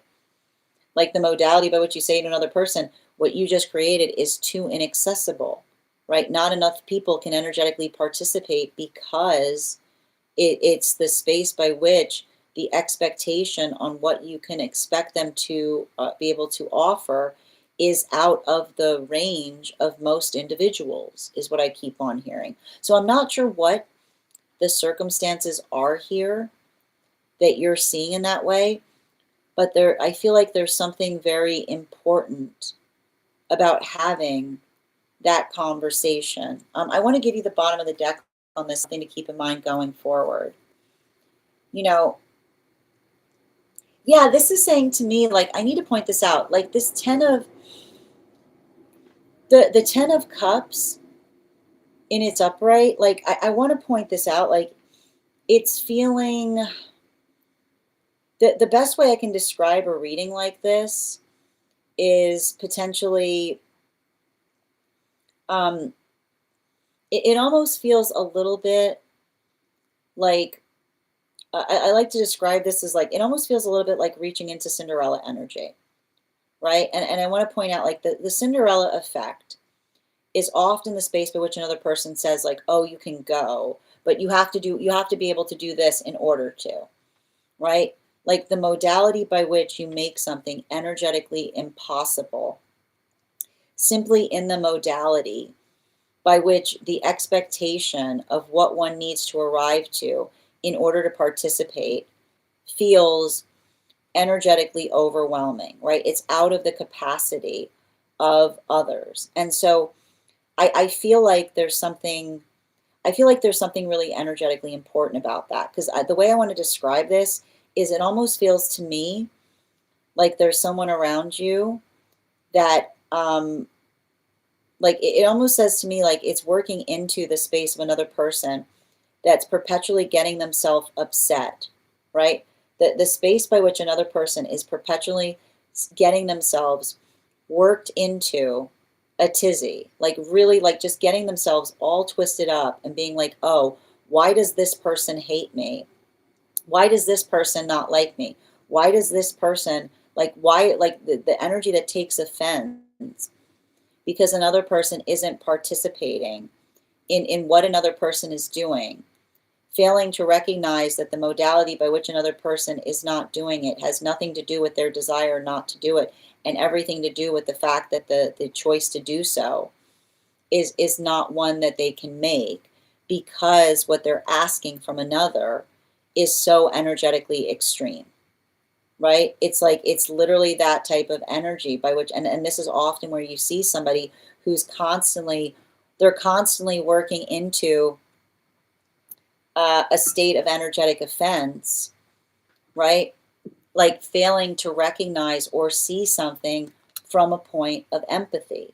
So I feel like if you're experiencing anything like that, help another person build an empathic perspective. And an empathic perspective is the recognition point in what another person is experiencing, right? The difficulty that another person is experiencing, but even in the modality by which they're able to articulate upon the fact that they're experiencing it, allows the observation of being able to recognize what is energetically capable or possible as an energetic alternative, is what I keep on getting, right?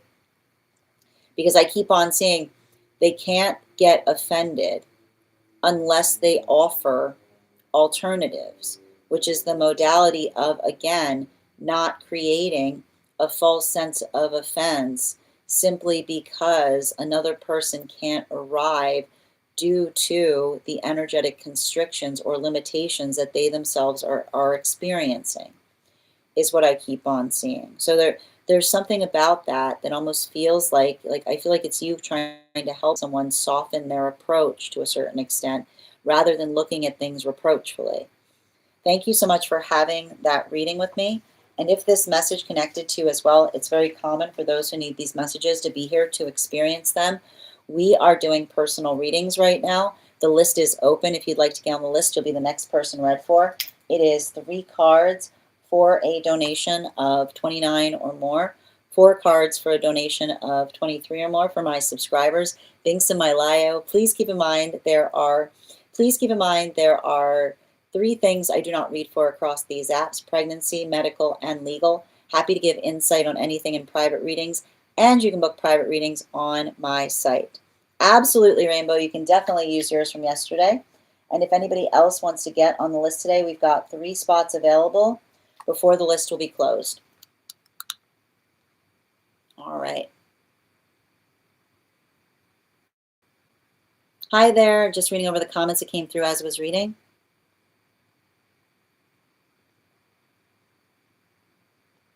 Thank you for confirmation. Yeah, the Cinderella effect. And Ava, thank you for getting on the list today. I've got 2 more spots available before the list will be closed. You're so welcome, Trish. Emma, thank you for the follow. Emma, the way we read for here is either we do 1 card readings for super fans each day if you'd like to become a super fan, or if you'd like to get on the list, I've got 2 spots available today. It's 3 cards for a donation of $29 or more for non-subscribers. So, all right, let's continue right now. The next person on the list for today is Rainbow. Rainbow, if you're here, can you respond in all caps? Let me know if you'd like a general reading or if you have a specific question you'd like me to answer. And if anybody else would like to get on the list for today, we've got 2 more spots available before the list will be closed. We do here highest priority messages from Spirit, Life Path, Mediumship, Dream Interpretation, Angelic Guidance, Animal Spirit Guide readings, pet readings, Akashic, Mind, Body, Spirit, and Love. If you have information that you feel is necessary for the purposes of our reads, you can include it in the notes when you send the donation. You can also post it in our subscriber-only Disco channel in the appropriate channels.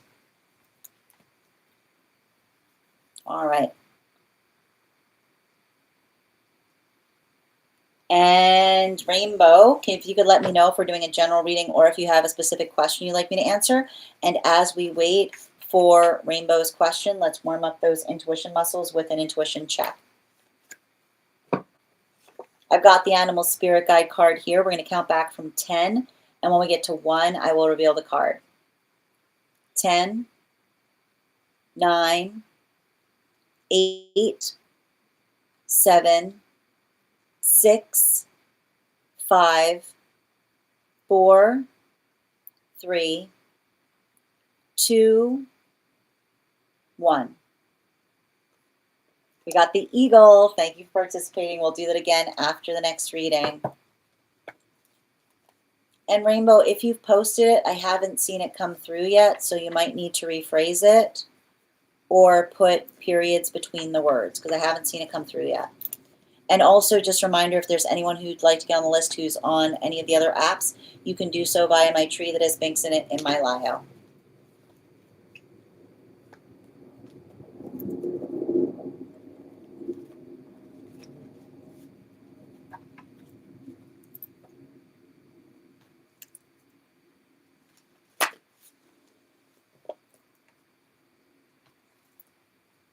Okay. Yeah, that's perfect. So what I'll do, Rainbow, Ava's actually next. So if you need a minute, go ahead and post it in the disco and we'll do Ava's reading next. So Ava, if you're here, can you respond in all caps? Let me know if you'd like a general reading or if you have a specific question you'd like me to answer. And Goldman, thank you for the follow. I got you, Ava.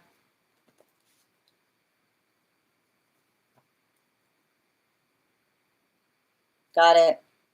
Energy around soul family, 2 cards on energetic signature and shared purpose, and 2 cards on how we'll meet. I love that. Beautifully stated. All right. And also, friends, we're at 27.7K likes. When we get to 50K, I will be gifting a reading back to the collective, so make sure you're tapping that screen and we'll get to 50K in no time.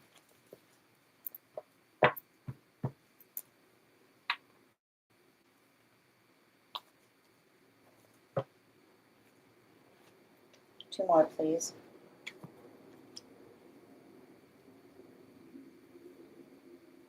And one more.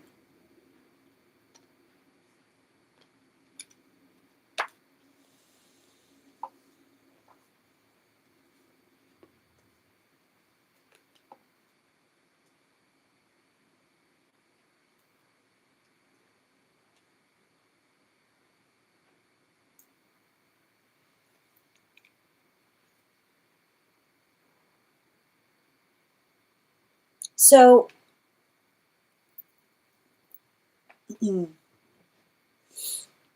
I feel like what I'm identifying here is, and I kind of see this, I feel like I see you having gone through some kind of period of solitude. You know? There's a lot of solitude here. And the thing about it is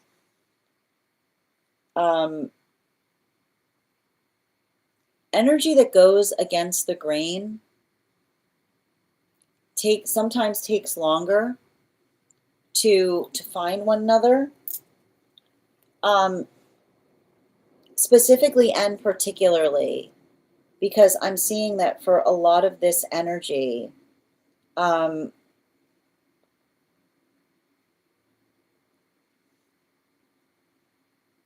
the observation of being able to identify or to clarify to another how we ourselves feel about things. I literally see that there's something very iconoclastic in terms of some of the energy that you are effectively gravitating upon.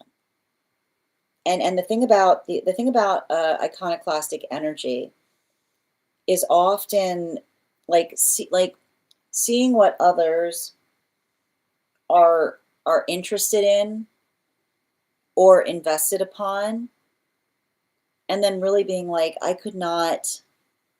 I am so not like it's almost giving me like, instead of like the fear of missing out, it's like the fear of missing in, which is like the type of energy that says like the modality. I keep on hearing the fear of like the fear of doing whatever, like doing what everyone else is doing, and missing the self in the process is what I keep on seeing here.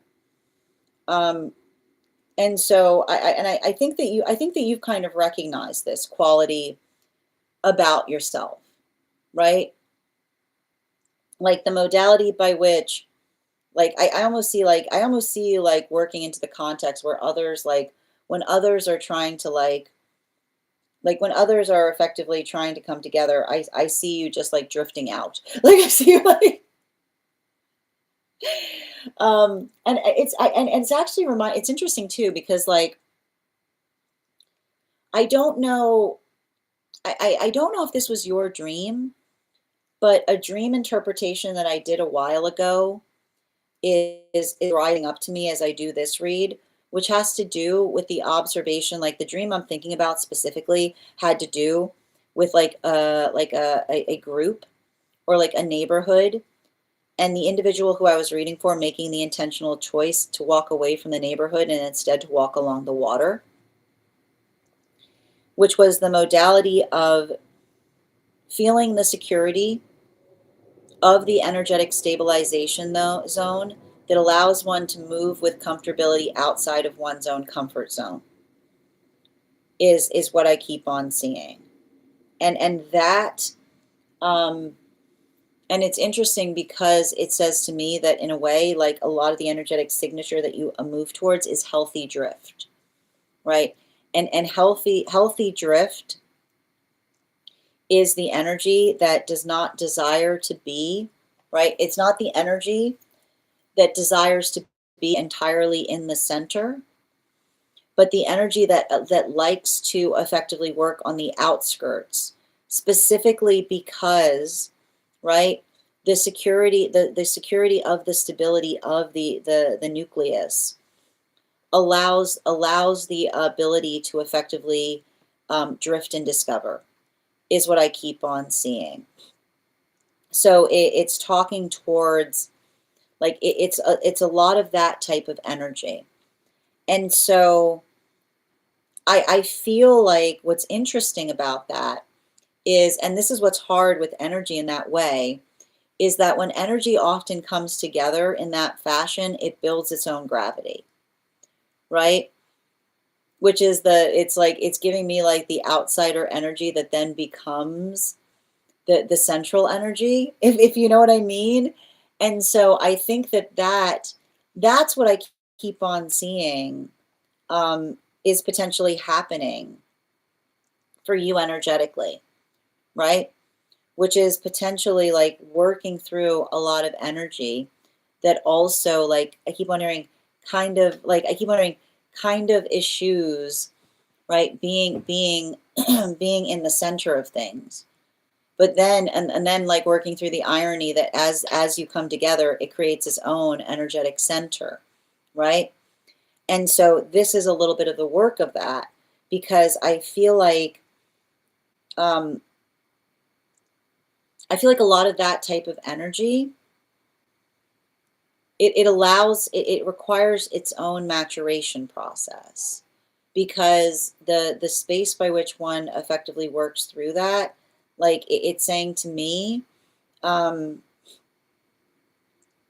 uh, it's beautiful because and I wouldn't be surprised if you've had relationships that have fallen apart in the context of another person trying to articulate, like the word attention is rising up, which is the modality by which we sometimes feel really frustrated because another person feels like they're articulating upon the fact that they're not getting enough energetic attention. But the thing is, I keep on hearing attentive, not attention, which is the space by which I see you in a lot of energy activating in a point of confidence, like you acting in a point of confidence that does not require, I keep wondering, doesn't require um, perpetual encouragement, but the modality by which you prioritize each other's peace and the space by which, like, I almost see you saying to another person, like, if you need me, I'm here, but I also respect you if you don't. Which is like I keep on hearing like the greatest gift that you can have with energy like this is often the space by which another person, right, is appreciative, I keep on hearing, is appreciative of our peace, right? Which is, it's the modality by which, we hold each other's peace sacredly, which means that we energetically, like the type of relationship by which we prioritize peace is the space by which we energetically interrupt it when it's necessary. But it's almost like the space by which you say to another person that the fact that they're respective of it means they can never interrupt you because they understand how highly they hold your time, is what I keep on seeing. Yeah, especially with this 10 of Cups in its reversal. Like 10 of Cups in its reversal, like I wouldn't be surprised if you've had those moments that you felt like really confused in terms of another person, like like I often see energy like this when it comes to old soul energy. Is the best way I can describe it, because the thing is with old soul energy, it's literally like, it's literally the space by which we say to one another, am I bothering you, and being like, you could never bother me. But the modality by which we understand, we don't look to relationship for perpetual reassurance, right? We seek reassurance, right? Like I almost feel like the type of energy by which, like when we doubt ourselves, we're effectively able to go to another. And even in the space by which we do that, we're immediately fortified, right? Because I feel like I keep on hearing reassurance is is something we require, not something we desire, is what I keep on hearing. And the reason I keep on hearing it's something we require, not something we desire, is that when we're energetically assured of ourselves, then we look towards those that we build respect towards to reaffirm our assurance, right? But I keep wondering, we're not perpetually looking around the self for continual reassurance, right? It's the observation of recognizing what we work towards. So I feel like that's like, it's saying to me, you're going to find someone, like you're going to find them in that same capacity, right? Like I keep on hearing like this is like very much it's giving me like an extroverted introvert, right? Like someone who potentially likes to go into public spaces to feel alone, if that makes sense, right? Like the ability of effectively identifying an energetic crowd that allows one to concentrate. So I feel like if that's something that you do, right, you're going to effectively find someone in the same modality. And they're gonna understand that, like the fact by which they often, I keep on, the fact by which they often seek healthy crowds to find solitude. Thank you so much for having that reading with me. And if this message connected to you as well, it's very common for those who need these messages to be here to experience them. We are doing personal readings right now. If you would like to get on the list, I've got 2 spots available before the list will be closed. It's 3 cards for a donation of $29 or more, 4 cards for a donation of $23 or more for my subscribers. Links in my bio. Please keep in mind there are 3 things I do not read for across these apps: pregnancy, medical, and legal. Happy to give insight on anything in private readings, and you can book private readings on my site. And thank you again, Ava, for having that reading with me. Reassurance is something we require, not desire. Thank you, Yaz, for also receiving that. Ava, your reading is resonating so much for Yaz. All right, let's continue right now. Okay, the next person on the list for today is Rainbow. Rainbow, if you're here, can you respond in all caps? The thing is, it says to me, I keep on hearing there's 2 of you and then it grows exponentially, right? So it says to me like the modality by which you find counterpart is when you start to grow that soul family. Thank you. Absolutely. All right, let's continue right now. The next person that I'm reading for today is Rainbow. Rainbow, if you're here, can you respond in all caps? Let me know if you'd like a general reading or you're so welcome, dear. Or if you have a specific question you'd like me to answer. And if anybody else would like to get on the list right now, we've got 2 spots available before the list will be closed. And I see here, thank you, Rainbow, for posting your information on the disco. Just a reminder, if you have information that you feel is necessary for the purposes of our read, you can include it in the notes when you include it in the notes when you send the donation, or you can post it in our subscriber only disco channel in the appropriate channels.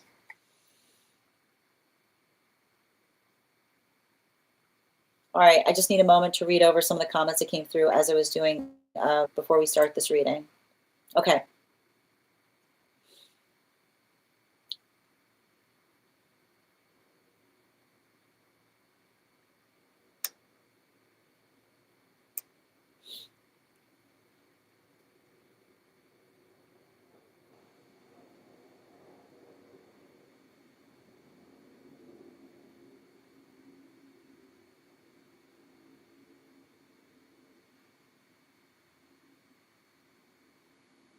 Okay. So what we're effectively seeing in terms of outside tea is a situation or circumstance by which an individual has made the request that you no longer energetically communicate with them. However, you feel the fact that there are past indications that there's been indirect communication between you and them in terms of things that you yourself have been posting and seeing things that they effectively energetically react to. I recognize very much that there's no way to communicate with anyone. What I tried to convey most recently is that I'm honoring their requests and I'm available if they want to talk, but you're giving them space and surrendering to what happens from there. I don't want to try to influence or indirectly communicate in this way. I do not need to be told. I know, I agree. Honestly, given past experience, I do not really have expectations, and I don't want to manifest that because that's their choice, not mine. I'd like to hope this is helpful for them. I'm not doing this to trigger an outcome. I wish them well. I'd appreciate wisdom on the guides on this shift. If it involves how this is received, I'm open to that. This feels like a major shift for me. It's really taking a toll on me to do this. Hold on a moment. But I am trying to do so because I believe it's important to do so. This may seem like a simple matter, but there's a strong energetic connection that's continued to persist over time. I can still feel that. I got you, dear. All right. And before we continue right now, let's warm up those intuition muscles with an intuition check. I've got the animal spirit guide card here. When we come back from 10, I will reveal the card. 10, 9, 8, 7, 6, 5, 4, 3, 2, 1. We got the horse. Let me keep that out. 4 cards, please.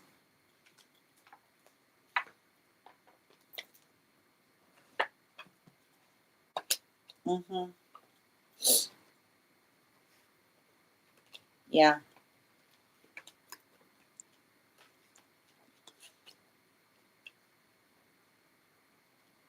I mean, the space by which, and I think you just have to kind of recognize this. This is the quality of the relationship, right? That ability, when you understand that this is not a situation by which the relationship is changing, but they're showing you the quality and condition by which you can expect the relationship, like that in itself can effectively help to fortify your own decisions in terms of whether, and I keep on seeing your guides have one question, right? They have one question and one question alone. And that question is not whether another person is trying to create some kind of subversive way of communicating with you, but whether it is healthy. Right? That is the, like, our guides have one priority and one priority only. It's not about why, it's about whether.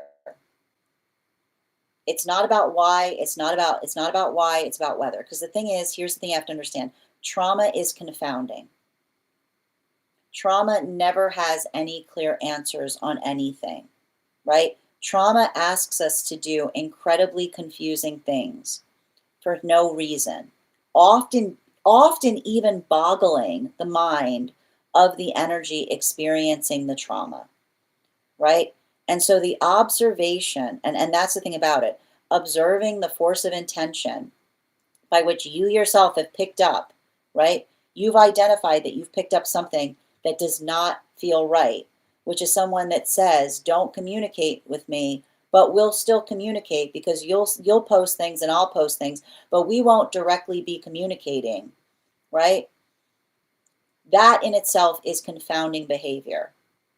And the observation of confounding communication, the guides do not give a single iota as it relates to the why, particularly when we understand that the nature of trauma is asking us to do ridiculous things. It's whether it's healthy. And I want to say, you like the identification of you recognizing the breakthrough that you're currently going through and understanding how unhealthy that is, regardless of the reason, right? That is you, like your ability of making healthy choices is having to navigate this not like a healthy relationship and more like an unhealthy addiction. And I know it's painful, right? Because the problem that we understand, right, is the fact that it doesn't have to be that way, but it will be, because what basically someone's saying or showing you is that they have a boundary issue, right? An energetic boundary issue is never articulated upon this fact of someone saying, "Go away," right? Nor is it in the space of someone saying, "Stay close to me." A boundary issue is literally someone that confuses the energetic boundaries between us so that we constantly feel like we're in energetic disarray because we can't tell if we're in proximity to someone or if we're 1,000 miles away. So that observation of being able to look at something with the clarity of perspective of saying there is clearly a boundary issue happening here, which is the modality by which another person is articulating one thing, but then seeming to be doing another. That is enough to energetically dissolve or break a connection, because it's the observation of not being able to assess clarity in terms of you having to do the mental mathematics, right? What you just described, having to do the mental mathematics to be able to figure out what's happening. There it is. The minute you have to do mental mathematics, it's not healthy, right? The moment you have to do mental mathematics, it's not energetically supportive to the self, particularly and especially if you've articulated this to them and they haven't done their best to clarify why that is occurring. So it's going to feel difficult. It's going to feel painful. You're going to feel that sense of energetic lack. It will get easier over time. But recognizing that every time you go back to check, you're reinforcing that connection, right? Every time you go back to check, you're effectively reinforcing that connection. Then that observation of being able to see and identify it as such is saying that you can do whatever is supportive that you need to do too in order to build into that sense of health, right? It's okay if you say to yourself, "I need to move into the space by which I can't see that," right? I need to move into the space by which I need to energetically refrain from it, because that is the modality by which you yourself are building into that same sense of energetic support. And I think that one of the things that you should be doing right now that'd be very helpful for you is writing down what a healthy friendship is, right? What are the qualities and conditions of the healthy friendship? What does that look like on a day-to-day basis? How do you communicate? How do they effectively articulate when they need their needs met? And how do they articulate to you when their needs are not being met? And the reason we want to see you doing that is it's going to serve two different purposes. One, it's going to help you effectively manifest that type of relationship because you're going to be building into the expectation of what you're seeking in order to find it. And two, it's going to help you see and recognize the full scope of what you're healing from.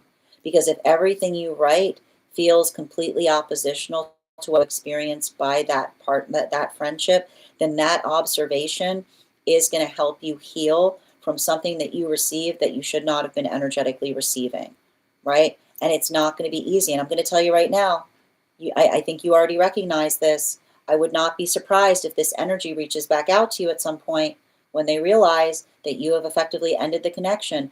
Recognize that that too is further affirmation on the fact that this is a boundary issue.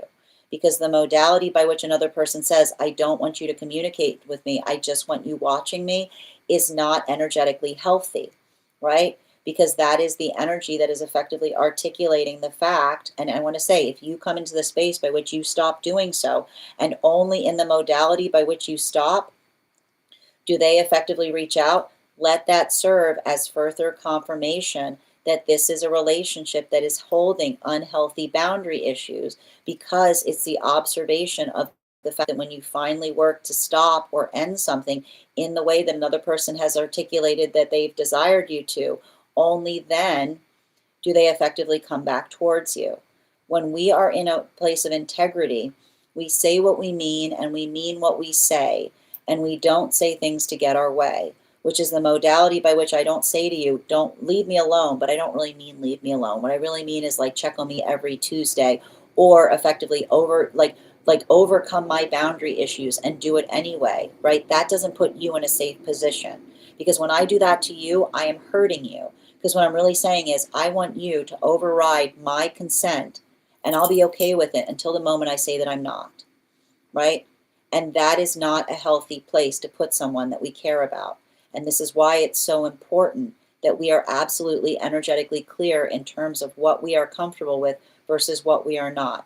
And the modality by which, even, and I think you even intuit this, the modality by which you feel like, I don't really know if they mean that, it shouldn't require you to do that. A healthy relationship should never, ever require you to say, I don't know if they really meant that, because that is literally the sound of someone putting you in energetic danger. That is literally the space of someone saying, I want you to violate my energetic consent because it's very convenient, because that way if I want it, I can experience gratitude, and if I don't, I can experience audacity, right? It's not a safe space for you to exist. And when we care about each other, we don't put each other in those detrimental positions. Bottom of the deck on this reading, I know it's difficult, right?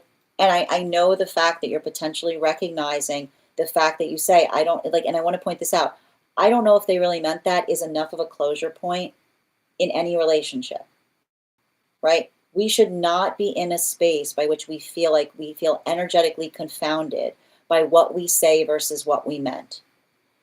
That is a relationship that is already in detriment, because that is a relationship where we're recognizing a lack of integrity.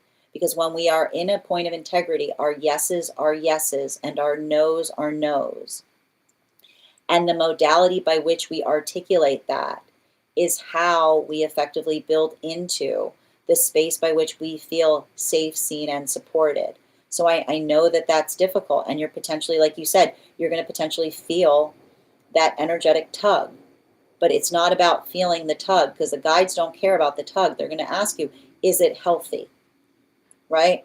And the modality by which you can say that to yourself, you can feel that tug and say, this is not healthy, that's how you're going to heal it. Right? And the more that you're able to effectively recognize that, it's not that it's ever going to completely go away, but you being able to identify the quality of what is necessary in order for it to heal, like that is the ability by which we have to navigate that some energy is not safe to care for, because our care does not supersede another person's healthy direction sense. If another person is not being clear with us, no amount of love that we apply is going to change that. They need to be able to recognize that that is something that they need to work upon within themselves. Thank you so much for having that reading with me, dear. And if this message connected to you as well, it's very common for those who need these messages to be here to experience them. We are doing personal readings right now. If you would like to get on the list, I've got 2 spots available today before the list will be closed. 3 cards for a donation of $29 or more. 4 cards for a donation of $23 or more for my subscribers. Binks in my Lio. Please keep in mind there are 3 things I do not read for across these apps: pregnancy and medical. Happy to give insight on anything in private readings, and you can book private readings on my site. I'm going to take a moment to read over some of the comments that came through as I was reading. And we're also at 28.9K likes. When we get to 50K, I'll be gifting a reading back to the collective. So make sure you're tapping that screen and we'll get to 50K in no time.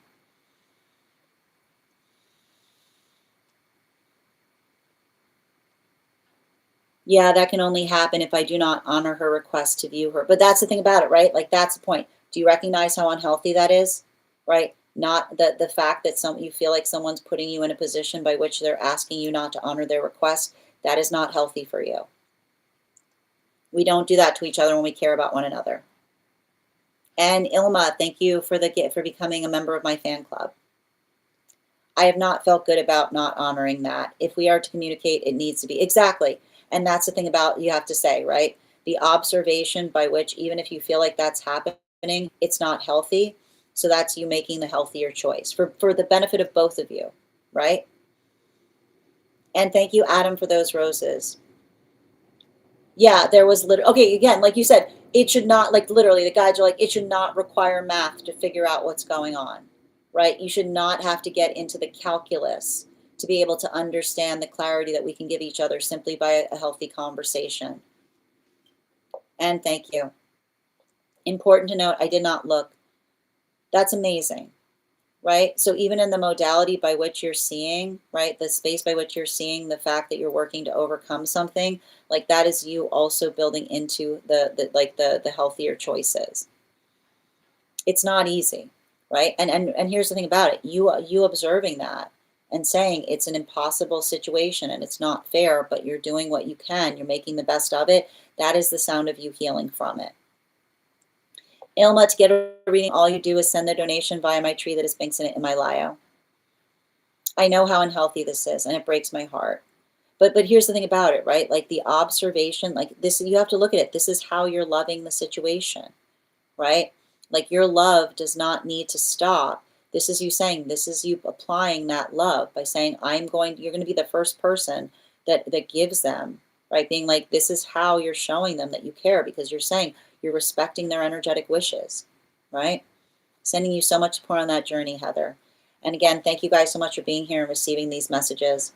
All right, the list is now open. If anybody else would like to get on the list, you'll be the next person read for. It's 3 cards for a donation of $29 or more, 4 cards for a donation of $23 or more for my subscribers, Binks in my Lio.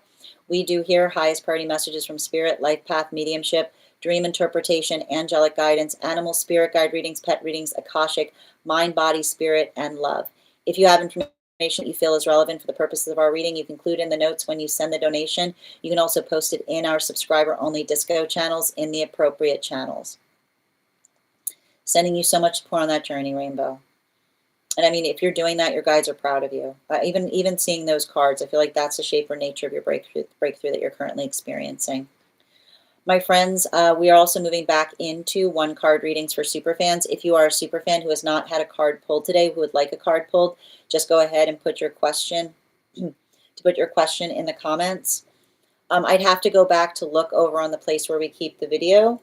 If I was looking at it correctly, I definitely saw, I believe we were seeing the Justice card in its upright as well as the Judgment card in its reversal, which is, again, like, it's saying to me, like, a lot of those cards that we were seeing were basically working through the context of, yeah, and the 2 of Wands with the Strength card, I'll have to double check those, but it's working into the context of understanding that that healthy relationships should not require interpretation, right? Which is, like you said, constantly having to interpret what you're receiving from what was articulated or stated.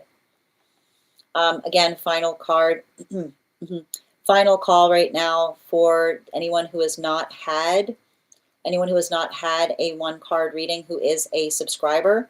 If you became a subscriber today, I want to welcome you and encourage you to head over to our Superfan Only Disco channel to introduce yourself to the collective. If you have just become a subscriber today, you can send me a disco gift and I'll be happy to send you that invite.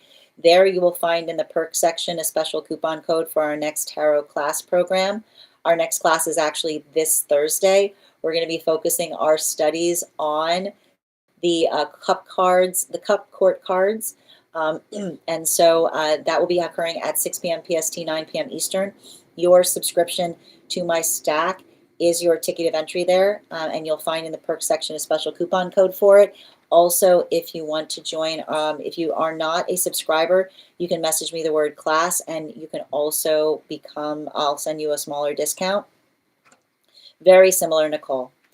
I'll be back on tomorrow at our standard time, 7 a.m. PST.